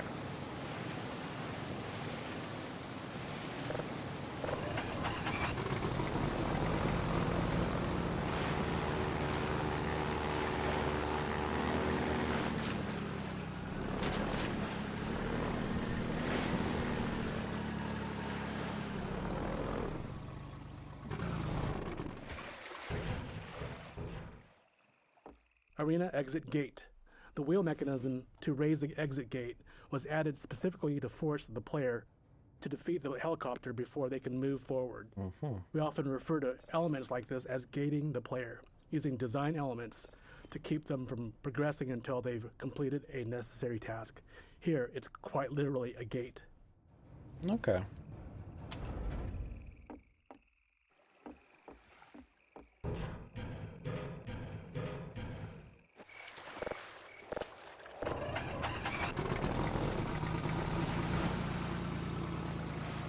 Right, and then I can go up from here.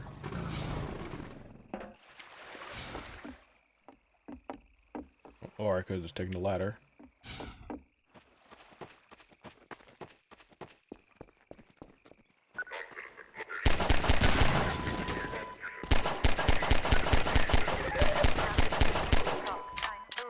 How the heck do you not explode?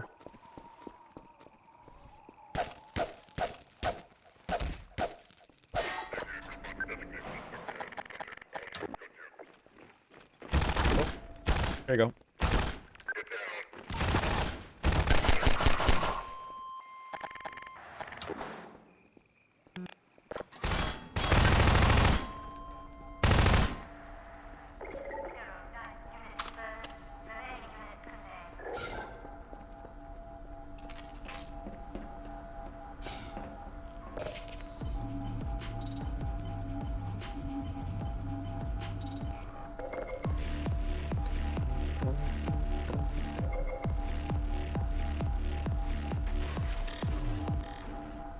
It is currently 8:05.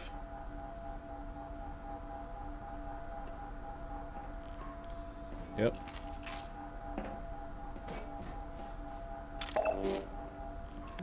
There we go.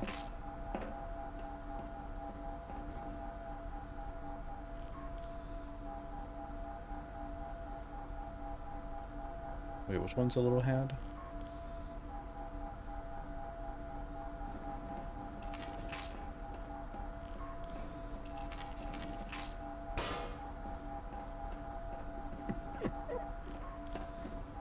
Oh, well, let's go.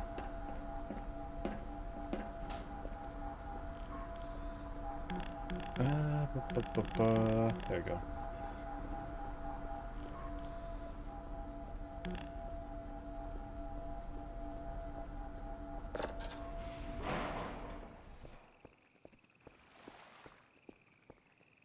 Oh wait, did I not interact with this one? Helicopter Final Battle. We designed this area as the arena for the final showdown between the player and the Combine attack helicopter. Really? It's the player's chance to finally eliminate the relentless enemy that's been hunting them since fleeing underground after leaving Kleiner's lab. This area went through many iterations to get right. It needed ample space for fast-paced vehicle combat, a smooth movement flow with clear path options, and reliable performance. We also aimed for visual clarity suited to combat, striking but not overly noisy, while ensuring it would serve as a memorable vista once the helicopter is destroyed. Huh. Was that, like, the thing is, we fought the boss over there. And then there's, like, the valve that we were supposed to, you know, that we wouldn't be able to actually proceed this way. That is interesting.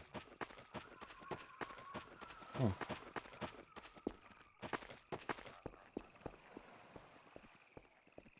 Okay, anyways.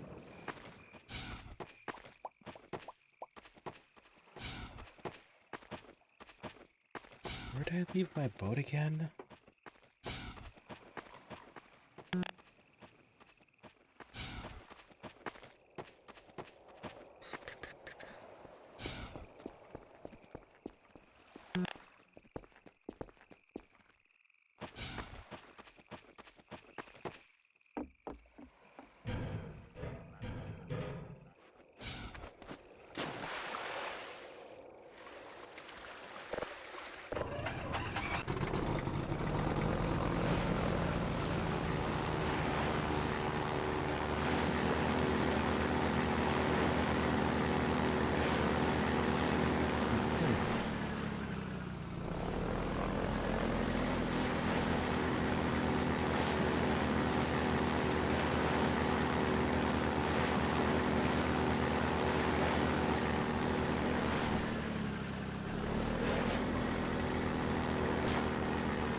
so you're supposed to take the airboat up here.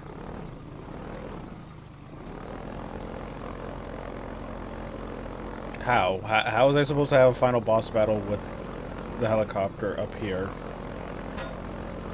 Okay, there we go. I guess, but I don't know. I feel like down there is a lot better.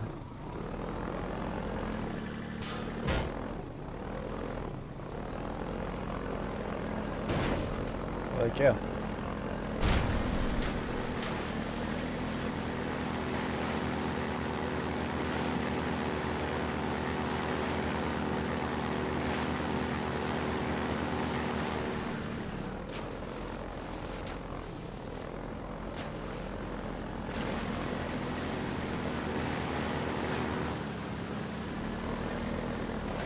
I'm trying to remember. Like, I know I need to open that door out there. I think I had to, like, somewhere proceed. I just forget where I had to go from here. Oh, was I supposed to climb the bridge from up the... Okay. I'm just gonna leave the airboat behind. Because I'm going to be jumping down there anyways.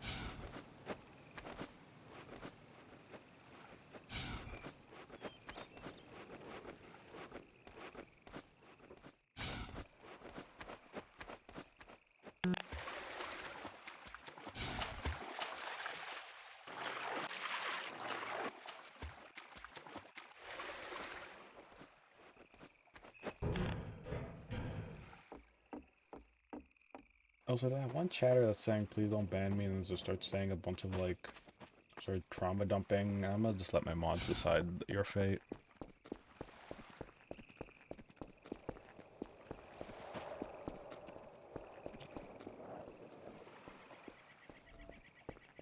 Let's see. Okay, yeah, here it is. There's the part I missed.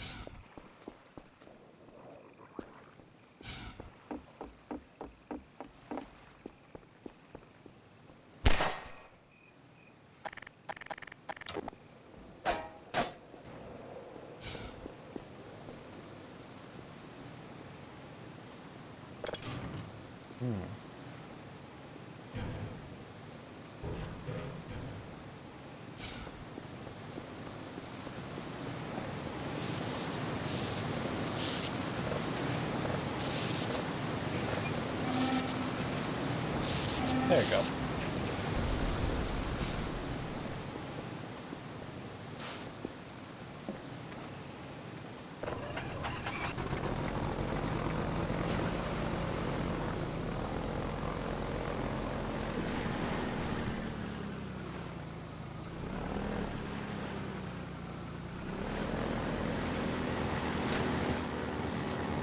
Yeah, oh, what?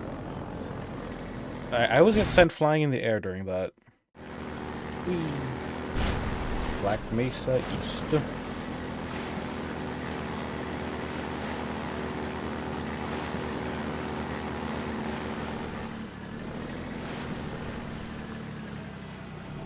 Right, we park our airship right along here.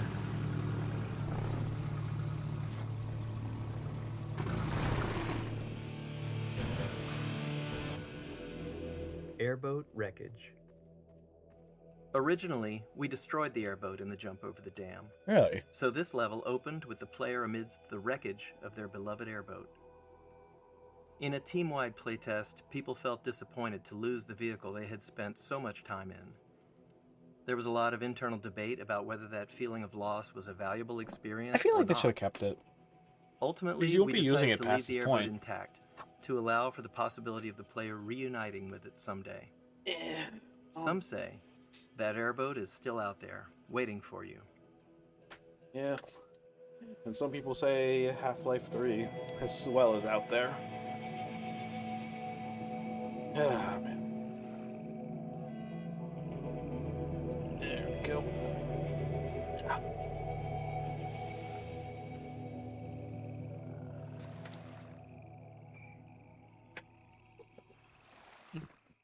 Excuse me.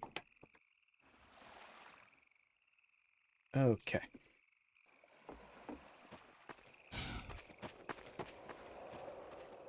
And also, like, the airboat is just going to be left here at Black Mesa East, unless...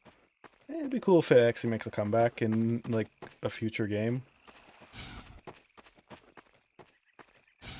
Or someone could make a mod about it.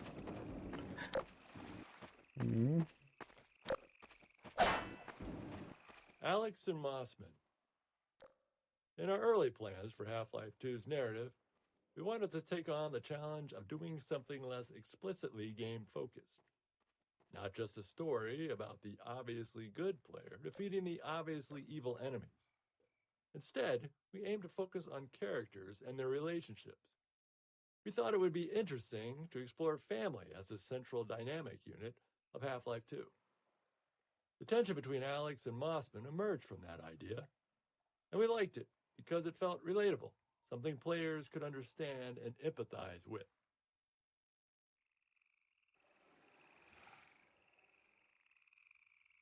Yeah, in fact, speaking of Mossman... Hold on, I might need to double check something.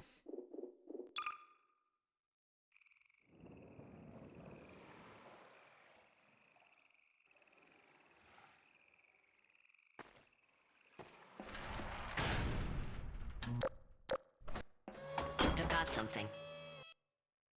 Okay, it's human. Hello? I might need to change this. Take it easy in there. I forget if the We're mod safe also now. replaces Mossman. Think I'll have to forgive the scanning process. We can't take any chances. Okay, hold on. I need to double check the mod real quick.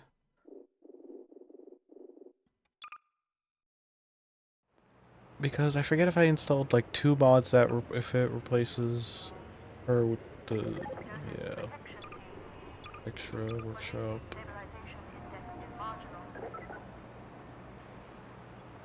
Alex and okay, Moss. Okay, here it is. Okay, that's a voice replacement, but what about?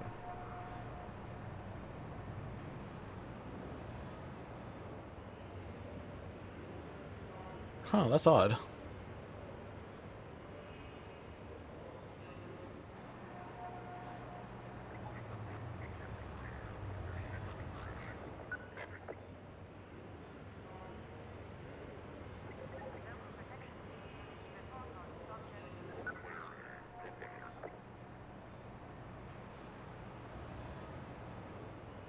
Okay, I see the Mossman model voice. Wait, model and voice replacement? Oh, okay. Oh, I thought it was just voice. Okay, I see. I see. Okay, here. You know what? I'm gonna double check something. Let me exit real quick. Or wait, no, I can actually just access the workshop straight from the game, right? Browse. Let me look up the character, NPC. Mossman. Let's see, what's a good one? What's the most popular replacement?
Okay, I might have found a funny one.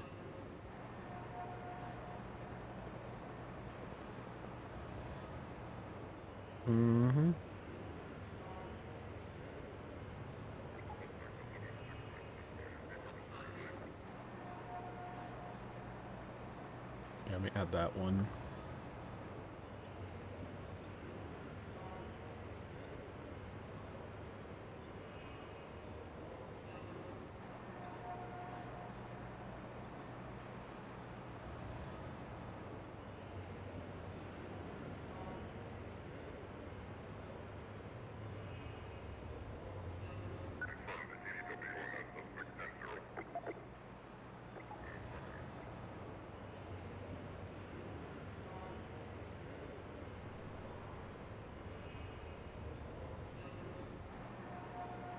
Okay, actually, no, I got a couple of choices now I think about it.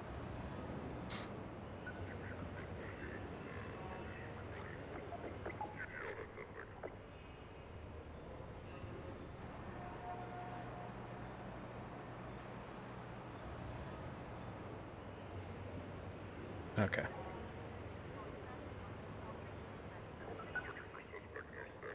Might need to disable this one. Okay.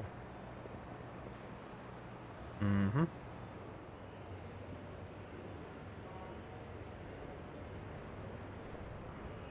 And or should I, let me see what they have for Eli actually.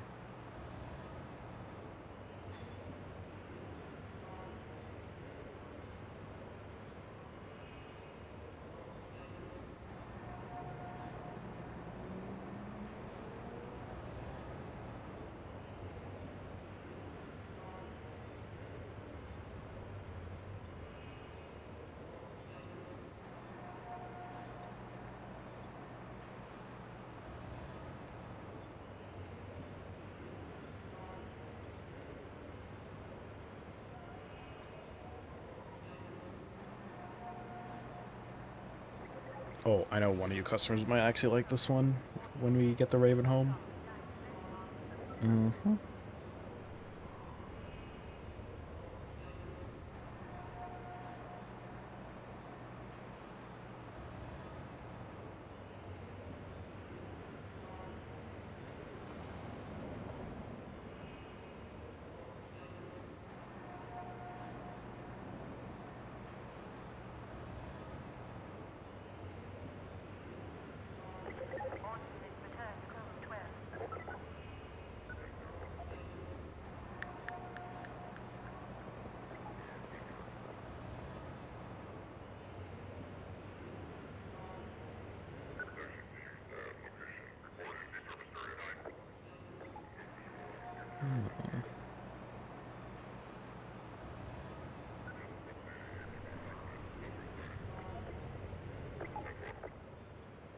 So I got distracted by gun mods.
Mm-hmm.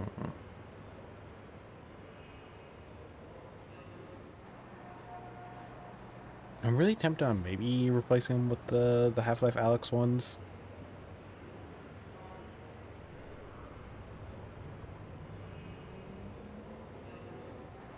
I might.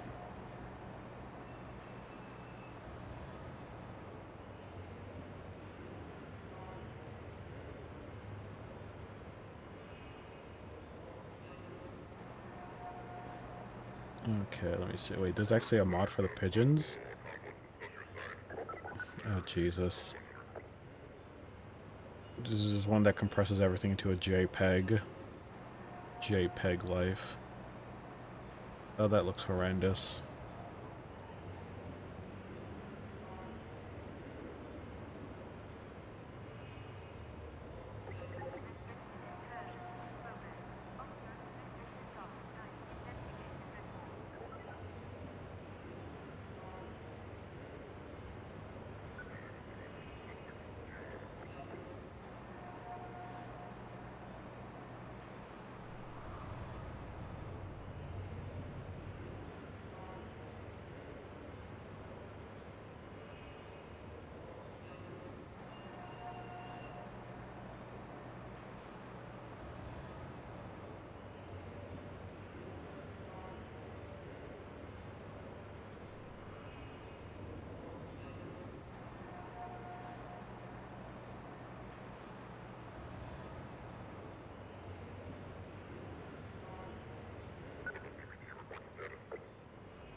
Okay.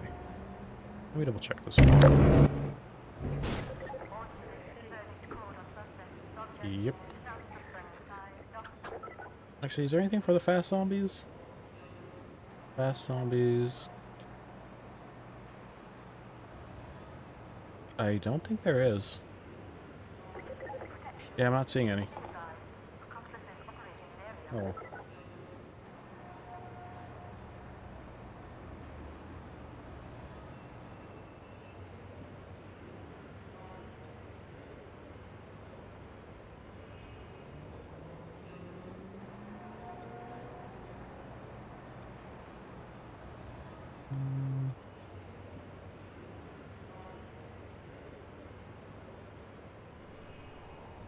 Oh, there's even a...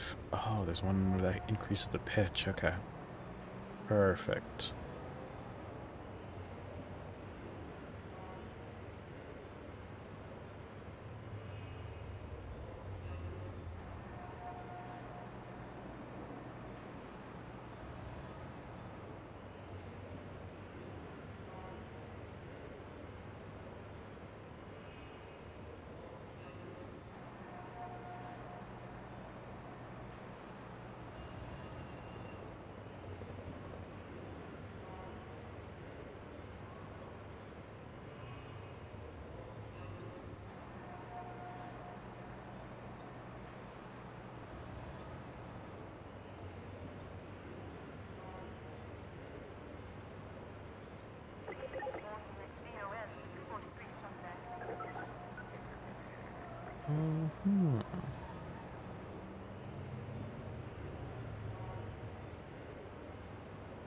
Yes, I'm getting very distracted by looking through the mod list since I haven't looked at it in quite a while. Seeing what's new.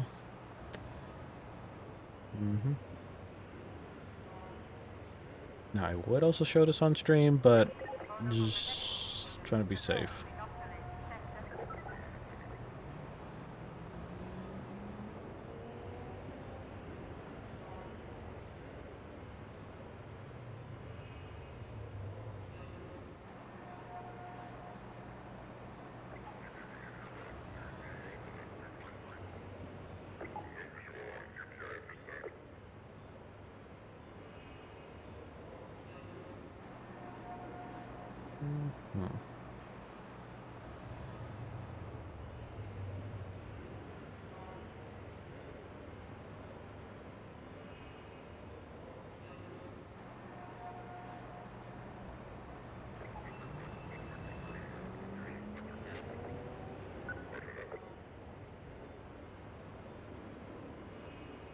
Oh, could I do the Half-Life Alyx model of Eli? Yeah, sure, let's do it. I want to see how it looks like in this one.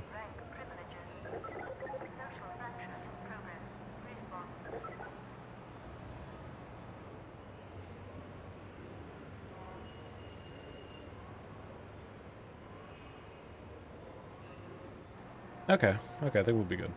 Yep.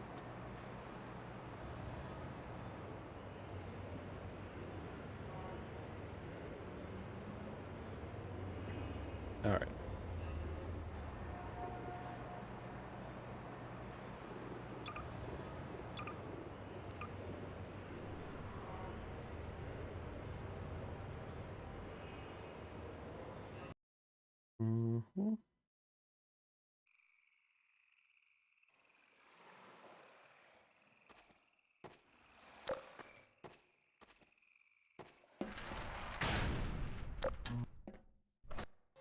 We've got something.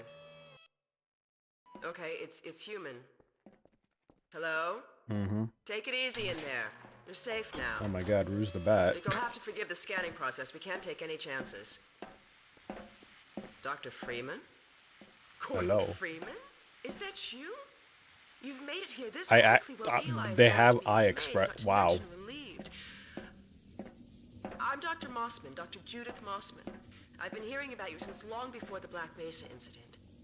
Oh, Black Mesa. I do so envy you working with Eli and Dr. Kleiner when they were at the top of their field. You know, I say this character model is pretty there we fitting go. for her. You can come through now. For those who know her character. I'll take you down to Eli right away. You would never forgive me if I kept you waiting. Oh my god, they went crazy with the jiggle physics on her. Wow. We could certainly use the extra help around here. We've covered a lot of ground the last few months, but things would go so much faster if we had more people with your training. We're closing in on a reliable local teleport technology, something the Combine still hasn't mastered. Eli thinks their portals are string-based, similar to our Calabi-Yau model, but they've failed to factor in the dark energy equations. They can tunnel through from their universe, but once they're here, they're dependent on local Did you just tune transportation. in? If Good they time. knew what we were doing with entanglement. Good time. Oh. Listen to me. I sound like a postdoc. I'm just so excited to think that we'll finally have the chance to work together. Where was I? Oh, yes. Dr. Kleiner compressed the Zen relay far beyond anything he imagined at Black Mesa. We figured out how to use Zen as an unexpressed axis. Oh my god, they have chef hats on. So we can swing around the border world and come back in local space without having to pass through. Oh, here's Eli now. Yeah, so I'm using the Half-Life Alyx model. Let me see how Eli, different it look what I looks. found in the airlock. Gordon Eli's lab. We built Eli's lab after Oh, wow. Dr. Kleiner's, which gave us a better understanding of how to set up and design effective choreo scenes. As a result, we were able to create a more complex scenario with more opportunities for it to respond to the player. Having multiple characters doing their own thing around the room made staging tricky, and it took a lot of iteration and playtesting to get it to run smoothly. Our experience showed that, generally, players wanted to play along with the scene. They just needed enough subtle clues to know where we wanted them. Similarly, if they got distracted, the scene had to gently pause and wait for them to return. It's been a real honor. I'm looking forward to working together. Feel free to look around. Okay.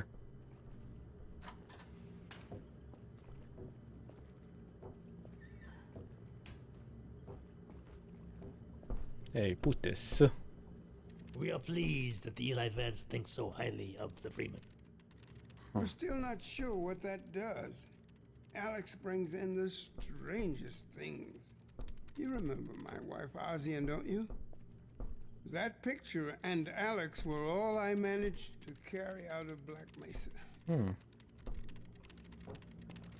We've almost got that portal working again. But I wouldn't blame you if you didn't volunteer for the next trial run. Feel free to look around. Balancing the player's desire to explore with the narrative goals of the scene was always a challenge. We wanted the room to be full of interesting things to look at, but many players wouldn't explore until they were sure they wouldn't miss any of the character performances. That's why it was important for Eli to tell the player to look around midway through the scene. It signaled that it was safe to explore. From there, we could trigger a variety of custom mini-scenes based on what caught the player's interest. Please.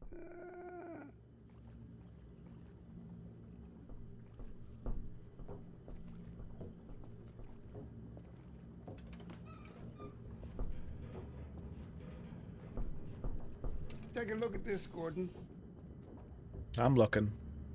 Oh.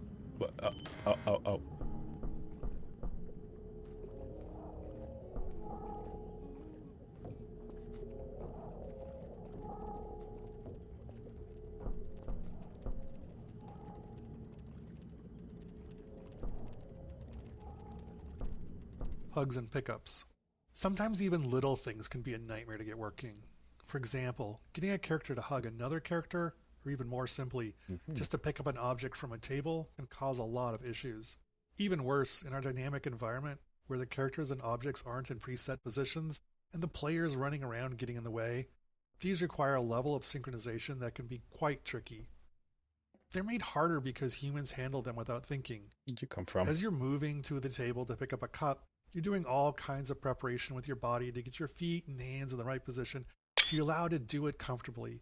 Everything ready right when you get there. If you're moving in to hug somebody, you're both doing it at the same time, adjusting constantly based on each other's movement. To get these features to work in the game involved a lot of synchronization work, making characters aware of each other and the world, and at the same time, getting them to know more about their future plans. It's tempting to want to break up pick up a cup example into discrete steps. Walk to the table, face cup, pick up a cup, because it's much simpler that way, and it makes the steps nicely reusable. But that's how robots work, not humans. Our characters had to know they were moving to a table with the intention to pick up a cup, so they could work on multiple parts of it simultaneously, making sure their hand grabs the cup right when they get there. With two characters, it's even more of a negotiation. Come in here. Both need to agree where and when it's going to happen, and everything needs to happen in place in a seamless fashion. While these moments of simple interaction with their characters in the world are often short, they were critical to making them seem like believable people. I believe in the putis.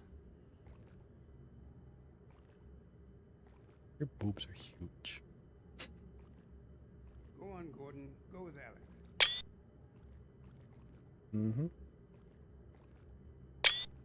Anyways.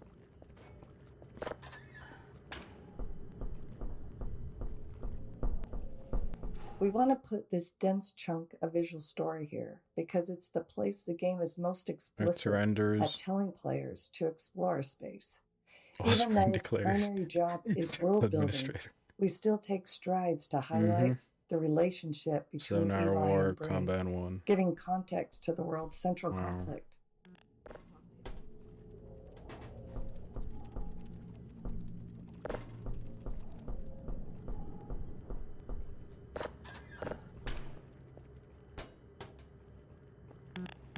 Doesn't react.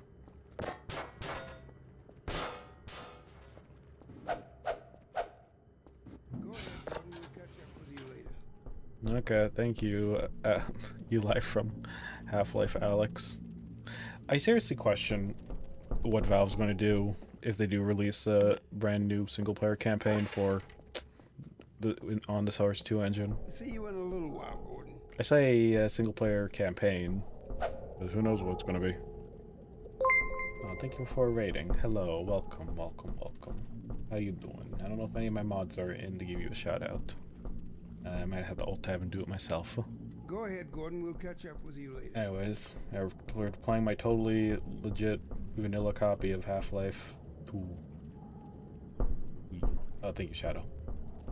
Are you able to do the exclamation point shout-out as well? Oh, what the fuck? Was it game breaking for a second? Oh, it was the audio.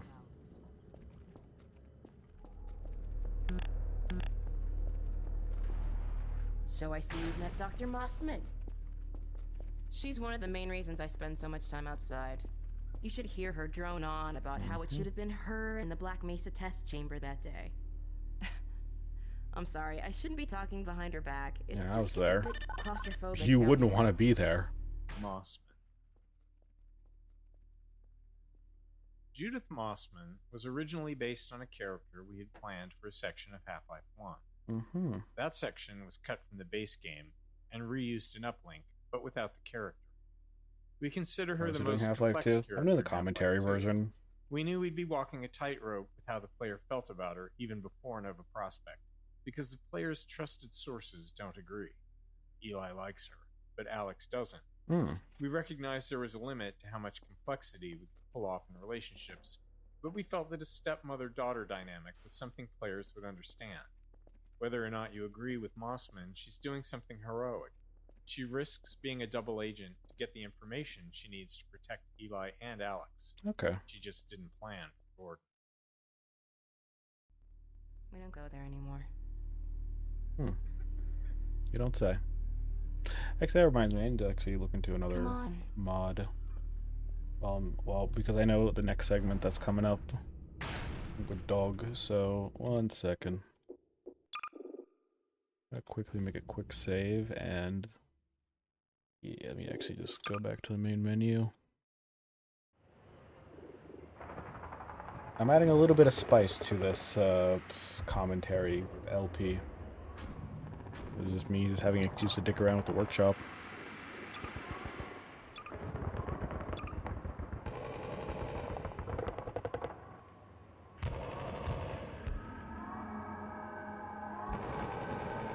Let me see if I can find one for dog.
Okay.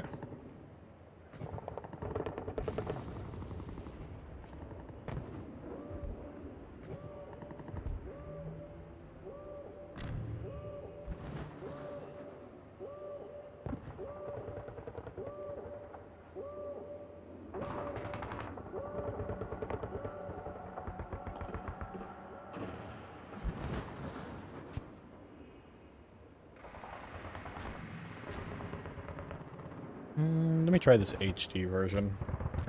And I couldn't find any other funny mods for dog. I mean, there's some funny ones, but they're very cursed that I wouldn't want to put upon you customers. Okay.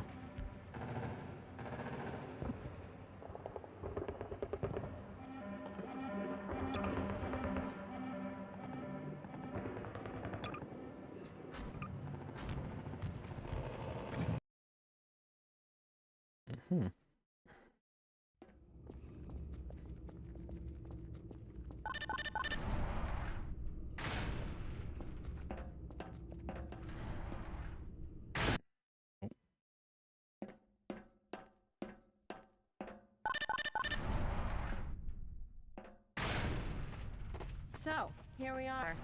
The scrapyard. This is a gravity gun my father was talking about. You can call it the zero-point energy field manipulator if you really want to. Character lighting. In the first year of development, we were struggling to get our characters to feel as realistic as we wanted them to. There were actually quite a number of different problems, all of which eventually required specific technological and artistic improvements to fix. The first major problem was lighting. At the time, lighting technology in games had many shortcuts, some due to performance, but many due to misunderstandings of how it all works. To make characters look good at the time, models and textures had to be created with much of their lighting solution baked into them, like shadows and glossiness. The characters looked cool, but they also looked like video game characters. We started building Alex with this approach, because that was how you're supposed to do it. We used the baked solutions and lit her like a movie actor, essentially as if she had a custom lighting rig that followed her around and ensured she always looked good. But it didn't really work. The range of lighting environments and the dynamic nature of video games meant that she'd look great in some environments, but always end up looking terribly unrealistic at some point. We tried iterating on our lighting rig, increasing its capabilities, but eventually it felt like we were at a dead end. Returning to the drawing board, we decided to try a different approach. We built her and the lighting and the textures from the ground up, throwing everything away, focusing on not on what we wanted her to look like in our ideal lighting, but on how things were supposed to work in the real world. It might seem obvious, but it wasn't how it was done, at least not in video games. When looked at outside the game's renderer, these models and textures actually looked worse than the previous versions, but we managed to methodically pull out all the shortcuts and misconceptions about how light and texture and graphics cards worked and put it all back together. After all that was done, when we were finally able to look at Alex in-game with her new models and textures in a dynamic environment that kept her visually consistent at all times, well, she looked great. Totally seamless and part of the Half-Life 2 world.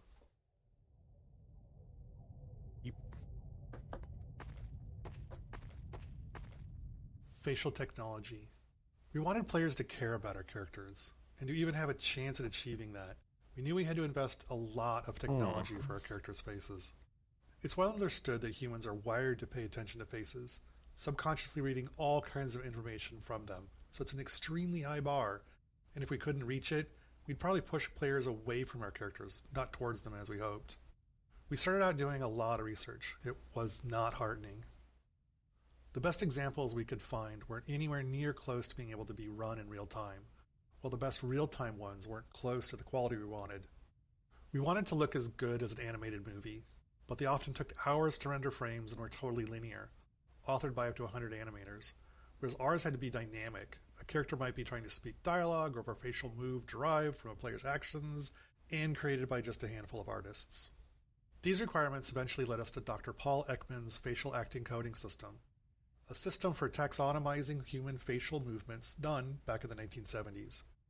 It gave us a vocabulary for describing facial movements throughout our tools and code, and a target to aim for when designing our characters' faces. With it as a framework, we started a many-year process of iterating on how we built faces and heads of our characters. Where others had tried taking bits of Ekman's work, we wanted to try to use it all. That meant a lot of time spent figuring out how to do each piece within the tight performance constraints we had. But we also spent a lot of time just looking at people and faces, trying to find the extra features that would add the most value, like skin elasticity, teeth shadowing. In the end, while we weren't able to do everything we wanted, we did manage to get the pieces we thought were the most important to a convincing facial performance level on our characters. Okay. Here, I'll take it. The primary trigger emits a charge. Facial tech. Punch stuff and send it flying. I found it handy for clearing minefields.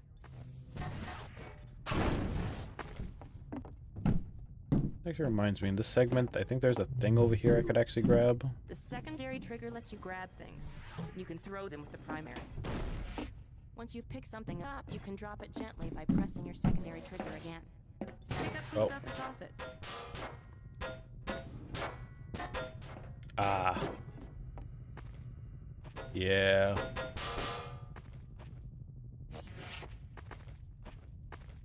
I think I still need to get the achievement for this. You can also pull stuff over from a distance.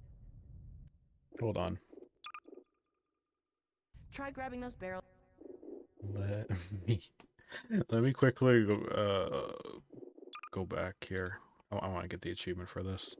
I can't do it while I'm in commentary mode.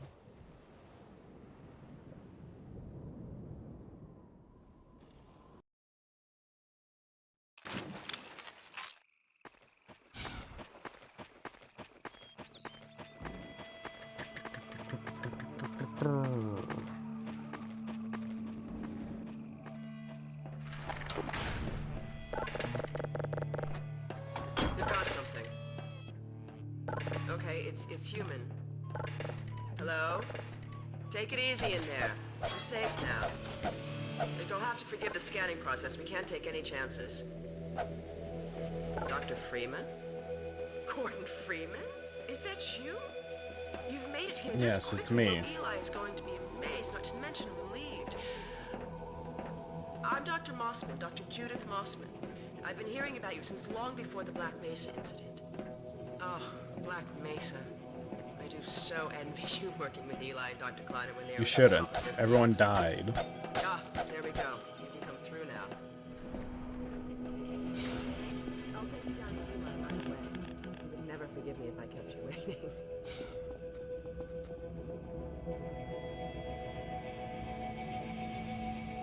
That's the face of someone who's scared of bats. We could certainly use the extra help around here. We've covered a lot of ground in the last few months, but things would go so much faster if we had more people with your training.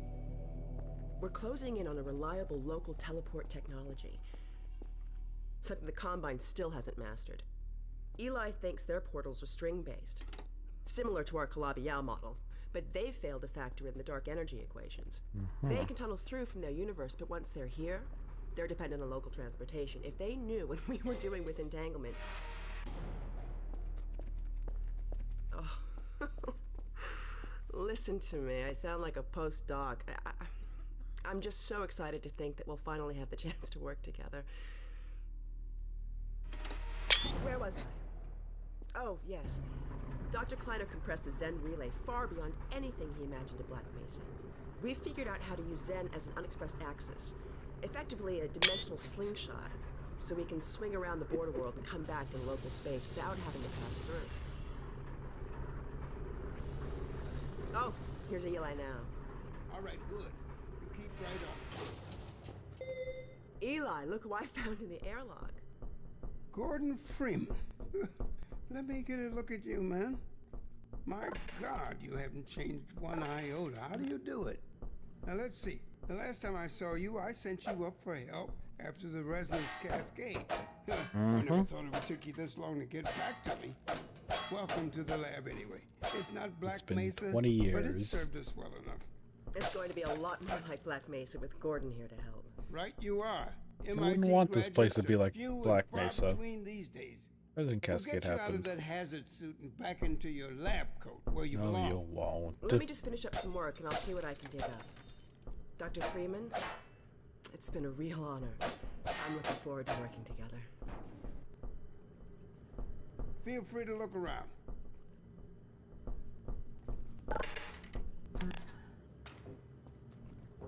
So after she walks away, Alex should come. Trying to figure out from where. Was it the door over here? Dr. Breen. He's the administrator of this whole vile business now. He ended the 7 Hours War by managing Earth's surrender. The Combine rewarded him with power. Mm-hmm.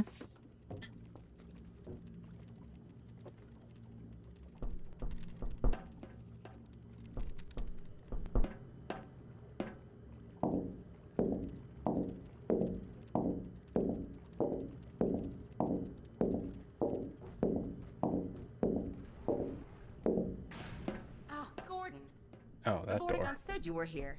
I can't believe you made it so quickly on foot. I believe he broke your record, honey. Well, he earned it. I guess you proved you can handle yourself out there. There's nothing Gordon can't handle, with the possible exception of you. Dad, please.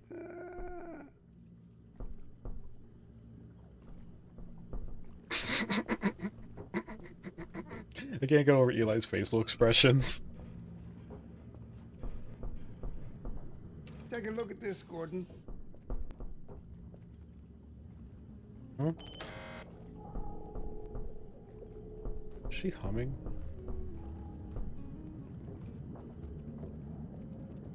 I'm hearing her hum. It really did sound like GLaDOS humming.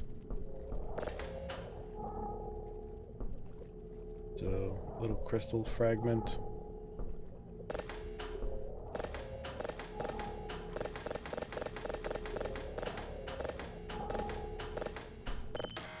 Alex, I thought you were on watch. The Vortigaunts relieved me so I could come see Gordon. Anyway, I should be in here working on the portal. I have the repairs well in hand. Someone misjudged the capacity of the Combine thyristor. Are you blaming me? No, not at all. It was a calculation error, not a mechanical problem. Then maybe you should let me do the calculations next time as well as installing it. Alex, really? Sometimes I think you deliberately misunderstand me. Alex, why don't you take Gordon along and give him some practice with the gravity gun? Sure. Come on, Gordon. Let's go have some fun.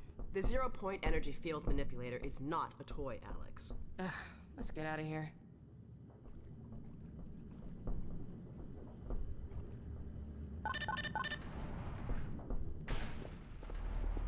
So I see you've met Dr. Mossman.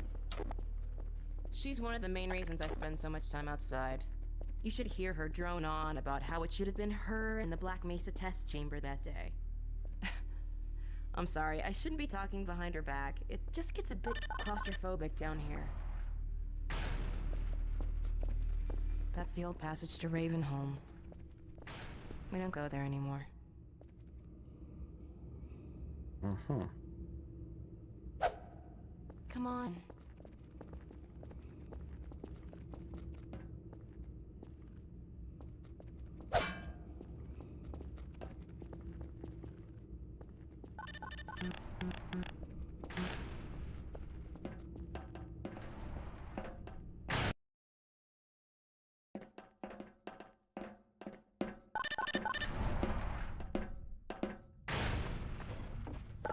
Here we are. A scrapyard. This is a gravity gun my father was talking about. You can call it the zero-point energy field manipulator if you really want to. It's designed for handling hazardous materials, so much more of a simpler name. but we mainly use it for heavy lifting. Give it a try. The primary trigger emits a charge. You can punch stuff and send it flying. I found it handy for clearing minefields.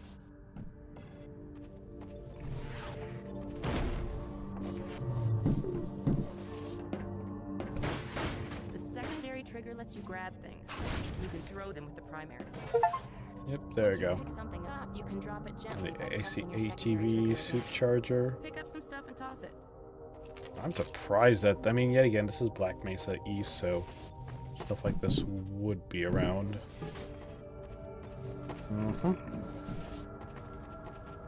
Alright. That's all I came here for, just to do that achievement. Alright, I can load back into my other save. With the commentary book. Eye shader. Another critical part of getting character faces to be convincing was in the eyes. Humans are great at reading eyes. There's a part of your brain dedicated to it, down to knowing where somebody is looking based on the reflections on the eyeballs. But there are all kinds of subtleties that matter. Eyes aren't actually spheres. Eyelids get distorted by the cornea moving around underneath. Eye movement can increase the odds of blinking. Eyes don't actually line up directly behind the pupil. They're shifted slightly. All these little details might feel small or unnoticeable, but the absence hurts the believability of the character. We worked on eyes for a long time, iterating our eyeball model and feature set little by little.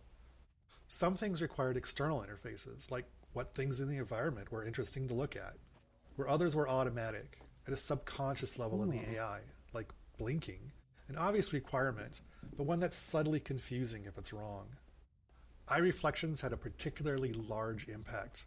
They're ultimately a tiny amount of real estate on the screen, but the difference they made was enormous.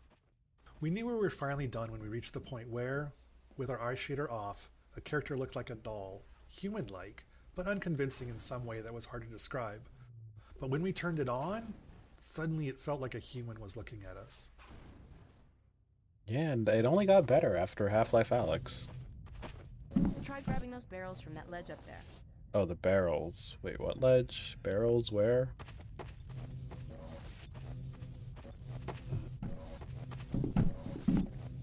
Moving the gravity gun. When the gravity gun was first prototyped, we planned to give it to the player midway through the game. Really? But as playtesting progressed, we saw the strength of its design and realized the gravity gun and, more importantly, the ability to launch saw blades at zombie faces needed to come earlier. That meant Eli's lab also needed to move earlier too. It was a significant change, but it was crucial to Half-Life 2's success. Yeah, that's true. It serves as a good reminder that storytelling and gameplay are intertwined, and neither can always take priority. They have to work together. Beware of Doog. Oh, you can also open the gate behind me. Okay.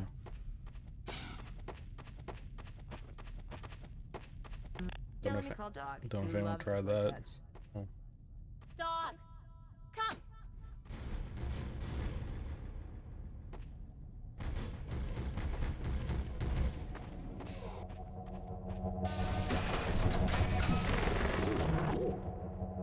Yeah, you can definitely see the HD textures on them. My dad built him to protect me when I was a kid. Oh yeah, look at that. First model was about yay high. I've been adding to him ever since. Haven't I, boy? Man, this is kind of fitting. You'll need to use the gravity gun. Go ahead, dog. Throw.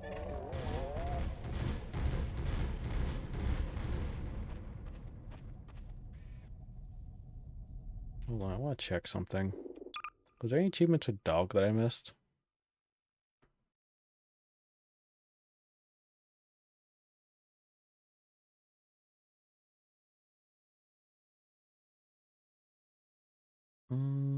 There's one you can kill enemies with the man hack.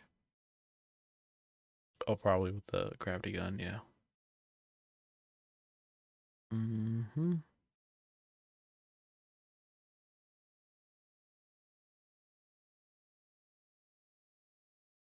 Okay. I mean, I'm already 69% to the achievements. Nice. Ooh. Good catch.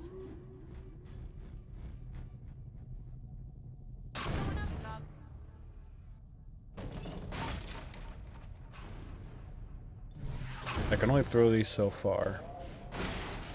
Another one, dog.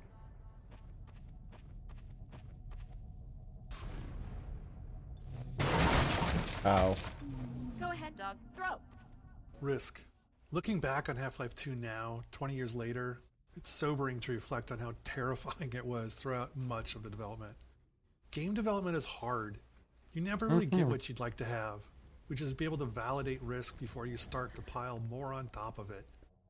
For example, our facial animation technology, it took probably 3 or 4 years of work before we were confident it was actually going to work, but we couldn't wait until then. In that first year, we immediately started making all kinds of other choices in our game design, our asset production, and our other technologies, all based on the assumption that our facial animation technology was going to work in the end, from a quality and performance standpoint. If it hadn't, many of those other choices wouldn't have worked either. At the same risk profile is true of other large choices we made early on. We can't wait. We just have to build and hope that our guesses will be true years from now. Terrifying. So what do you want me to do, dog?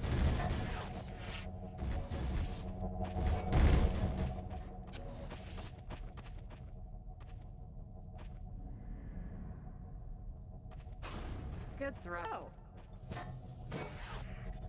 When I told you dog liked to play fetch, I didn't tell you who'd be fetching, did I? I guess so.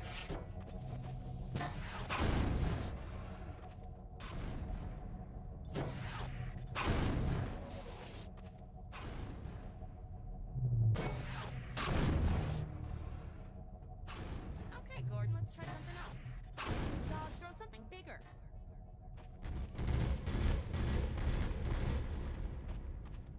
I think that's too big for the gravity gun to handle. Oh no. No, dog. No, no, boy. Down. Put that down. What is it, dog? Oh my god, what was that? Scanners! Oh, the combine sweeping the area!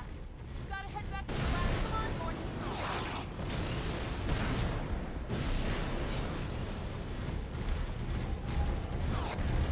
Yep, they're sending out head crabs.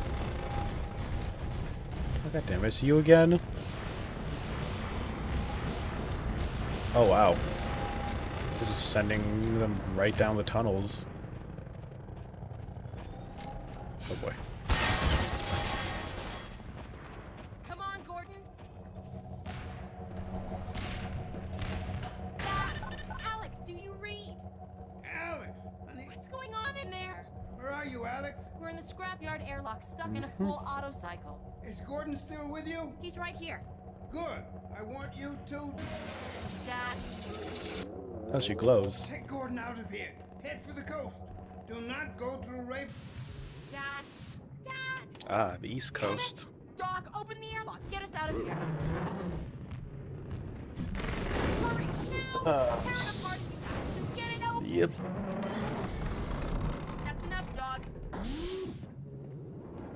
Got Come on, me. Gordon. Oh, thank you, dog.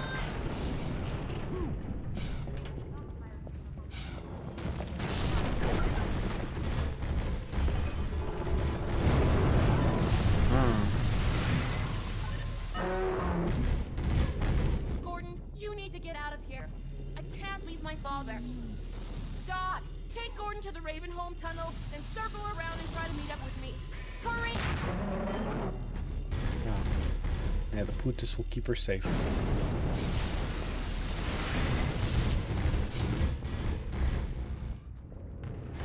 Yep. Alright, thanks, dog. See ya, dog. Bye-bye, dog.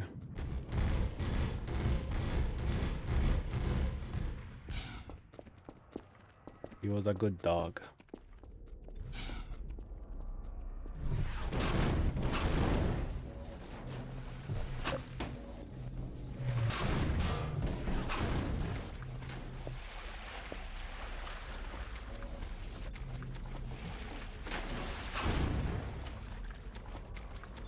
Oh, they don't even work. So yeah, this was the part that... yeah, this is the part that kind of confused me, because... yeah, I was like, oh, it was locked. Yeah, my dumbass thought that it was a good idea to stack a bunch of objects. Okay, let's go. I like to admit to my mistakes so I can improve for the future. That was like one thing Papa Maid always told me.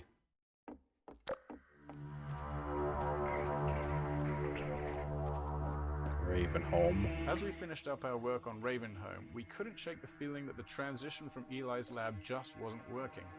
It was far too abrupt. Eli's lab connected directly to the streets of the town where you'll be shortly, and the section you're standing in didn't exist. Oh. We had just made this promise at the end of Eli's lab: we don't go there anymore.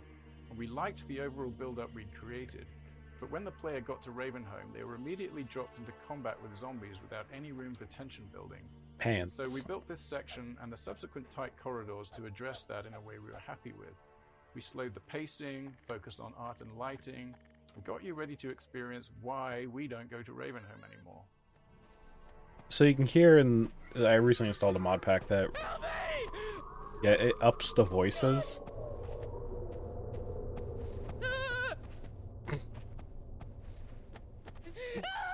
It's very high-pitched, but yeah.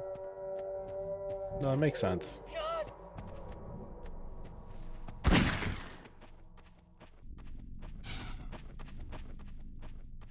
Ravenholm Gameplay Focus. After watching many playtests of Ravenholm, we knew the core gameplay of the level revolved around the gravity gun and physics. Once equipped with that knowledge, we felt we could appropriately build the transition into Ravenholm and help the player learn and understand a bit about what the upcoming experience would be. This happens often. We build the level track, figure out what's working, and then design its prologue. We built the following set of rooms with that table setting in mind. The brutality of the tools we provide the player seemed to aid in setting the mood we were striving for, helping to shift the tone from the safety of Eli's lab to something darker and more frightening. Yep. Bringing physics to the enemies. The physics traps in Ravenholm were some of the first gameplay elements in the level that we were really happy with, but they lacked player agency. It was the saw blades that helped us figure out what Ravenholm was truly about. With saw blades, the player was able to bring physics to the zombies instead of leading zombies into the physics. Once we had that understanding, Ravenholm evolved rapidly. We kept combing through the map, looking for anything, especially anything unusual, that could be turned into a tool or weapon for the player.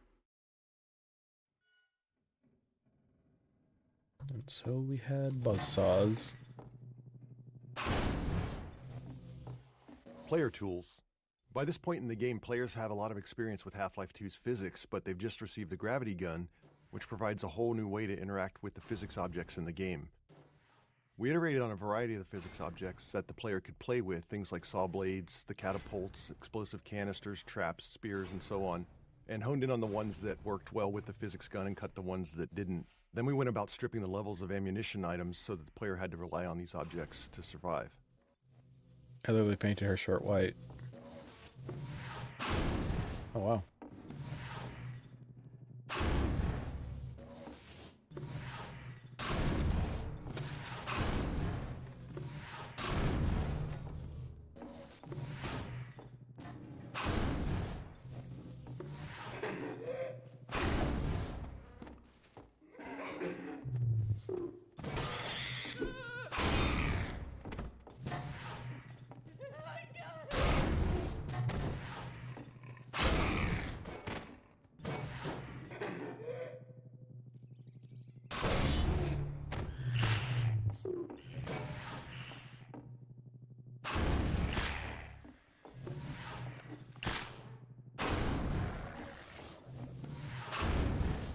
Yeah, the paint still works.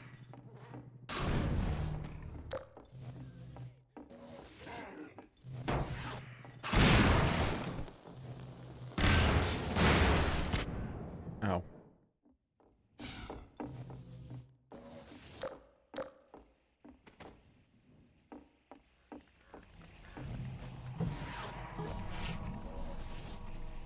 For it was said they had become like these peculiar demons which dwell in matter, but in whom no light may be found. Contrived setups. There's a pretty obvious contrivance in a bunch of the gravity gun and physics object training. The player pulls a saw blade out of the wall with the gravity gun, and right on cue, a zombie stumbles around the corner, just begging to have a saw blade launched at it.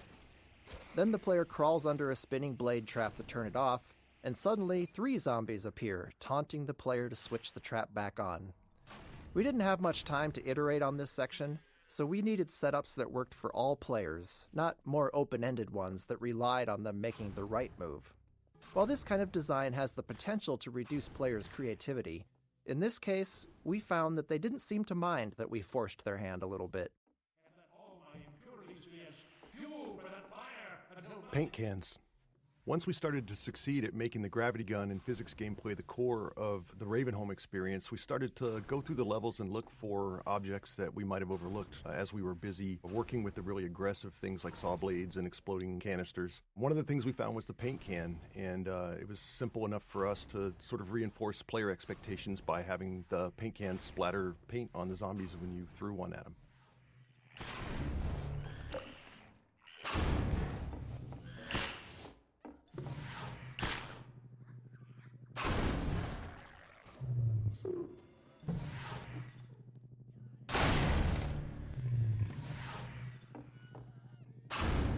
You know, funny enough, one day I was like messing around. I think it was like off stream, and I think I ended up painting like the entire wall. I have a screenshot somewhere.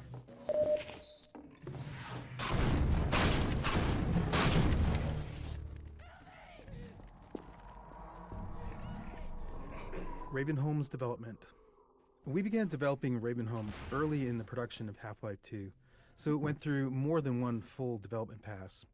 The first version predated the gravity gun, with gameplay focused on traditional zombie combat using guns and some of the physics traps. We even planned to showcase Ravenholm at E3 in 2002, but the game was ultimately unveiled a year later in 2003. By that point, we had invested heavily in Ravenholm's art, something which we generally avoid until the gameplay is fully proven. So once we went back to Ravenholm with the gravity gun mechanic in mind, we were working with a lot of pre-existing level geometry that had been designed with a very different gameplay goal in mind.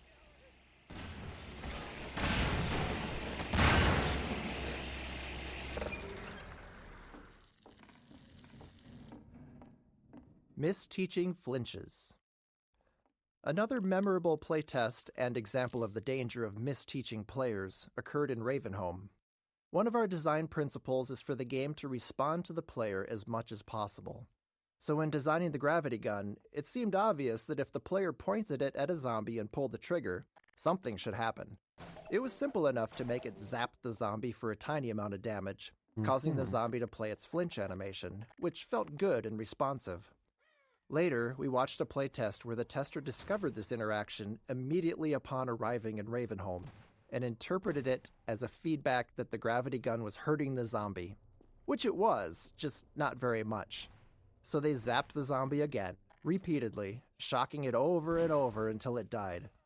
This is a slow, unfun, inhumane way to fight zombies. Yeah. Especially where you're surrounded by saw blades and explosive canisters. That's true.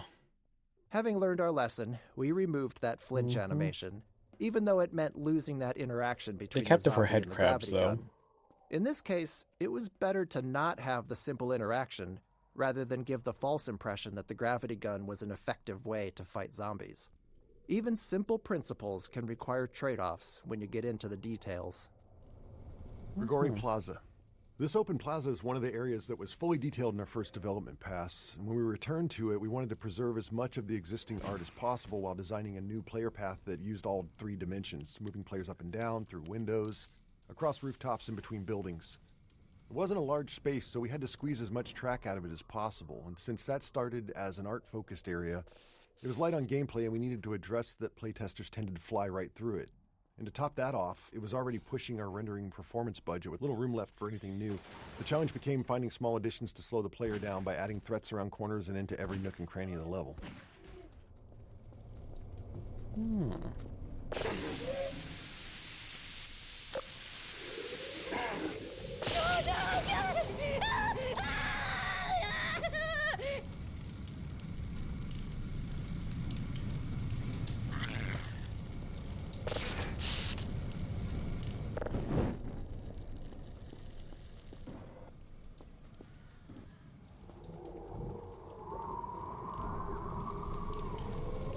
Fire trap. This fire trap was originally intended as a visual showpiece for the fire system before a level designer repurposed it as a gameplay element for Ravenholm. It was almost cut many times during development due to the performance impact on the low-end PCs because of all the overdraw involved with the transparent sprites. In the end, there was a programmer who felt that it was important enough to the gameplay that it was worth doing the work to solve the performance issues and make sure we could get it into the game.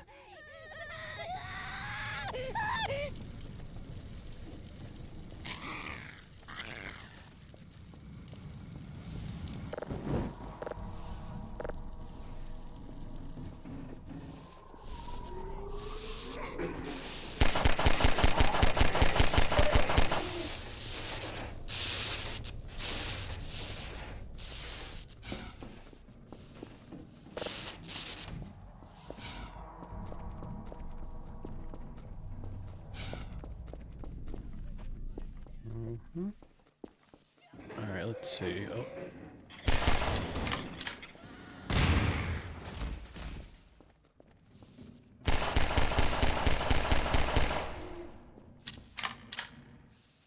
Oh, the head crab leaves. Hallway cupboards. These junk-filled hallways were a simple solution to our need to slow the player down. With the constraint of preserving as much of the existing geometry as possible, combined with slow-moving zombies as the main enemy, it was tricky to stop players from just sprinting through here.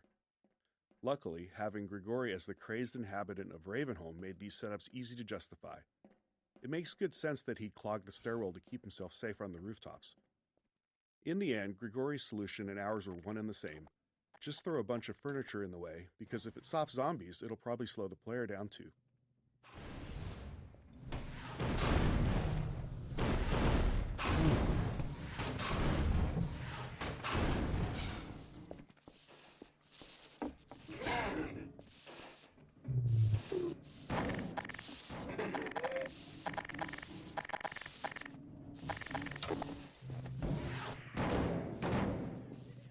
Okay, let me line this shot up and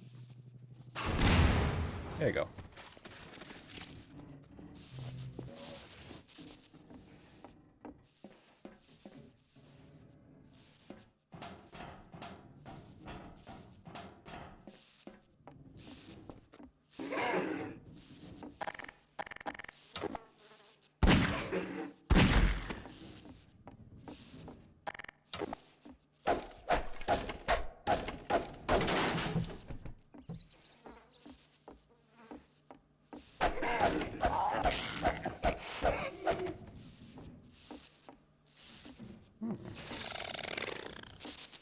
Even with all the work we did to try and make a connection between this lever and the outside electric fence in the players' minds, some testers would still flip the lever and not know what they'd done.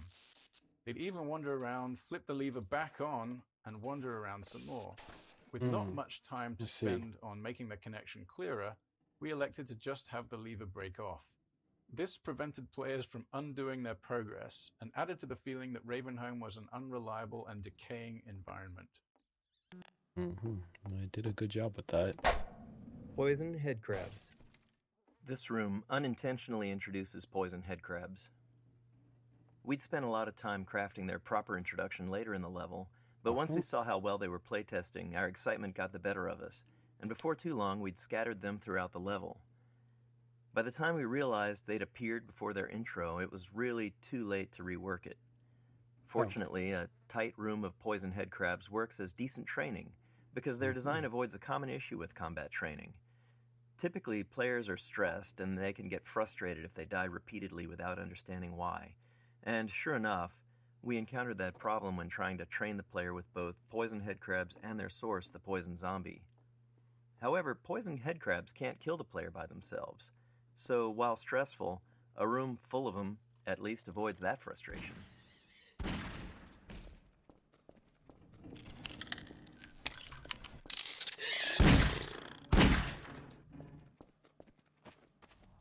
Indeed.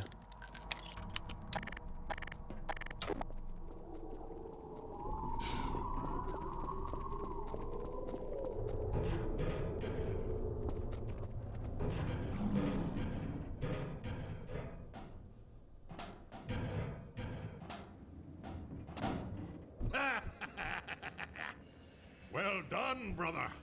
Make free use of my traps, but take care not to fall in them yourself. God, the voice fits. It really does fit. In Ravenholm, you do well to be vigilant. Mm-hmm.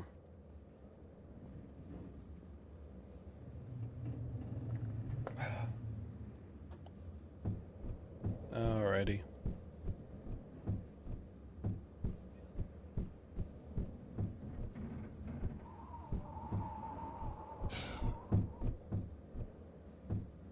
Where do I go from here? Oh, the board. There we go. We all went to Ravenholm. When fans talk to us about Half-Life 2, Ravenholm is often the most remembered section. Thanks to its multiple development passes and the density of the material in it, more members of the team are represented in Ravenholm than anywhere else. It was where we figured out how to apply our artistic pipeline to the set pieces and mood we wanted, how physics and gameplay combined with the gravity gun, how headcrabs and zombies need to evolve for Half-Life 2, and much more. Looking back on it now, it reassures our belief in individual empowerment over centralized design. Ravenholm is dense, highly efficient in its gameplay and artistic execution, and the sum of many small contributions by individuals who understood how they could push it just a little further with their own unique capabilities.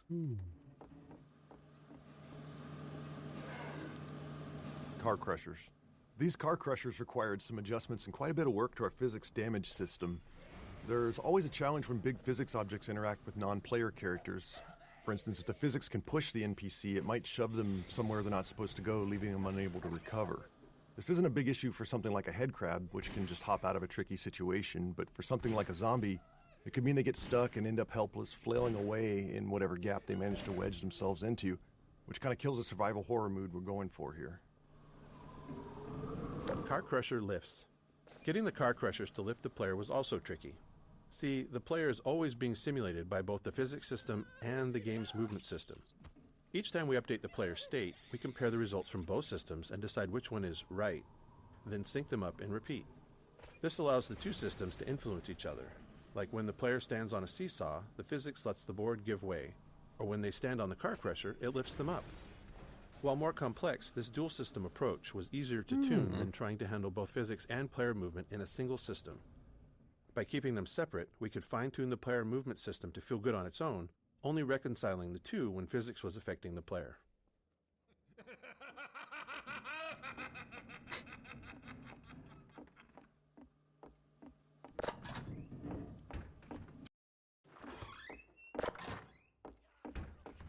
Oh boy. They're fast, boy.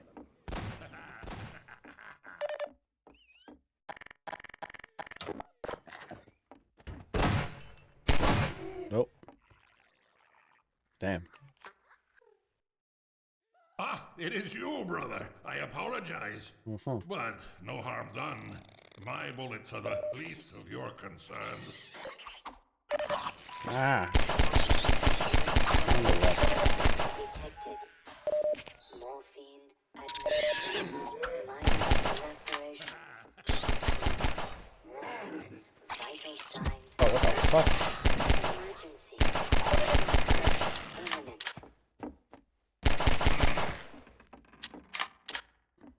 Mm-hmm.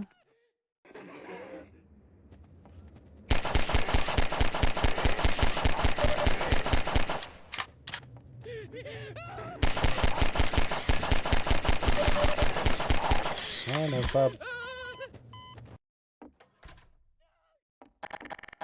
Okay, let me start using this gun. I have full ammo on it.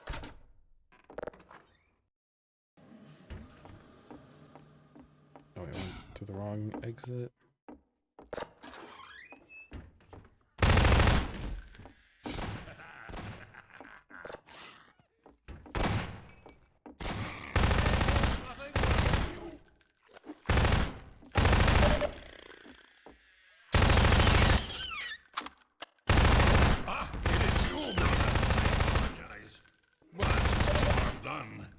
My bullets are the least of your concerns.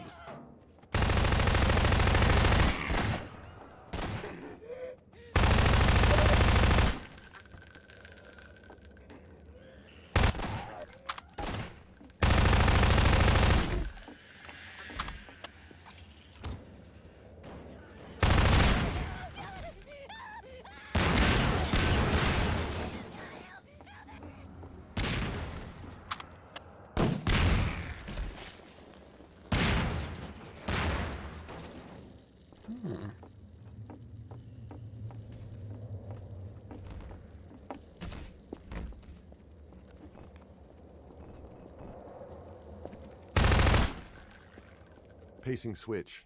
Now that the player's through the training section, we can start shifting the pacing from moody, claustrophobic spaces to more combat-focused action arenas.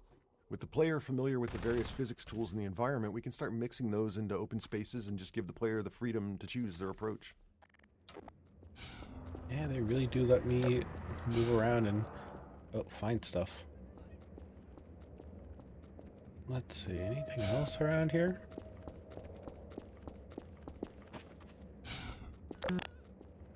Oh, up here.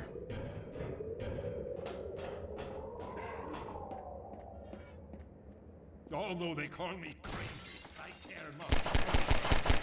My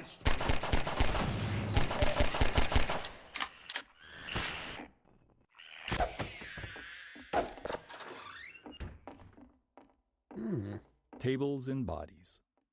Towards the end of Ravenholm's production, with all the major pieces in place, we went through and tried to fill out every bit of empty space with something interesting.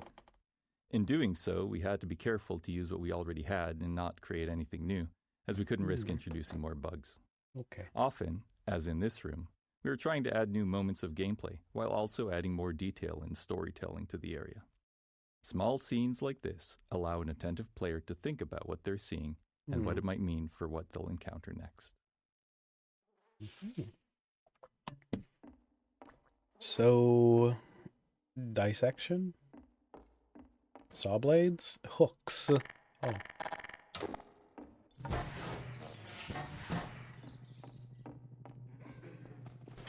Oh, I see.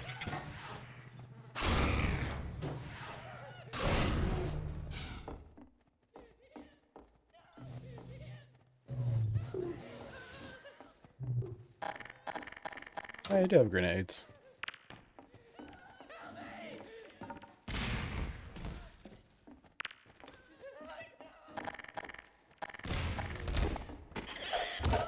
Ow. Or actually, no, speaking of tables...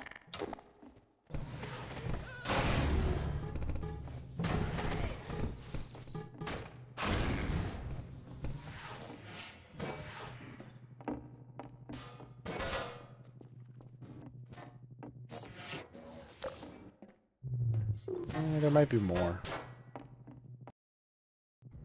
No.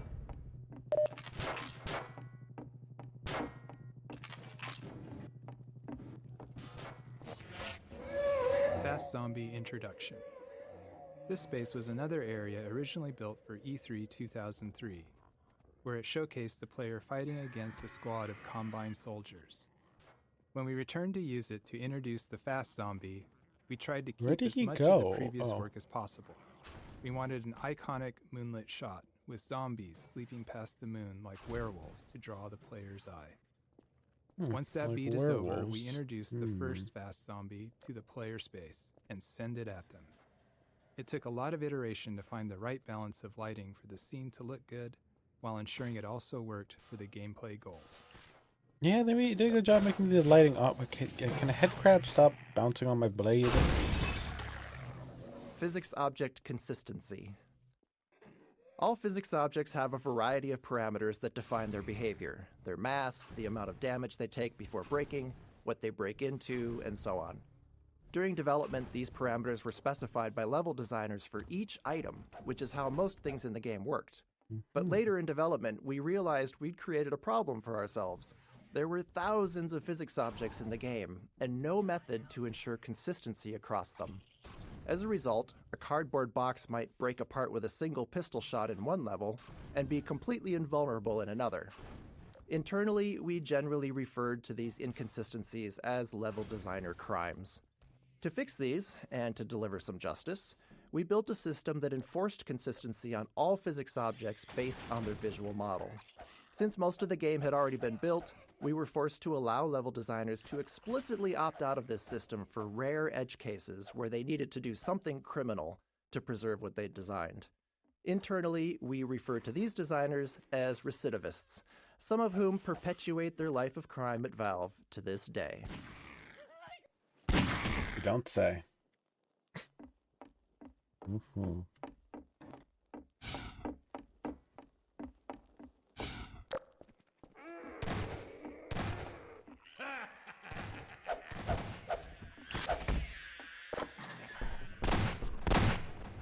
Here, brother.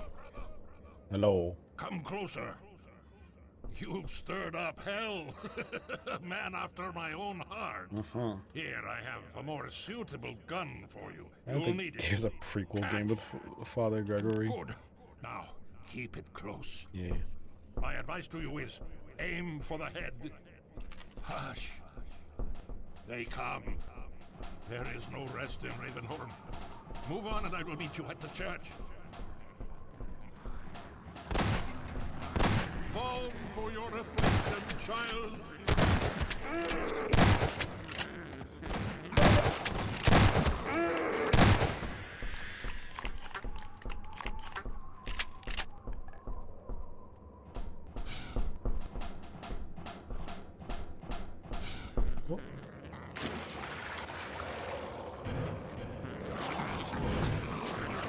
Oh shit. Get out of here.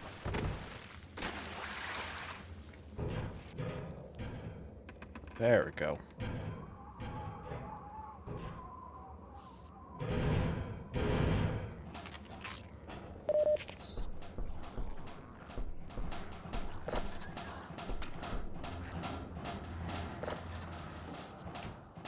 Yeah, it's kind of funny because in like Half-Life Alyx, they made ladders like, you know, something you gotta manually climb. Whoa.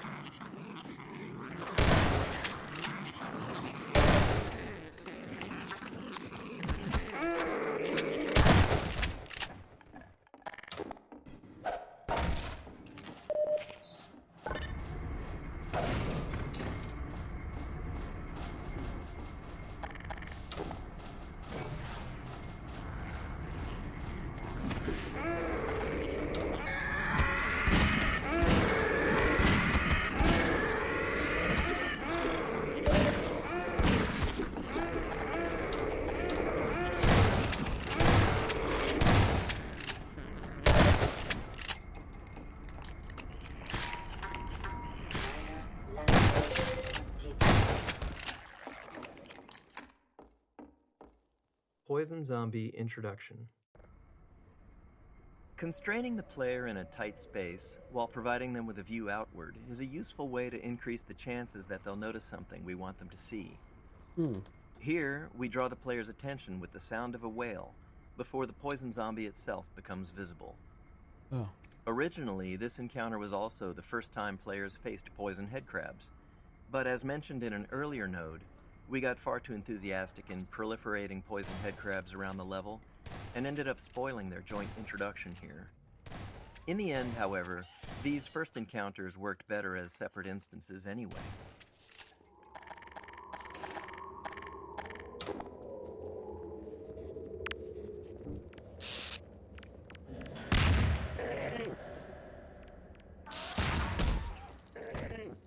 Did I get her? Stop, for fuck's sake. Lacerations detected. Warning. Blood toxin levels detected. Emergency. User imminent. Seek medical attention.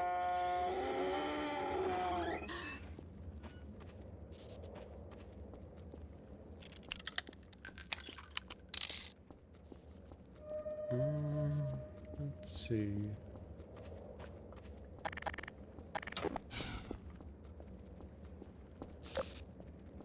Oh.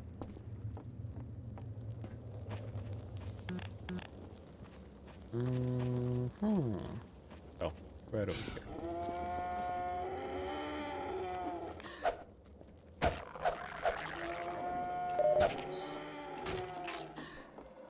And now that I think about it, yeah, this commentary mode is just an excuse for me to play Half-Life 2 with the ATV suit on. Because in the original LP I didn't have this.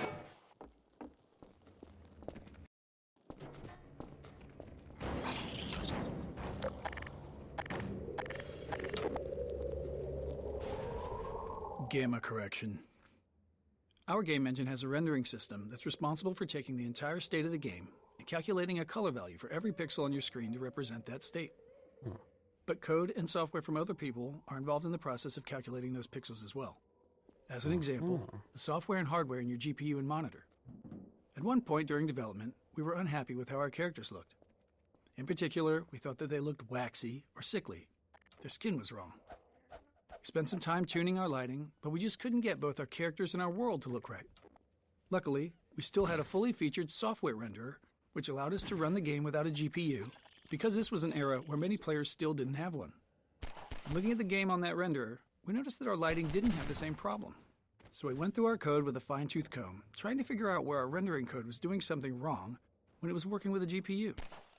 After failing to do so, we tried talking to the GPU manufacturers, asking them to double-check they weren't doing anything wrong with the pixel values we were passing them. That was the start of a long journey, and long story short, it was a journey of almost 2 years of back-and-forth communication with GPU manufacturers before we were able to convince them that they were doing gamma correction incorrectly in the low-level math on their cards. During this, we'd even had to build a system that validated the color values of an individual pixel throughout the entirety of our rendering pipeline. But eventually, at the end, we finally got new drivers back from them, and our characters immediately looked like they should, matching the software render. They were probably talking to NVIDIA. I don't know, like NVIDIA or, well, I don't know when AMD came around with their GPUs. Yeah.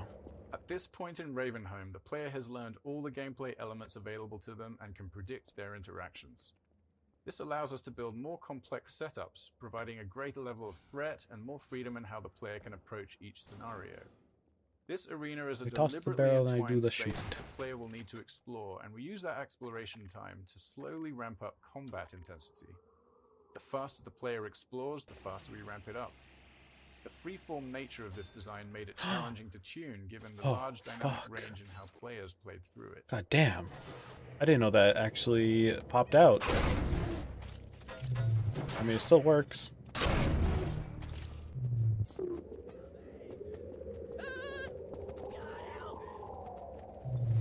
Help yourself.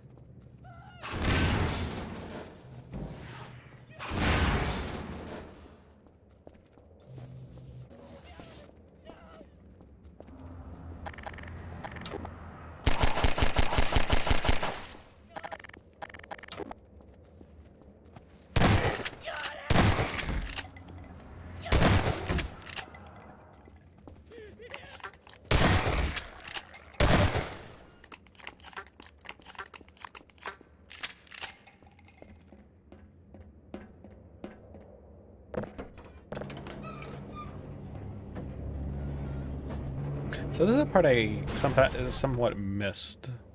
So that's supposed to like indicate that you're supposed to cross from there. And now more of them are popping up.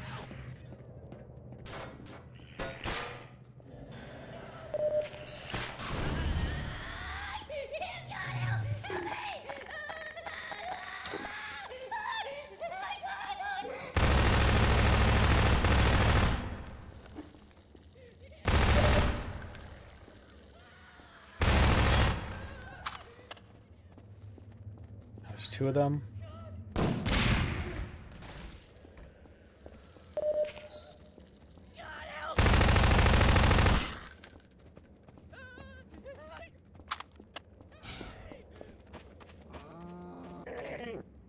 Nope. Nope. A big woman.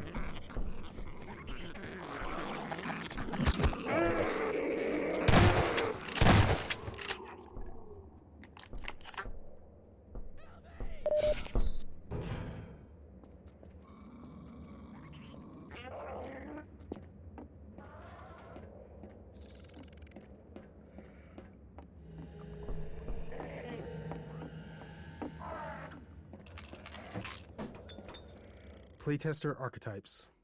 Iteration and regular playtest were the lifeblood of Half-Life 2's production. Every week, we'd quietly watch over the shoulder of a player going through the section we were working on, taking notes on what worked and what didn't. It was important for us to test with a wide range of skill levels to be sure that we weren't making decisions that only worked for some. Over time, we learned to choose specific types of playtesters based on the development stage we were at. Early on, we used experienced gamers, usually teammates, who could handle rough, unfinished areas and were good at explaining their thought process. For combat testing, we'd find players of all skill levels, especially those creative in their usage with the tools. Finally, as sections became more polished, we'd focus on beginners, people who didn't play games much or weren't familiar with first-person shooters. Even if they weren't necessarily someone who might buy the game, we often learned something valuable from watching them.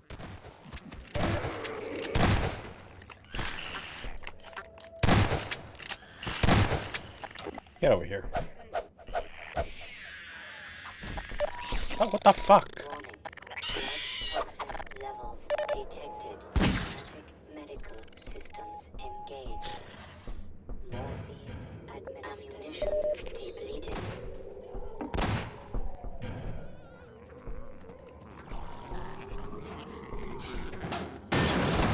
Oh. That was a close one. I could have fallen in there. Are you coming up?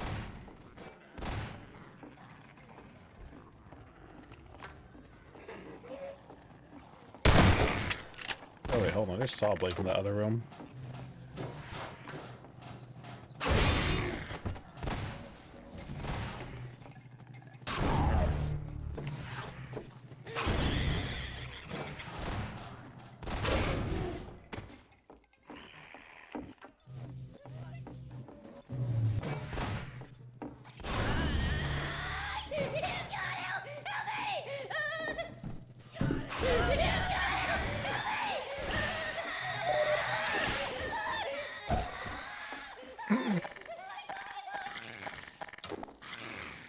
He didn't make it to the stairs.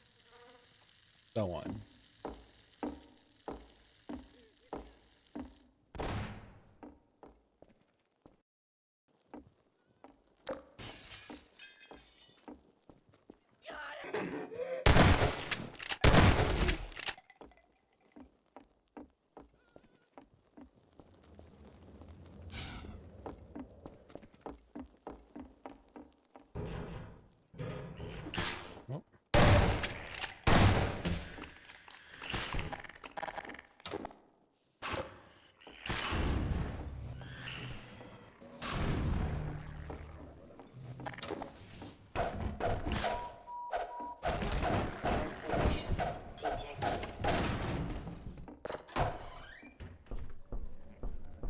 Can come out here.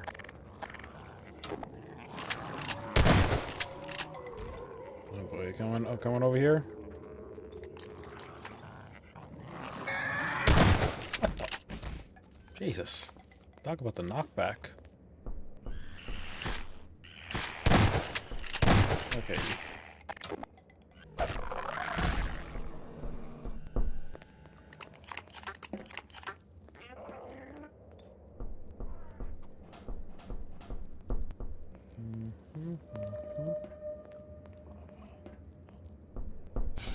Yeah, I think I got sidetracked off the path, but hold on, I'm curious about this area. I feel like if I fall down, I won't be able to get back up. Oh wait, no, that's the hallways from down here. Okay.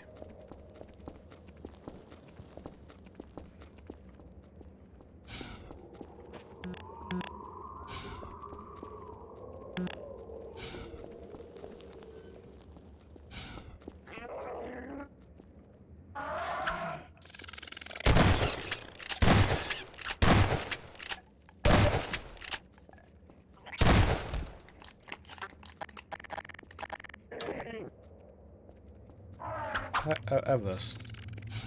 On the house.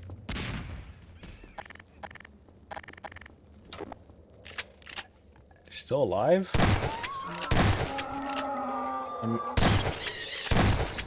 I'm guessing they make do as like a cover or something.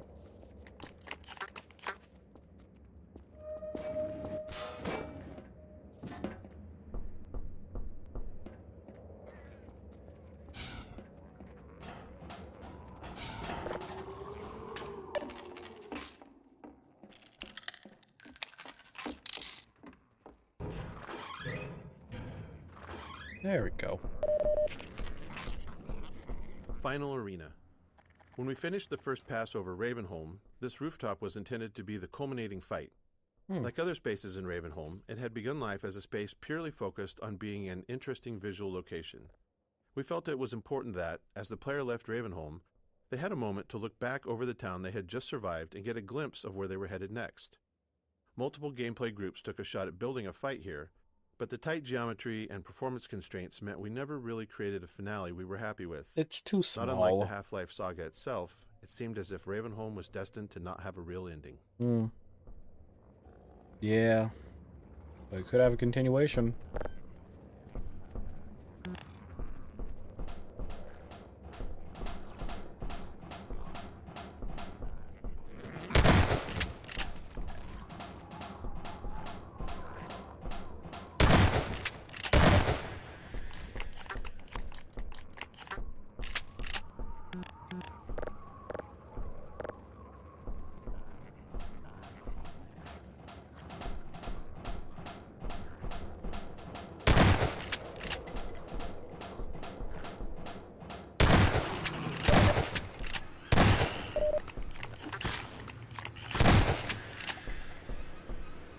Oh, okay, I see.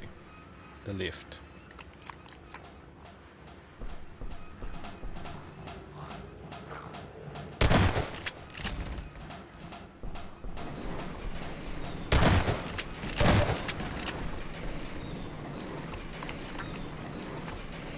It's almost here.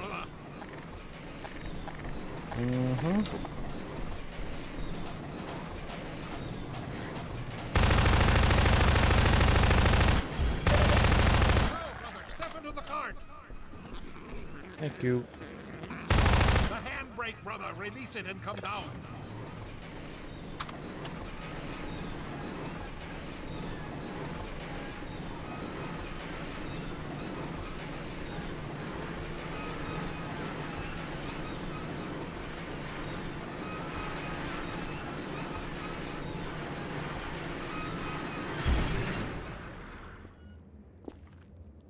Greetings, brother. Greetings. And so we meet at last. Yeah. You are to be commended for avoiding my traps. Thank you. The work of a man who once had too much time on his hands and now finds time for nothing but the work of salvation.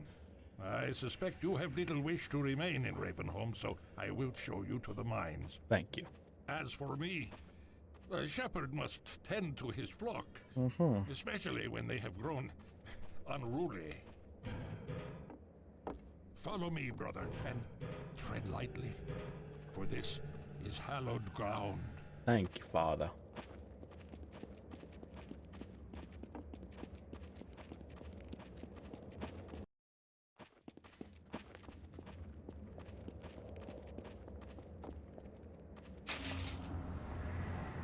Get up.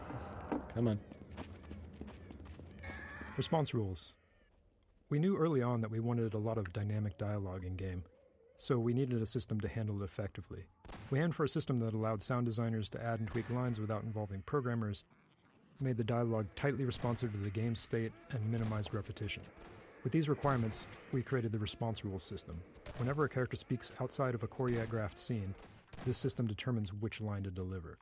Rather than picking up lines directly, character AI is constantly flagging opportunities for speech whenever a relevant event happens.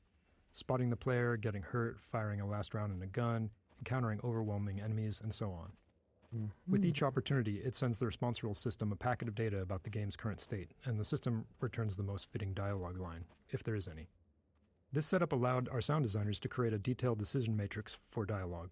For example, a character might have a different set of lines for announcing a reload while under fire versus after the end of a fight, or if only one ally is left standing, or if there's a strider in sight, etc.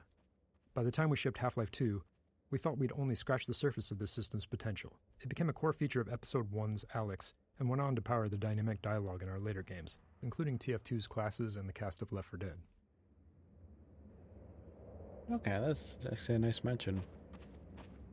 The real final arena. Very late in the development of Half-Life 2, when we were reviewing the entire game for final improvement opportunities, we decided we did, in fact, want a real finale for Ravenholm. The rooftop fight wasn't enough. After some discussion, we chose to add this final fight through the graveyard with Grigori alongside the player. It was risky, development-wise, but we felt the game needed it. Since we were near the end of production, we had a mature set of gameplay tools to work with, but even more importantly, by this point, we understood our own game. Making a game is often a process of learning what it is you're actually creating. Why is our game fun? How is it different? What are the most important elements? As we built the game and watched playtesters go through it, we learned answers to those questions and, in turn, got better at making it. So the graveyard came together quickly and required far less iteration than many earlier areas of the game.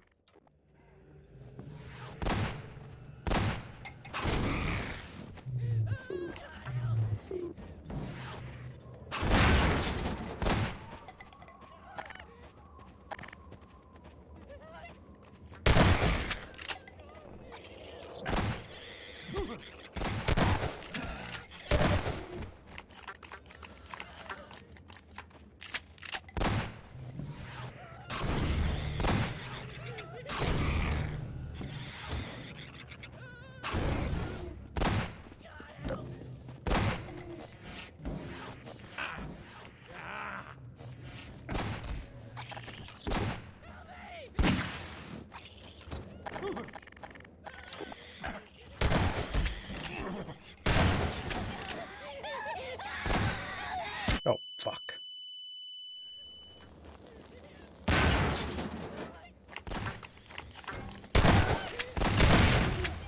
Jesus. I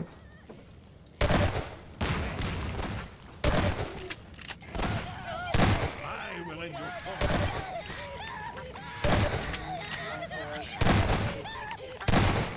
Talk about a heated final battle.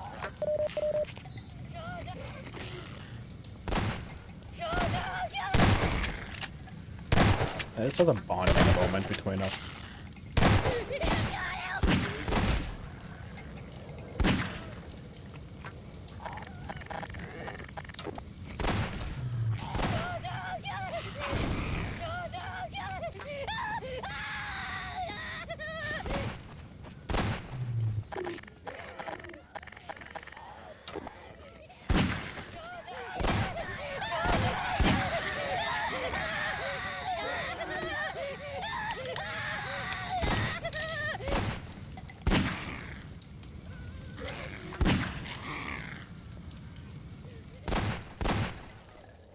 Follow me. Quickly, brother. With haste.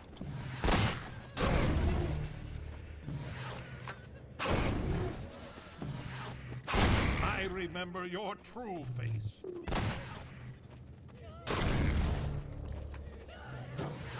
Aha.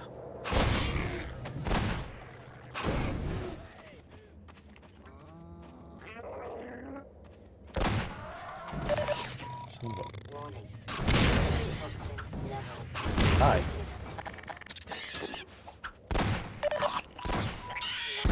Lacerations detected. Emergency. User death imminent.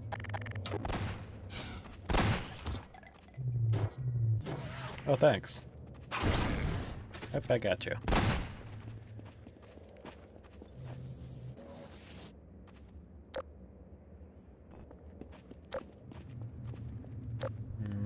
Hurry while I hold the gate. Go quickly. Flee, brother. His leg's twitching.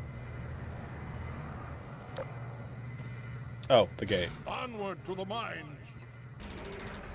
What about you? Farewell, brother. I fear I deliver you to a darker place. May the light of lights illuminate your path. Look to your own. salvation. Thank you.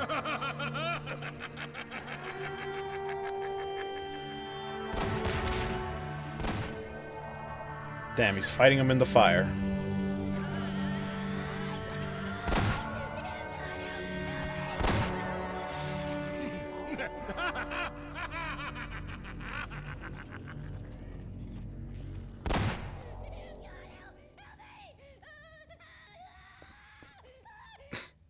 Alright. And I'm starting to realize all this graffiti, and like recently on the recent announcements of the Steam machine, they showed like an interesting like graffiti like replaceable cover. So it makes me wonder. Alright. And here we are at the mine shaft. I'm not gonna lie, I kinda forgot about this level. I gotta like jump safely down without dying. Yeah.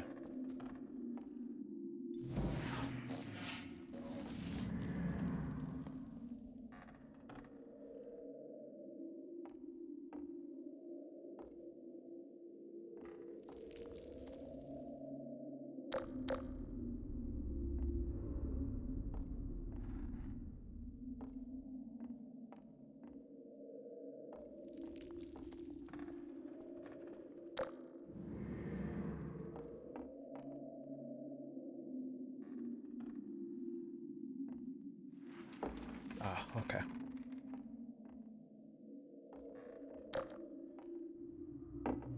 The complex route the player takes to safely navigate this mine shaft gives them plenty of time to see what's waiting for them at the bottom. And surprise, it's head crabs. Honestly, it's often head crabs. But in this case, Those it's head poison head crabs. crabs, which are fun by themselves, Oh. but a real riot when you add fast head crabs into the mix. These two guys make a great combination. Neither is particularly dangerous on its own, but together they're incredibly lethal. Once poisoned, a single hit from a fast head crab is enough to kill the player. And this is what biologists call symbiosis. At least that's what we think. And this is what I call extinction.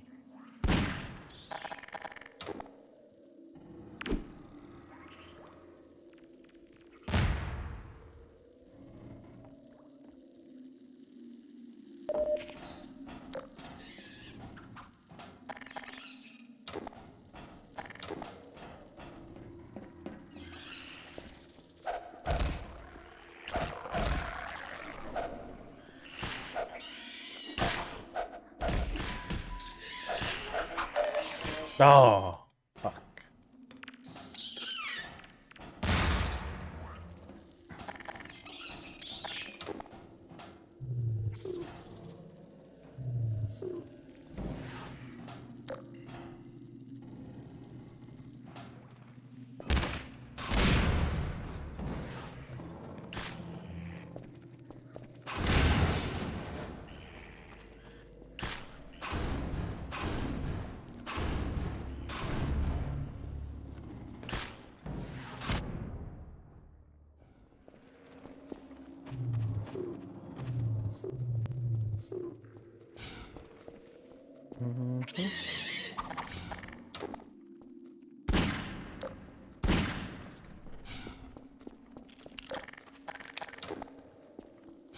Okay, let's see.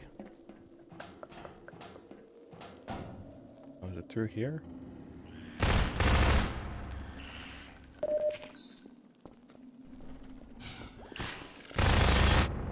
Ow. Come on.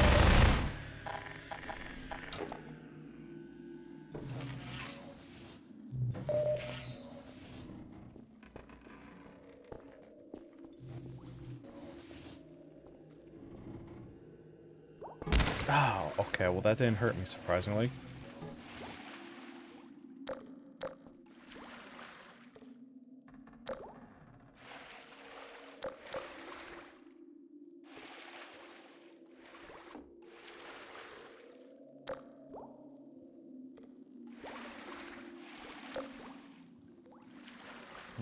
Oh.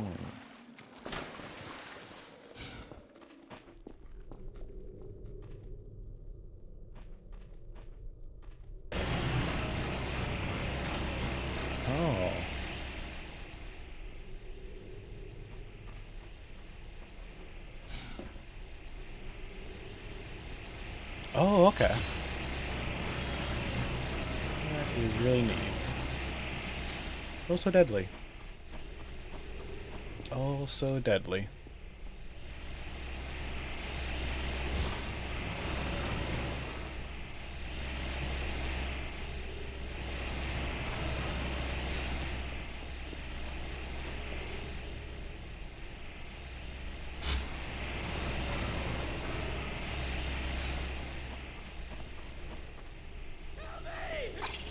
Out of my way.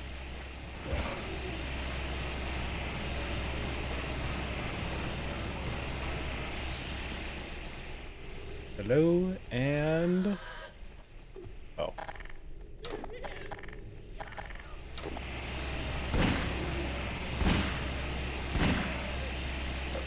Whatever, I'm out of here.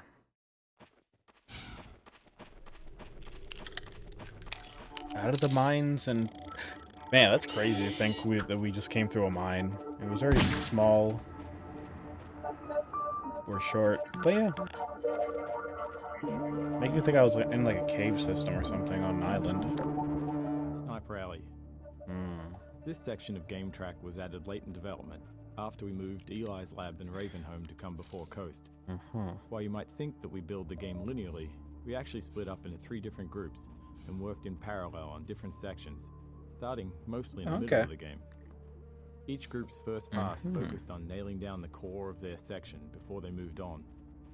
And then once we had a rough version of the whole game laid out, we went back over each section to polish it, adding successful elements from other areas and removing what wasn't working. In some cases, such as in Ravenholm, entire sections were moved. And then, after Ravenholm was relocated, we needed a new piece to connect it to the coast, which is the area you're entering now.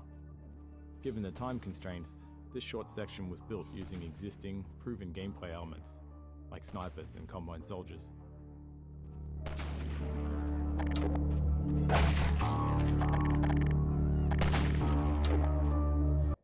Okay, and...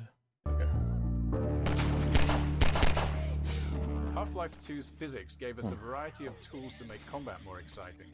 For instance, when enemies miss the player, we subtly redirect their shots toward breakable objects nearby, adding mayhem and creating that action movie feel. We also employed physics to add hints.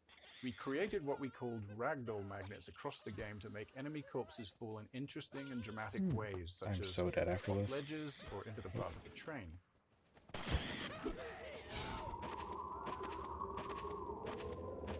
Snipers.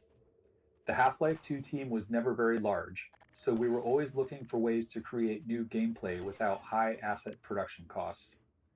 The sniper is a great example. It has no actual model, just a laser beam, so it required no art or animation support. When it dies, it simply spawns a Combine Soldier ragdoll and launches it out the window. Despite that simplicity, we got a lot of unique gameplay from it. We were especially happy with how it interacted with the physics objects in the game world. Players are used to exploiting explosive objects near enemies, so it felt fitting to have an enemy that flipped that dynamic when the player was in cover.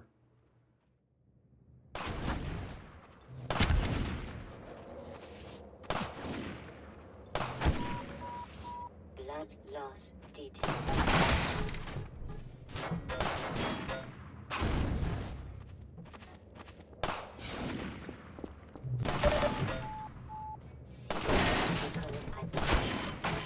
Darn. Snipers. The Half-Life 2 team was never very large, so we were always looking for ways to create new gameplay without high asset production costs. The sniper is a great example. It has no actual model, just a laser beam, so Oh, cut him off.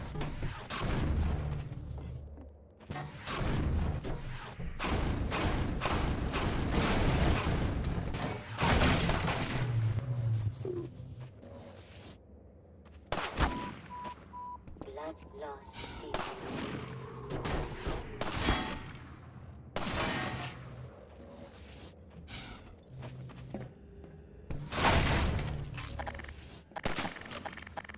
Oh, this gives us a perfect opportunity just to throw it up there.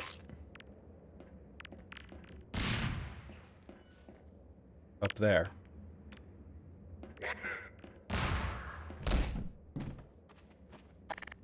Mm-hmm.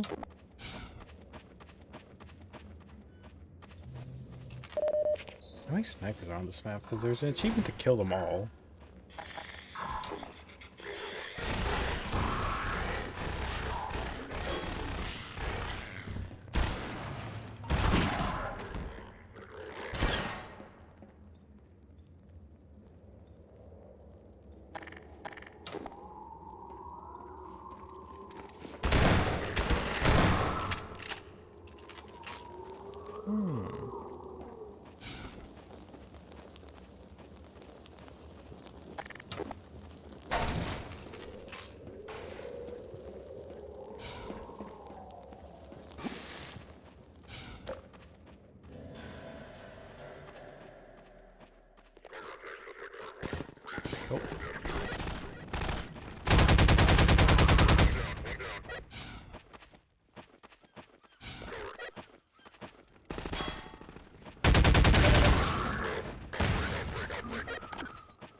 Who's hurt?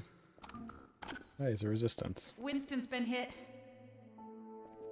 Patch him up and get him to the back as soon as he's stable.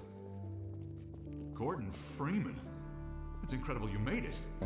We've been getting communications from Alex. I'll see if I can reach her again. Follow me. Okay.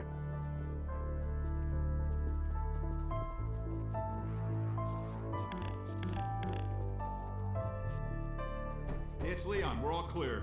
And I've got Gordon Freeman. Dr. Freeman, you're kidding. Look, I've been on the line with Alex. Her father's been captured. Oh. Over here, Dr. Freeman. Again. Is indispensable to the liberation.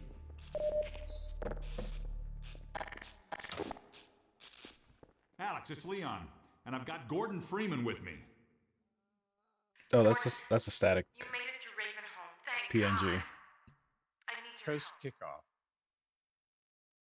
This interstitial scene came along late in development to connect Ravenholm to Coast. Noticing a trend? Quite a bit of the connective tissue in our games comes together late. In this case, that meant cutting corners wherever possible. We didn't even have time to animate Alex on the monitor. Yeah, I can see that. These kinds of scenes are always a challenge to make interesting, and we didn't succeed with this one. It's a good example of what happens when NPCs are treated like signposts without adding character to them or the scene. The result is a forgettable moment where the game's seams show. But that's the nature of development. You only have so much time, and you have to decide where to spend it. Kleiner's lab and Eli's lab were much more important, so that's where we focused our efforts. Gordon, I haven't driven the coast in over a year, but I have no reason to think it's gotten any safer. Meet me in the depot where the trains unload. Take care of yourself, and I'll see you in Nova Prospect. Bye for now. Bye, Alex. Right. Okay, Doc. Before you hit the road, you might want to grab some med kits, restock on ammo, maybe check the map, see where you're headed. There's an ammo supply crate on the back of the car, if that's any comfort. Stay with the car, make use of the thumpers. You'll stand a fair chance against the antlions. Oh, this is where the car was introduced. At Highway 17. Hello, Dr. Freeman. The car's all ready for you. Hop in and I'll lower you down to the beach.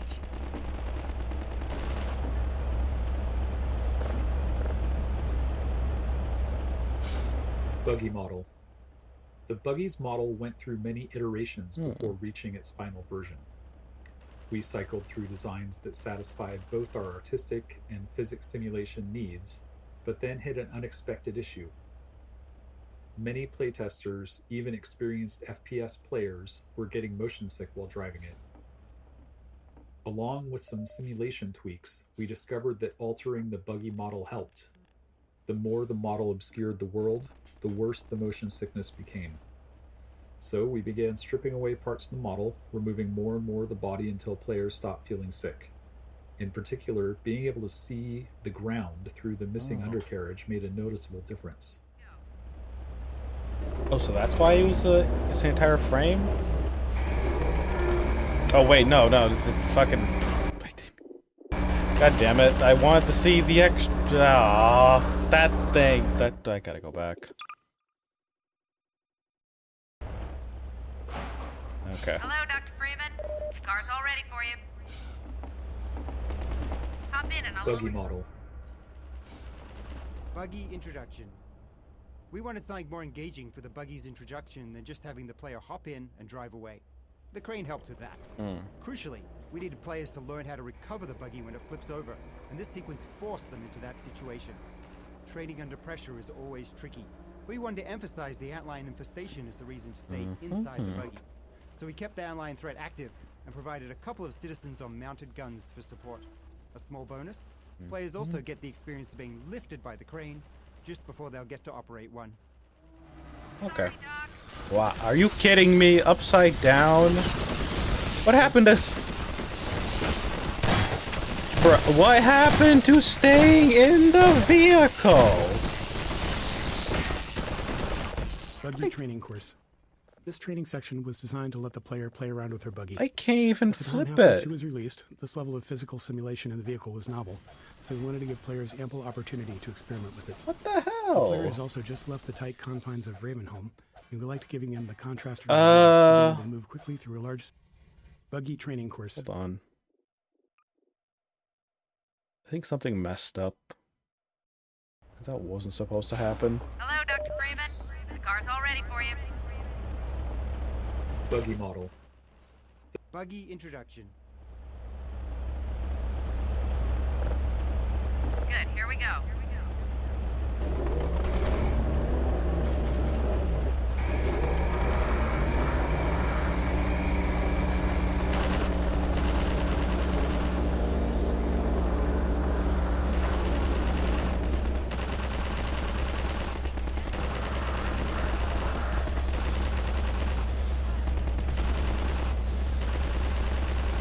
Magnet's failing. Hold on. Sorry, Doc.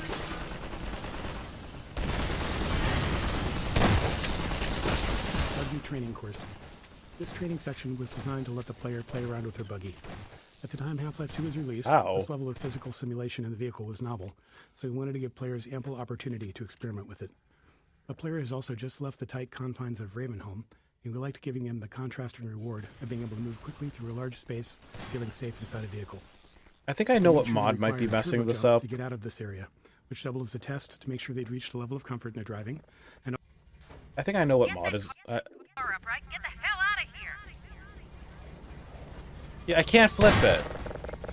buggy training course. What the This fuck? training section was designed to let the player play around with her buggy. At the time Half-Life 2 was released, this level of physical simulation in the vehicle was novel, so we wanted... Hold on.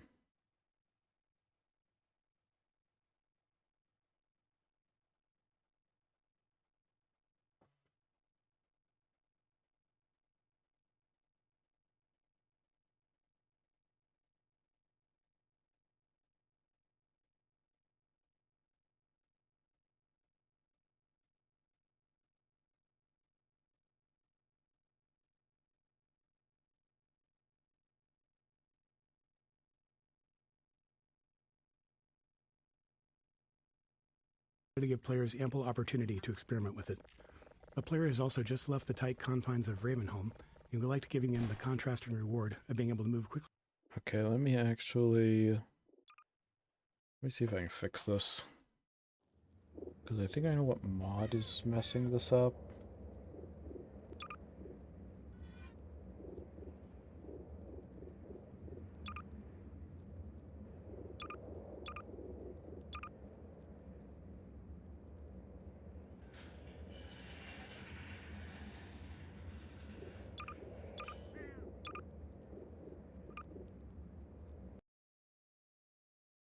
Let me see if I can fix it that way.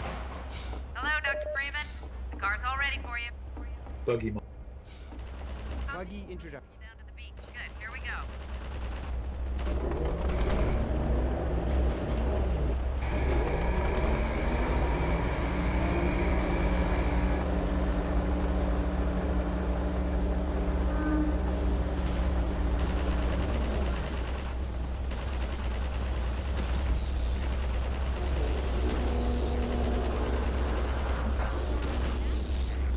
Magnet's failing. Hold on. Sorry, Doc.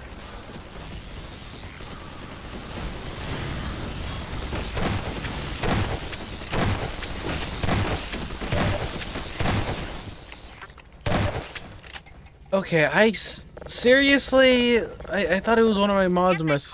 How? Training course.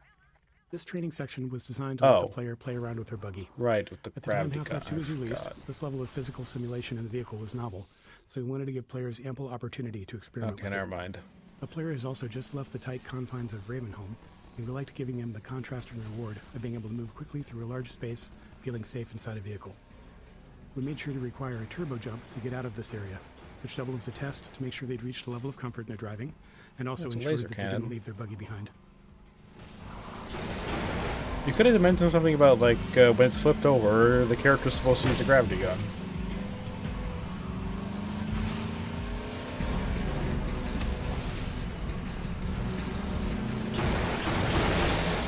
I feel like I should go make myself an energy drink or something, because I'm kinda... I don't know. Like, I wanted to see if I could actually get this done in one go, but I might need to save it for a second session.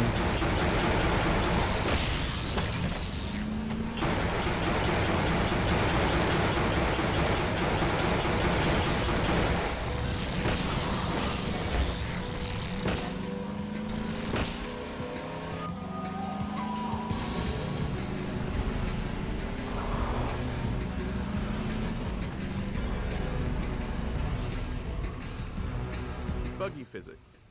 The physics for a buggy took a lot of trial and error. We wanted it to feel fast, even though its top speed was only about 35 miles an hour. So we had to do some cheating to make it work. We added extra vertical force to the turbo jump and a bit of kick to the rear when using the handbrake to power slide. Without those, the low speed meant the buggy just wasn't fun to drive. On top of that, the world was full of unpredictable physics system-driven chaos. Players were bound to drive the buggy into all kinds of collisions, so we had to make sure that they could always get out. This took a lot of experimenting and playtesting.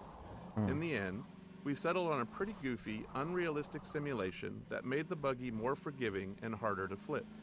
Its center of gravity is super low, and the wheels, while they look like they turn a lot, actually don't. It was our first attempt at a physically simulated vehicle, and we learned a ton from it. Thanks to that, we were able to make the muscle car in Episode 2 much easier to drive. Okay.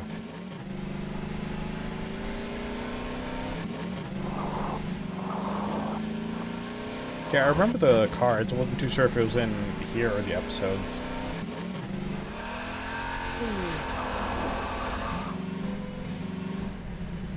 Oh, back up. And forward.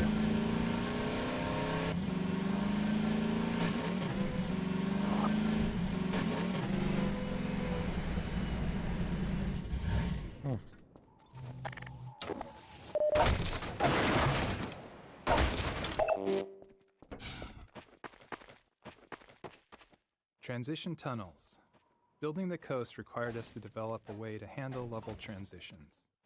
To move from one level to another, we need to save everything in the transition space as the player leaves the first level and restored in the next level after loading. Critically, we also have to save and restore everything visible to the player in the transition area, even if it lies outside the space itself. For this reason, we aim to keep transition spaces as small and enclosed as possible. In most of the game, a small room works well for this purpose, but on the coast, we needed a different solution. After some experimentation, we settled on dark tunnels. Besides being reusable in a believable way, the tunnels allowed us to add a bright light flare at the end to mask the fact that we can't render what's ahead of the player, because it exists in an entirely different level. Yeah, that's understandable.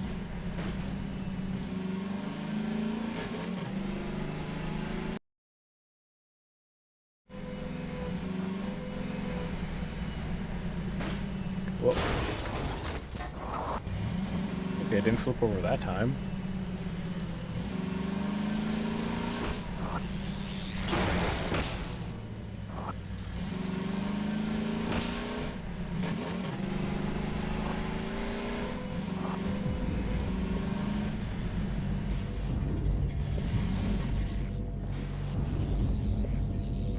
Thumpers. Whenever possible, there's a lot of value in players feeling like they've figured something out on their own. It makes the world feel more alive, rather than just a series of gameplay elements lined up for the player. If we can accept the risk that some percentage of players might miss an element entirely, we can take a more subtle approach. We took this approach with Thumpers, designing setups that players are likely to encounter, but aren't forced to engage with. There are plenty of visual and audio cues, as well as inline reactions, to help the player understand what's happening. It doesn't guarantee all players will figure it out, but playtesting showed that most did. Yeah, once you start realizing they can't really come over here due to the tremors, yeah. Antlions. With the player driving the buggy throughout the coast, we needed a pervasive enemy that could justifiably appear anywhere and act as a constant threat to keep the player in or near their buggy. Antlions spawning from the sand were the perfect solution. Their high mobility allowed them to keep up with the buggy for short bursts, unlike our humanoid enemies. Plus, they were very satisfying to run over. Yeah, that too.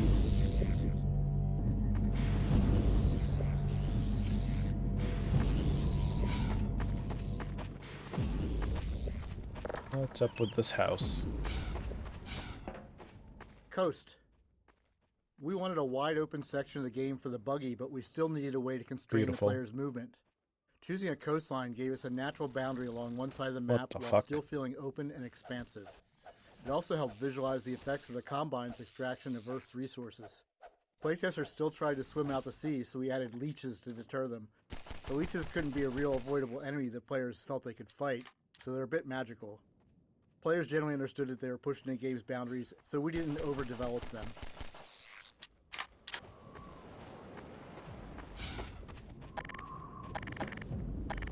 You know, I think after playing Portal, I just assumed any type of, like, water outside the bounds would just kill me.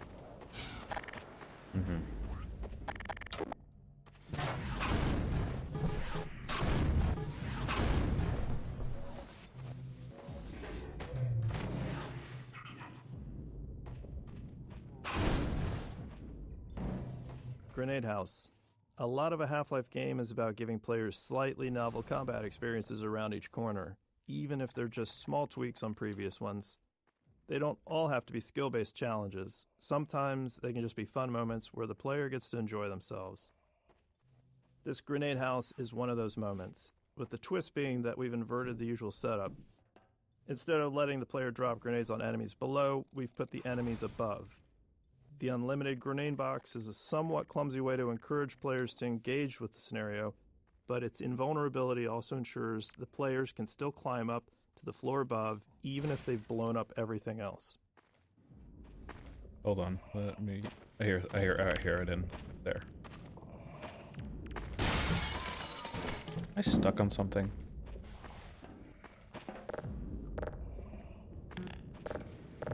I hear it breathing.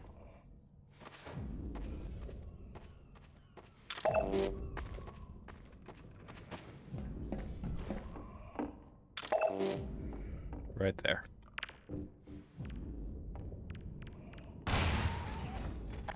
Perfect.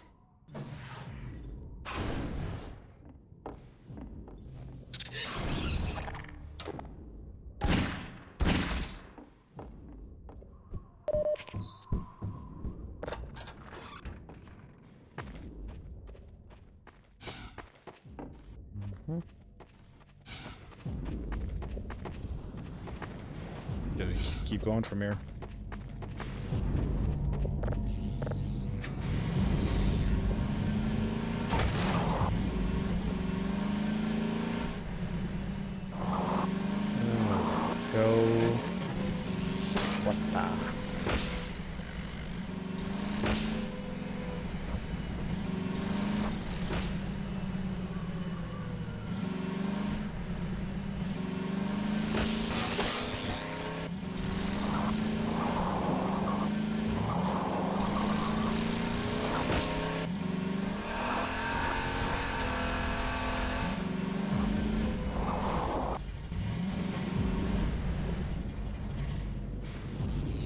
Antlion design. In some of the earliest design work for the game, we had plans for multiple core alien races, with the Combine being just one of them.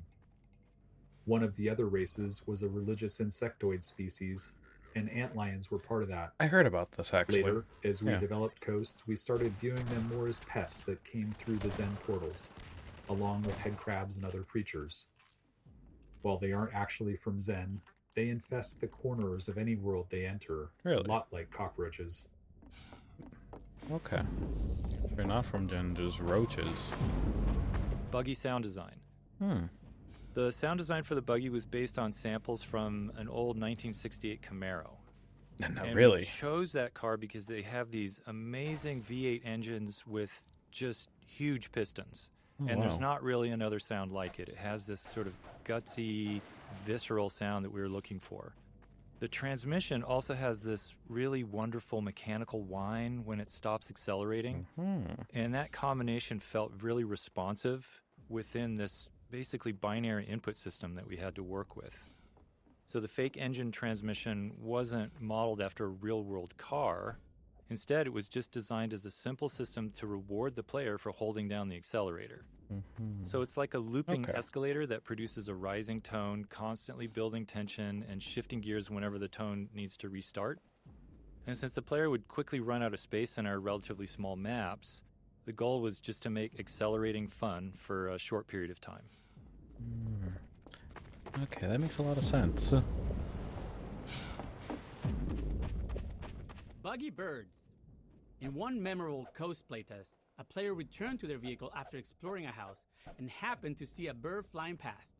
They yelled at the bird, telling it to stay away from their buggy, complaining that birds often foul up their cars in real life. Yeah, fuck In our the birds. post-playtest discussion, we realized that this was the first time we'd had objects separate from the player that the player actually cared about. We saw it as an opportunity to explore, so we built a system to deliver the moment that playtesters feared. Mm-hmm. When the player leaves their buggy alone for a while and is out of sight, we spawn a seagull at a random location on the vehicle frame. As time goes on, the seagull spawns poop decals on the car body Wait. and continues until the Are you player serious? returns, at which point it Right flies there. away. Naturally, playtesters wanted to be able to clean their vehicle, so we added the ability to wash the car by driving it into shallow water. Who's he talking It to? was late enough in development that we already had the tech for Hey, all he's of right this, there. so the feature was quick to Oh, implement. there he goes. It's one of those cases where we know only a small percentage of players will discover it. But if we can implement these kind of details efficiently and have enough of them, most players will encounter at least one. Open world loot. The openness of Coast introduced a new problem for us in how we distributed item rewards. In a Half-Life game, we typically reward players for exploring. If you see the way forward but notice something off to the side, there's probably something useful if you take the time to search. When we first started playtesting our Coast maps, we tucked rewards away in the corners of the outdoor areas. However, this led to a worse experience with the buggy. The wide open spaces meant there were always lots of small areas that looked like they might contain something, and players kept stopping and getting out of the buggy to search. It became tedious and interrupted the fun of the level. So, we removed those scattered rewards, but this raised a new problem. How do we tell the player when it's worth getting out of the buggy? After some thought, we established a rule. Any kind of human construction would always come with gameplay content and exploration rewards, while purely natural areas would be left empty. We couldn't tell players this directly, but it aligned well with their natural assumptions, and we reinforced it consistently with areas like this.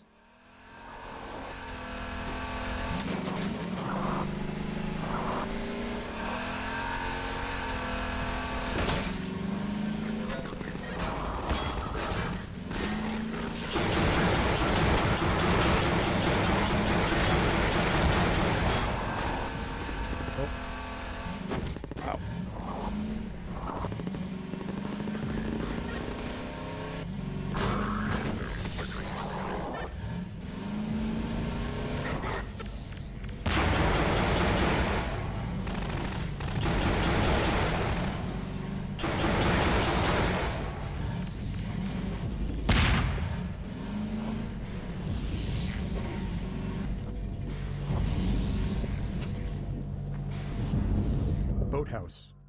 In Half-Life 1, we discovered we could get a lot of value from scenarios where different AI enemies fight each other. It's fun for players to watch them engage, and it's much easier to observe enemy behavior when you're not the one that's being threatened. This first encounter between antlions and Combine soldiers is designed to be a fun opportunity to ram something with the buggy, but it also serves to highlight the thumper. By seeing the soldiers use the thumper to hold off antlions, we hope more players would come to understand its purpose. We liked how the soldiers demonstrated the value of staying near the thumper while engaging with the antlions. How's it going?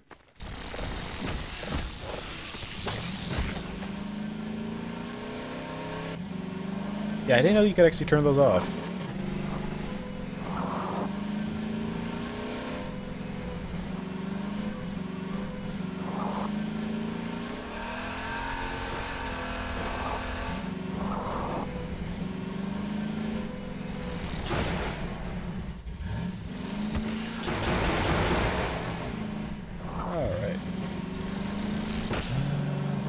Go from here.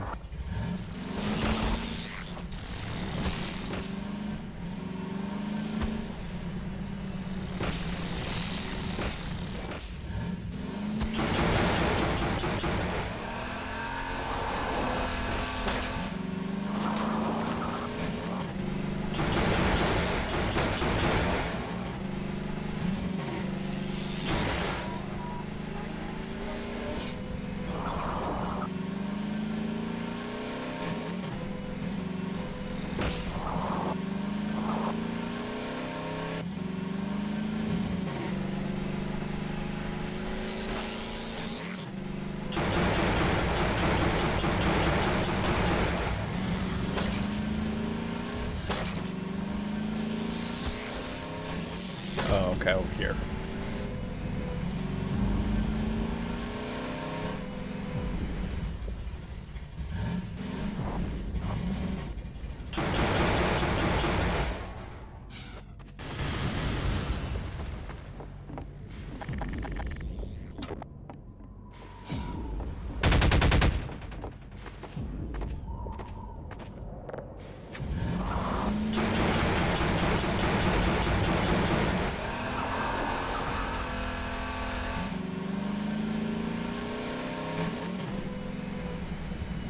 Freeman!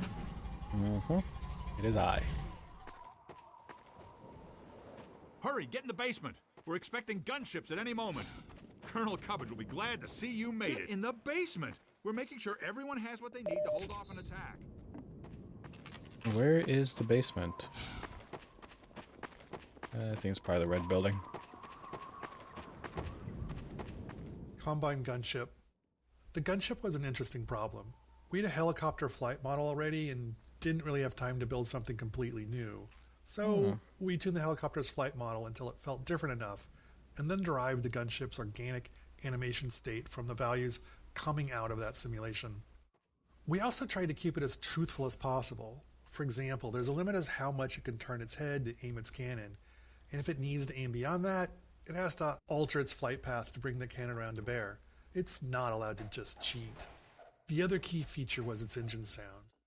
We have sound spatialization, so the player can tell roughly where it is, but the gunship is a fast-moving object and it's up in the air, away from any nearby reference points. As a result, it can be hard to tell exactly how far away it is and how fast it's moving. To fix that, we added a Doppler effect to the engine sound, pitch shifting it based on the gunship's velocity relative to you. It's a subtle effect, but it's extremely effective at subconsciously helping you perceive the gunship's location and direction, critical information letting you know that you're being hunted by it. Flying vehicle audio.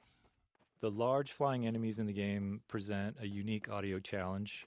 During combat, they're much more mobile than other enemies, and they often move a significant distance away from the player. They're also really dangerous if they have line of sight. So these factors led us to focus on an audio solution specifically around occlusion. In other words, when you can see the enemy and when the enemy can see you. And we wanted to make a clear audio distinction between when they have that line of sight. So the flying vehicle engine sounds are made up of multiple looping sounds that we play simultaneously.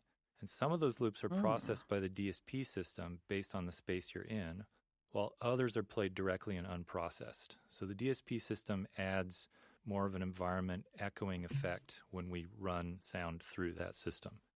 So when the flying object is occluded behind something, it can't see you, we increase the percentage of loops that go through the DSP processing, and it sounds like that object is a little more distant. And then when that enemy emerges from behind an object and it can see you, we play more of the direct sound. So that overall just gives you a sense that the sound is either distant and directionless or more directly in your line of sight. And you can sort of hear it when a helicopter emerges from behind a building. Ideally, you can really hear that difference.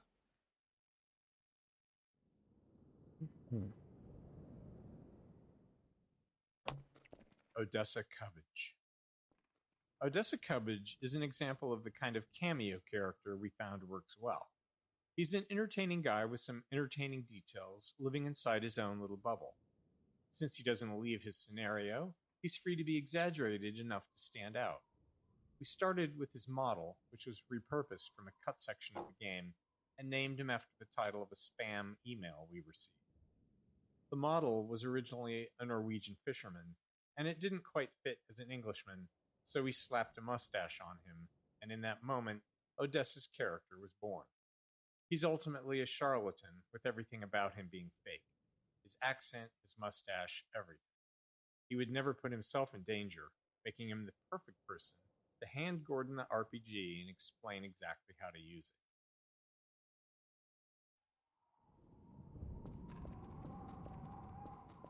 Laser-guided RPG.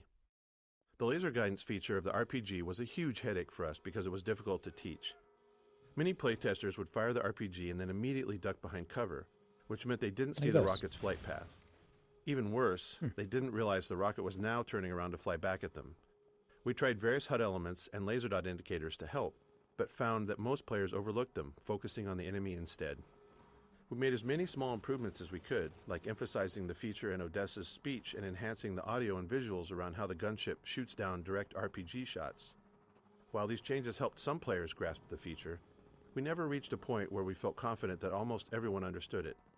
We even considered cutting the feature entirely, but gunship combat without it was much less interesting. The laser guidance forced the player to keep the gunship in sight while the rocket was in flight, but that also meant the gunship had line of sight back, creating a tension we loved.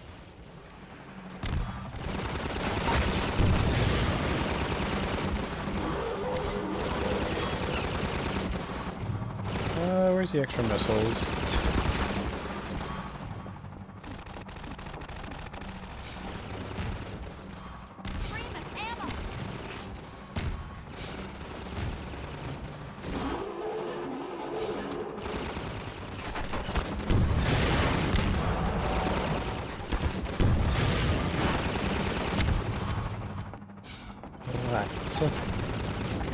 Take this med kit.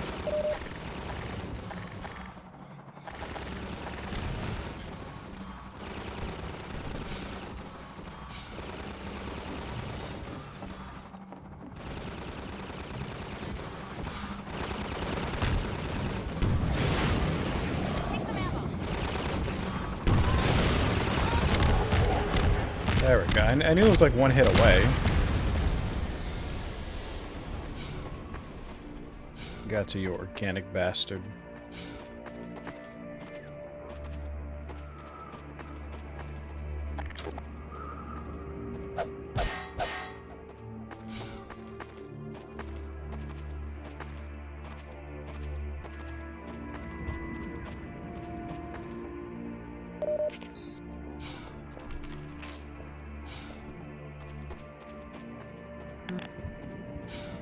Let me go back to, what's his name, downstairs. Get going, Dr. Freeman. We know Eli Vance is depending on you. Mm-hmm. Well, that's that. I gather you've disposed of that gunship, Dr. Freeman. Your reputation, sir, is well deserved. I shall have someone open the gate for you immediately so that you can drive on. I understand that Dr. Vance is in great need. Mm-hmm. Use extreme caution when approaching the bridge. Radio silence from that outpost leads me to believe it has come under Combine control. Still, you're clearly the right man for the job. You'll make it through if anyone can.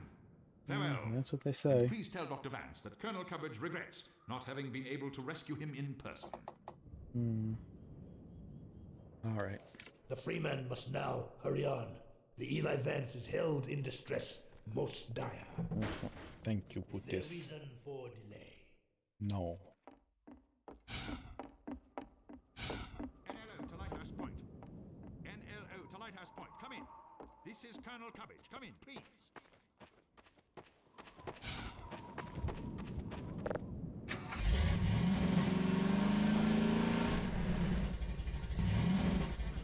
Drive safely.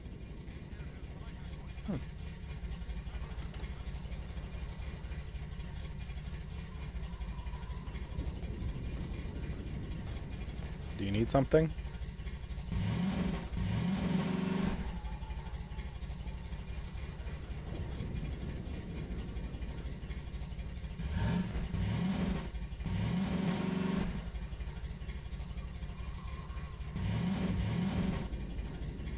Okay.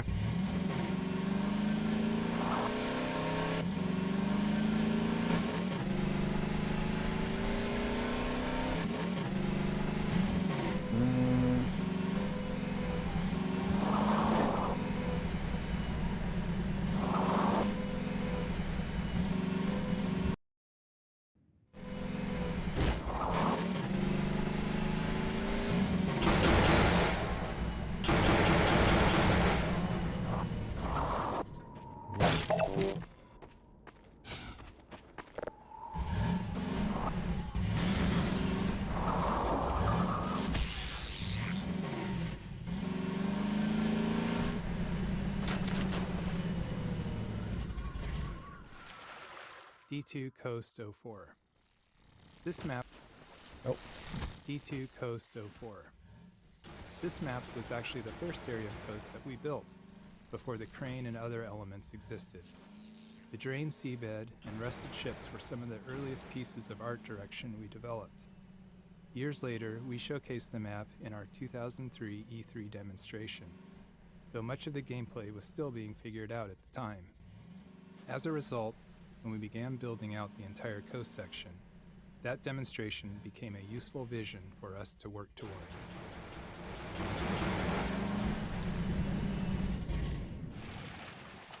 Audio over distance. The large-scale spaces in the coast maps led us to seek an audio solution for how sound changes over distance. So for instance, in these maps, an enemy can be well over 100 yards away, and their gun should sound different at that range than when it's up close. We decided to store our sounds in a single stereo file with the near sound in the left channel and the far sound in the right channel. And then during playback, we crossfade, or we change the proportion of sound you hear between those two channels based on the player's distance from the sound. And it was a simple solution that worked well. It helped us with memory constraints. You can easily hear it in action. Just listen to how a Combine soldier's gunshots change as you drive towards them. Did something get stuck in it?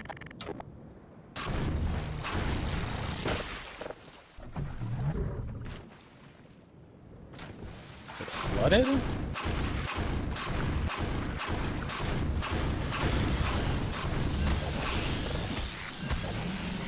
There we go.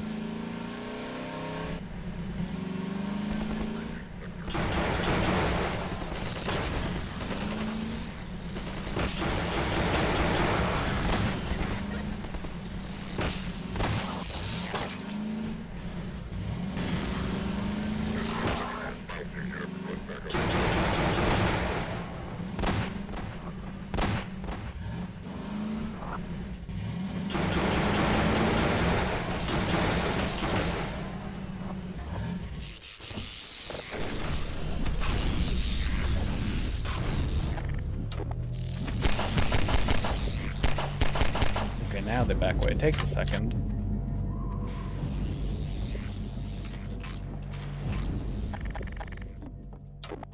We wanted the buggy to be more than just a means of travel, so we decided to attach a gun to it. We chose the Tower Cannon, a Half-Life 1 weapon we liked but hadn't found a place for it in Half-Life 2. The Tower Cannon can shoot through walls, which makes it tricky for level design, so we limited it to the coast section. Once you introduce wall-penetrating weapons, level design becomes much tougher. Furthermore, we mounted an ammunition crate on the back of the buggy, giving the player unlimited SMG ammo throughout Coast. This was especially helpful for playtesters who struggled with the infinite antlions spawning from the sand.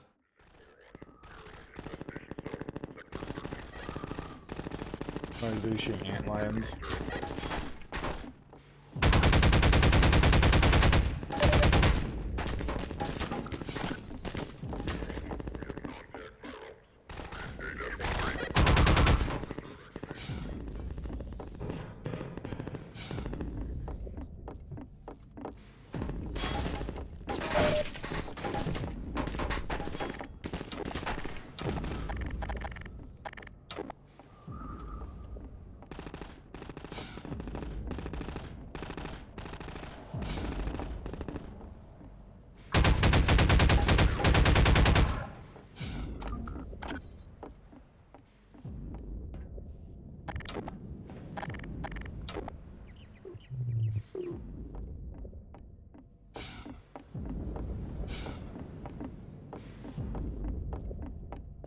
Crane.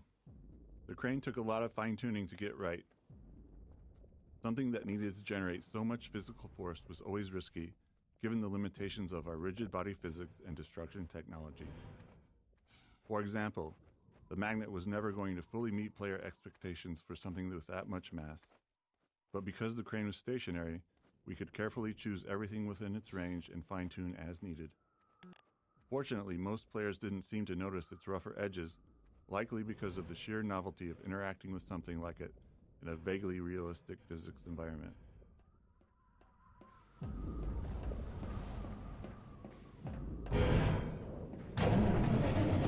we go.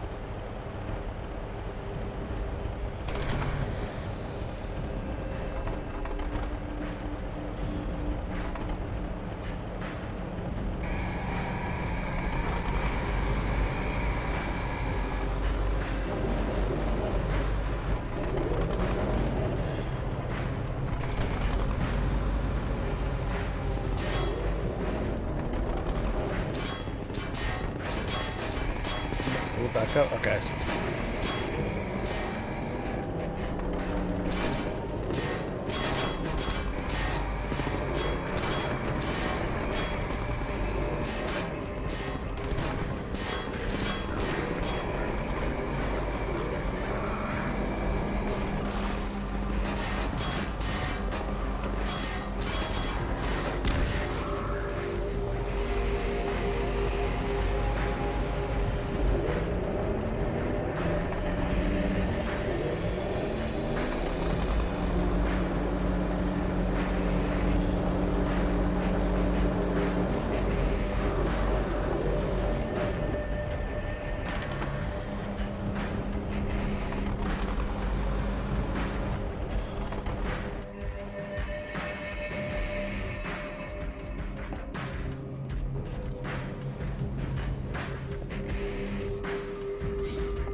Ramming with the buggy. Our physics system is based on rigid bodies, which means it doesn't support any deformation or destruction of objects. If a physical object is hit by something, it can move if allowed, but otherwise nothing happens. Man, supposed to bring So, when you drive right, the buggy the through a glass window, we have to employ some trickery to make things work as expected. Because the window is fixed in place, the physics simulation will actually bounce the buggy off the window. But it does notify our game system that a collision occurred. The game system handles destruction, so it breaks the window into glass shards and tells the physics system to start simulating them. Crucially, the game system also tells the physics system to restore the buggy's state to where it was before the collision. This ensures that the next time physics is simulating, the buggy will drive freely through the now destroyed window. This process does produce a one-frame hitch in the buggy's physics, as it briefly stops and is teleported back to the instant before the impact. We're sorry if knowing this has made Half-Life 2 totally unplayable, but after watching playtests at the time, we decided we actually liked the momentary hitch. It added to the sense of impact.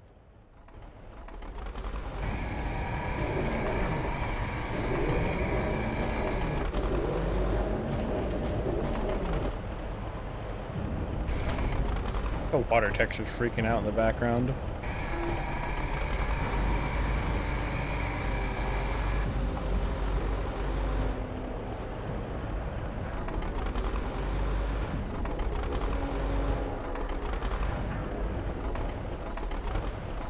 Right there.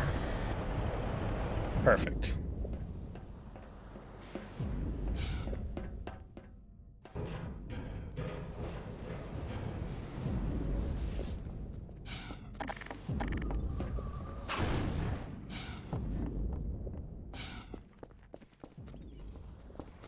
Oh, God. Major fracture detected. Automatic medical systems engaged. A weird invisible wall right there. Administered.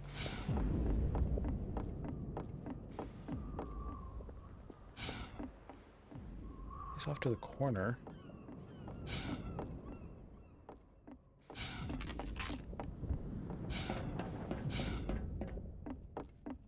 Anyways. Let's go in here. Ow.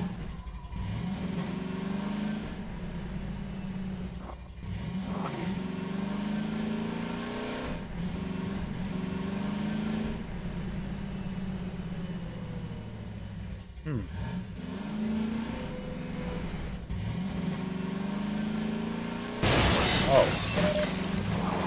Okay, that was intentionally supposed to be rammed.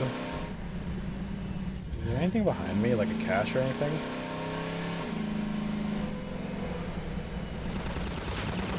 Nope, just a gunship or something.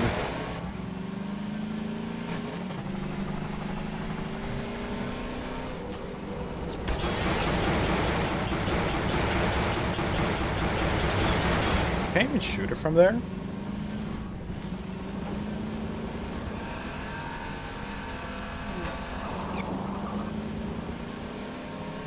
Alright, let's just keep going.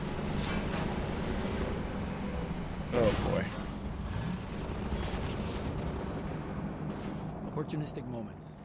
Some memorable moments in the game come from the interactions of multiple game systems, but sometimes we realize these moments are likely to happen only rarely. When that's the case, we often wish more players would experience them. There's a tension here. The more we know players will encounter something, the more effort we can put into it. But if it feels too artificial, the moment can come across as forced, and players may not respond as positively. The gunship cinematic death is an example where we nudge things a bit, trying to increase the chances of a memorable moment without being too obvious.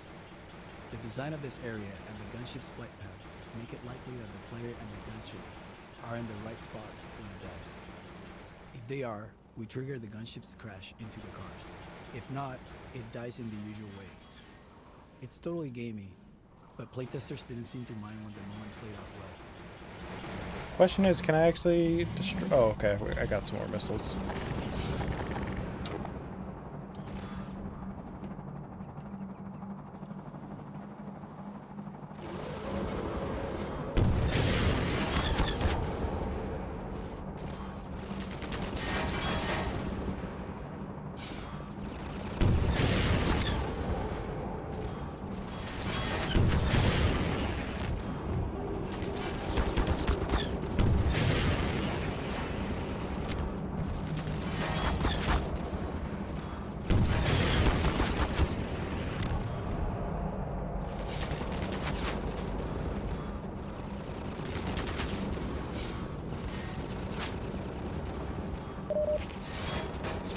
opportunistic moments. Some memorable moments in the game come from the interactions of multiple Oh, there they players, are. but sometimes we realize these moments are likely to happen only rarely. When that's the case, we often wish more players would experience them. There's a tension here. The more we know players will encounter something, the more effort we can put into it. But if it feels too artificial, the moment can come across as forced, and players It may was not supposed to respond as crash into... The gunship cinematic death is an example where we nudge things a bit, trying to increase the chances of a memorable moment. Well, it didn't without being too crash. obvious. The design of this area and the gunship's flight path make it likely that the player and the gunship are in the likely. right spots when it dies. If they are, Yeah. we trigger the gunship's crash into the cars. If not, it dies in the usual way. It's totally gamey, but playtesters didn't seem to mind when the moment played out well. Yeah, we missed out on the moment.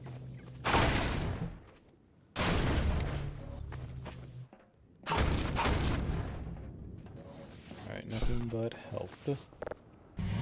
Alright.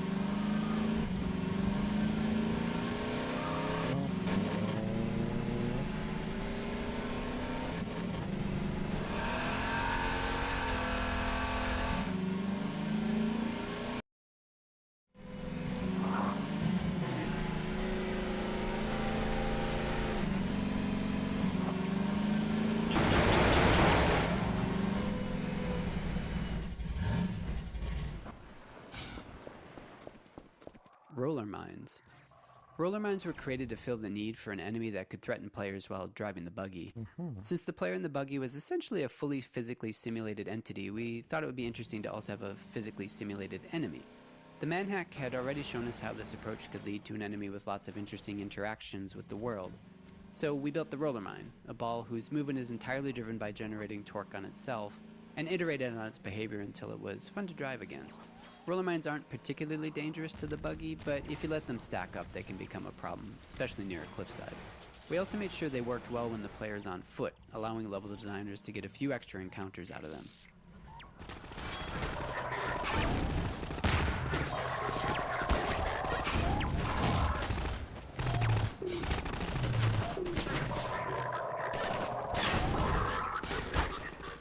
Oh.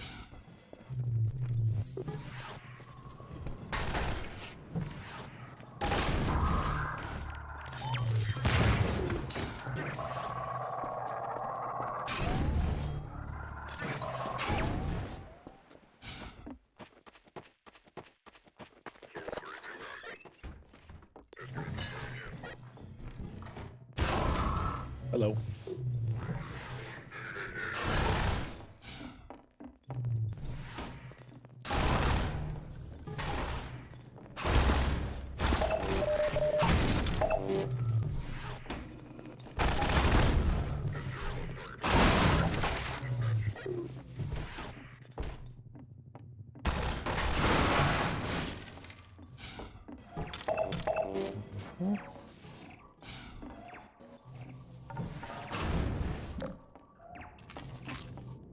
Ambush. One of the general challenges of a Half-Life style FPS is that the player is constantly moving forward into spaces they don't know. This means that when they find themselves in combat, they're in unfamiliar areas with no knowledge of how to approach the fight. We use many different methods to help the player with this problem, and this ambush is one example. Upon arrival, the player fights a group of Combine among these houses. During the fight and the exploration afterward, the player has the chance to learn the arena layout. Then, when the player explores up into this attic, we spawn a second wave of Combine. In that second fight, the player now has the advantage of knowing the layout, allowing them to make more tactical decisions in defending against the ambushers.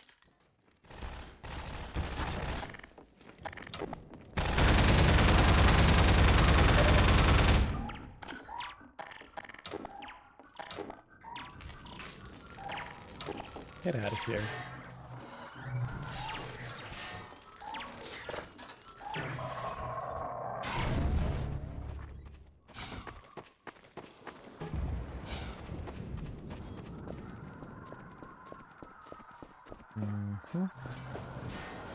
You always come back, do you? Okay. I'm gonna get going. Oh, stop. Never mind. Ah.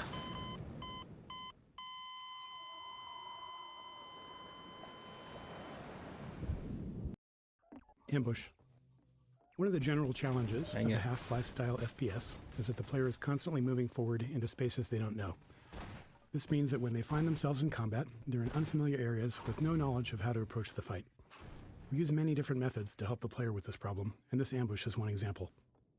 Upon arrival, the player fights a group of Combine among these houses. During the fight and the exploration afterward, the player has the chance to learn the arena layout. Then, when the player explores up into this attic, we spawn a second wave of Combine. In that second fight, the player now has the advantage of knowing the layout, allowing them to make more tactical decisions in defending against the enemy. My tactical decision is just straight up the door.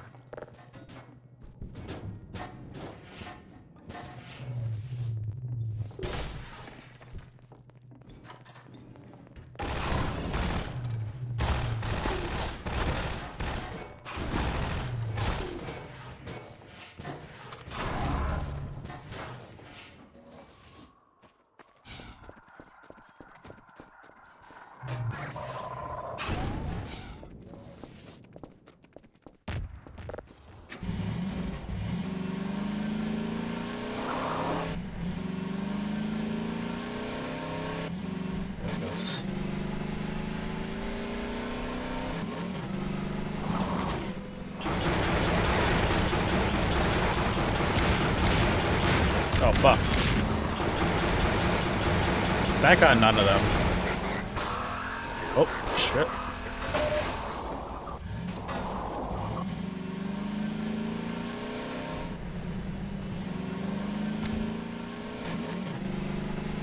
Well, now this is a lovely drive. Oh.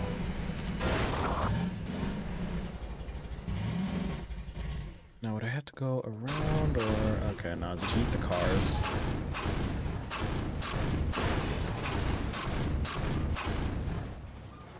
Crossbow. This is the player's first opportunity to get the crossbow in the game, and looking back, it's somewhat surprising we didn't gate it.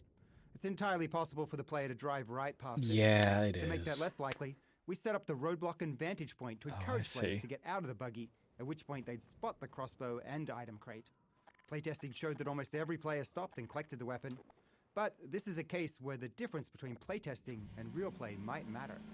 A playtester who's been playing since the start of Coast may not be as fatigued with exploration as someone who's been playing from the very beginning of the game. So, we placed another crossbow a few levels ahead, directly on the player's path in Nova Prospect.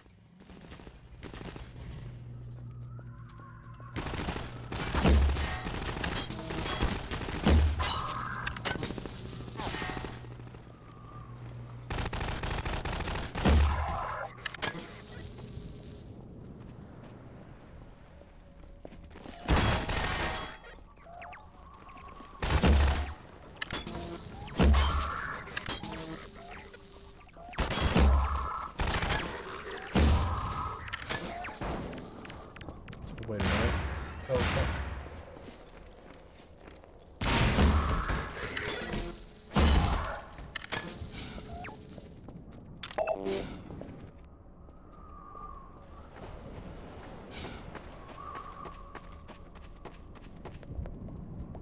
Oh. Perfect.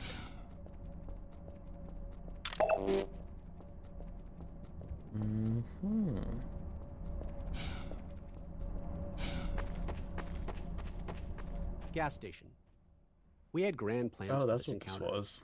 We envisioned building a gas station that the player would fight around, likely igniting the gas tanks and setting fire to everything. We imagined the player driving away from a raging fire, but budget and performance were harsh constraints in 2003, Yeah. and the station had to keep getting smaller and simpler to fit into Coast's large levels. Doesn't even Our look like a plans gas for a station dynamic anymore. fire system didn't materialize, and building it no longer made sense. There's always a limit to how much work we can justify for a single encounter. In the end, the only remnants of our original vision are the explosive gas tanks.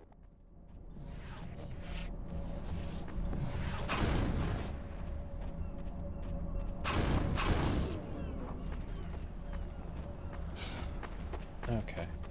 So yeah, those cars are technically used as like a big generator just to produce these shields. I never actually realized that until now. It's like a walk-in tank that's also a power bank. Power bank tank. Yay.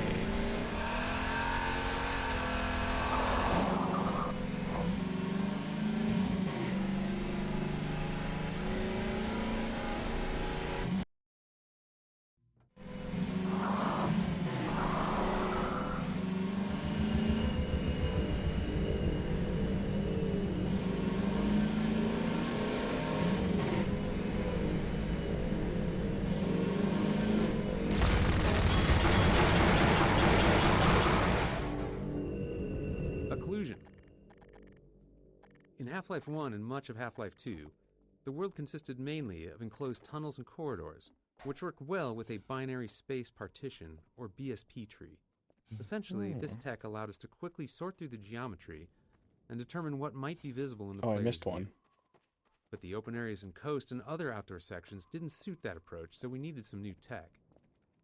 Area portals were one, allowing us to carve out the world into discrete chunks separated by portals. Doors and windows, that is, not aperture science ones. Mm-hmm. We also developed an additional Thank you for the occlusion clarification. system, which basically said that if the player can't see through, over, or around a large object, don't render what's on the other side. This might seem an obvious thing not to do, but it takes some work to make sure that calculating what's on the other side of the big thing isn't slower than just rendering everything. So to make that calculation fast, level designers placed large occlusion volumes inside major terrain shapes and big occluding objects like buildings, and during rendering, we could then test the bounds of entities against these volumes to avoid rendering anything the player couldn't see.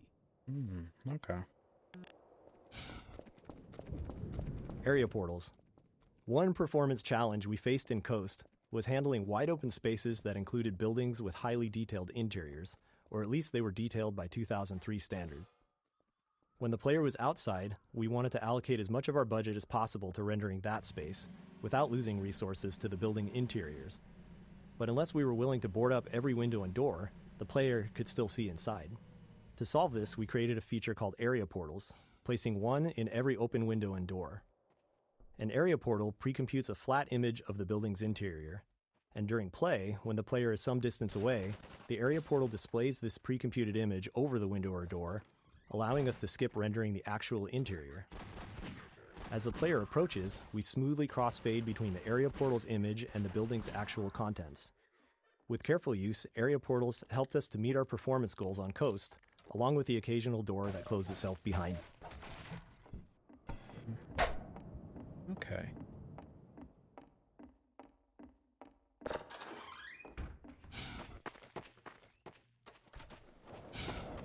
Detail objects.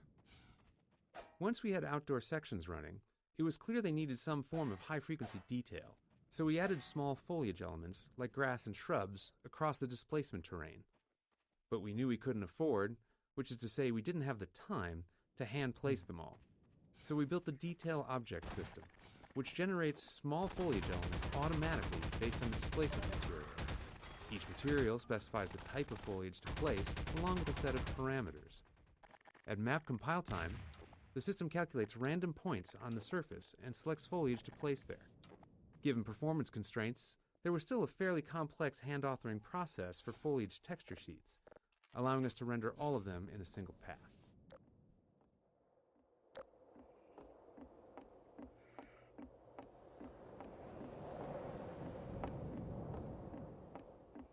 Wait, is someone in there?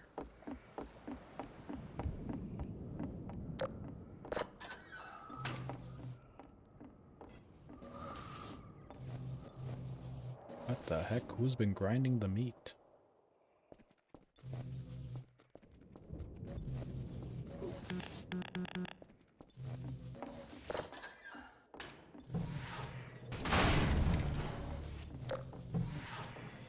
Okay, this makes me kind of curious. What is up there?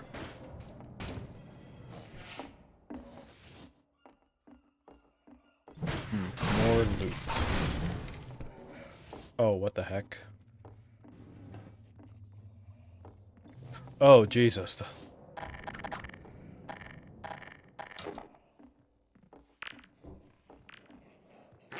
Die. Ah.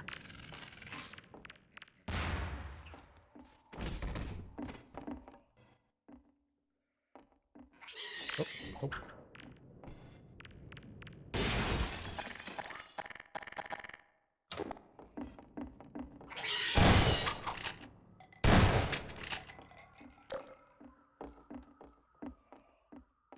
I still hear breathing.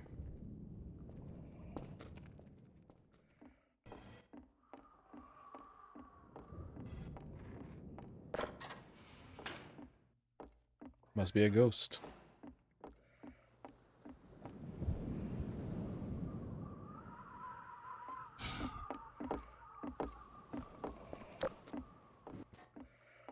Wait, now I can hear a lot more here. Oh.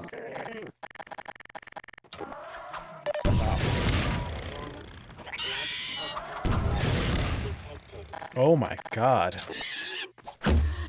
There.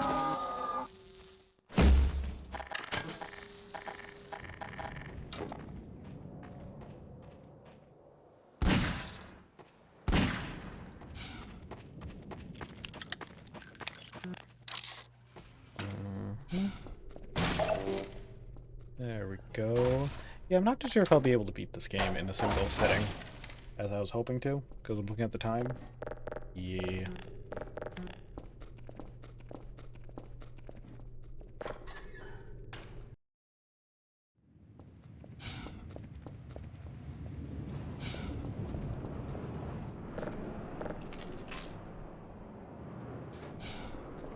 So far, I gotta say, this commentary mode has been pretty intriguing.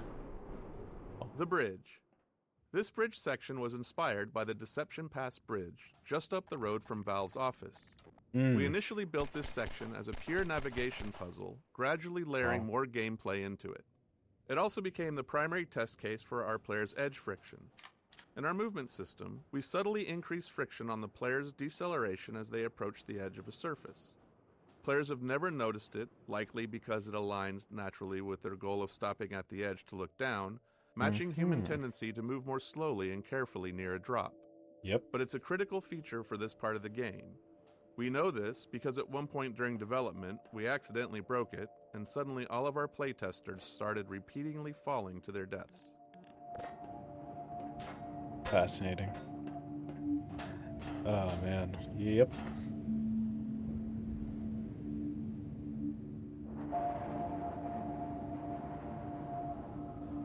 So I might actually call it here.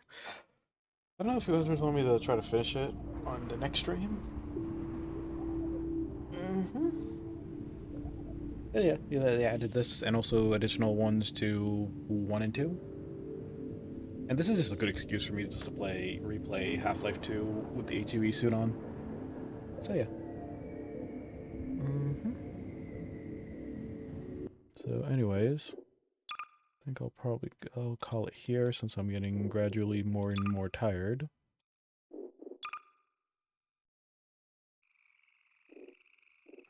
And yeah.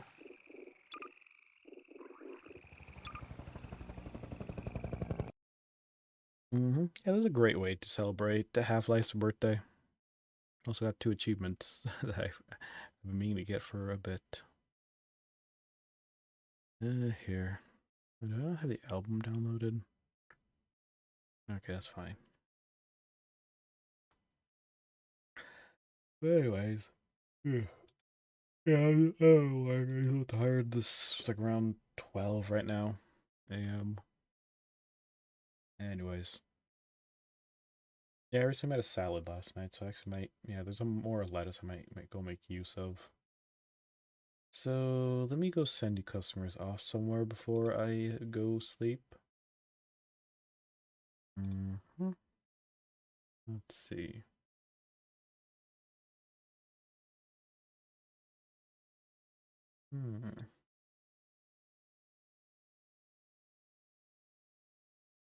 No, that's interesting. Okay. Oh, barrels started turning. Okay, here.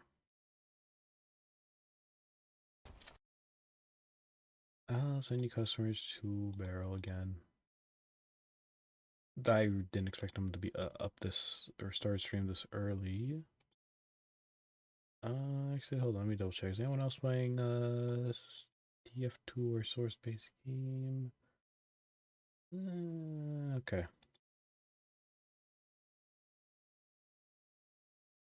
Let's see, anyone else?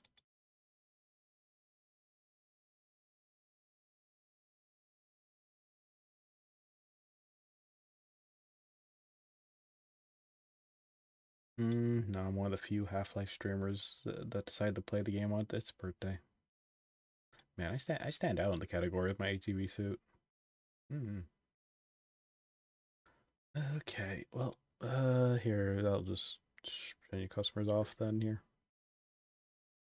Last raid. So yeah, thank you guys for joining me tonight, lurking and all. Yeah. Oh.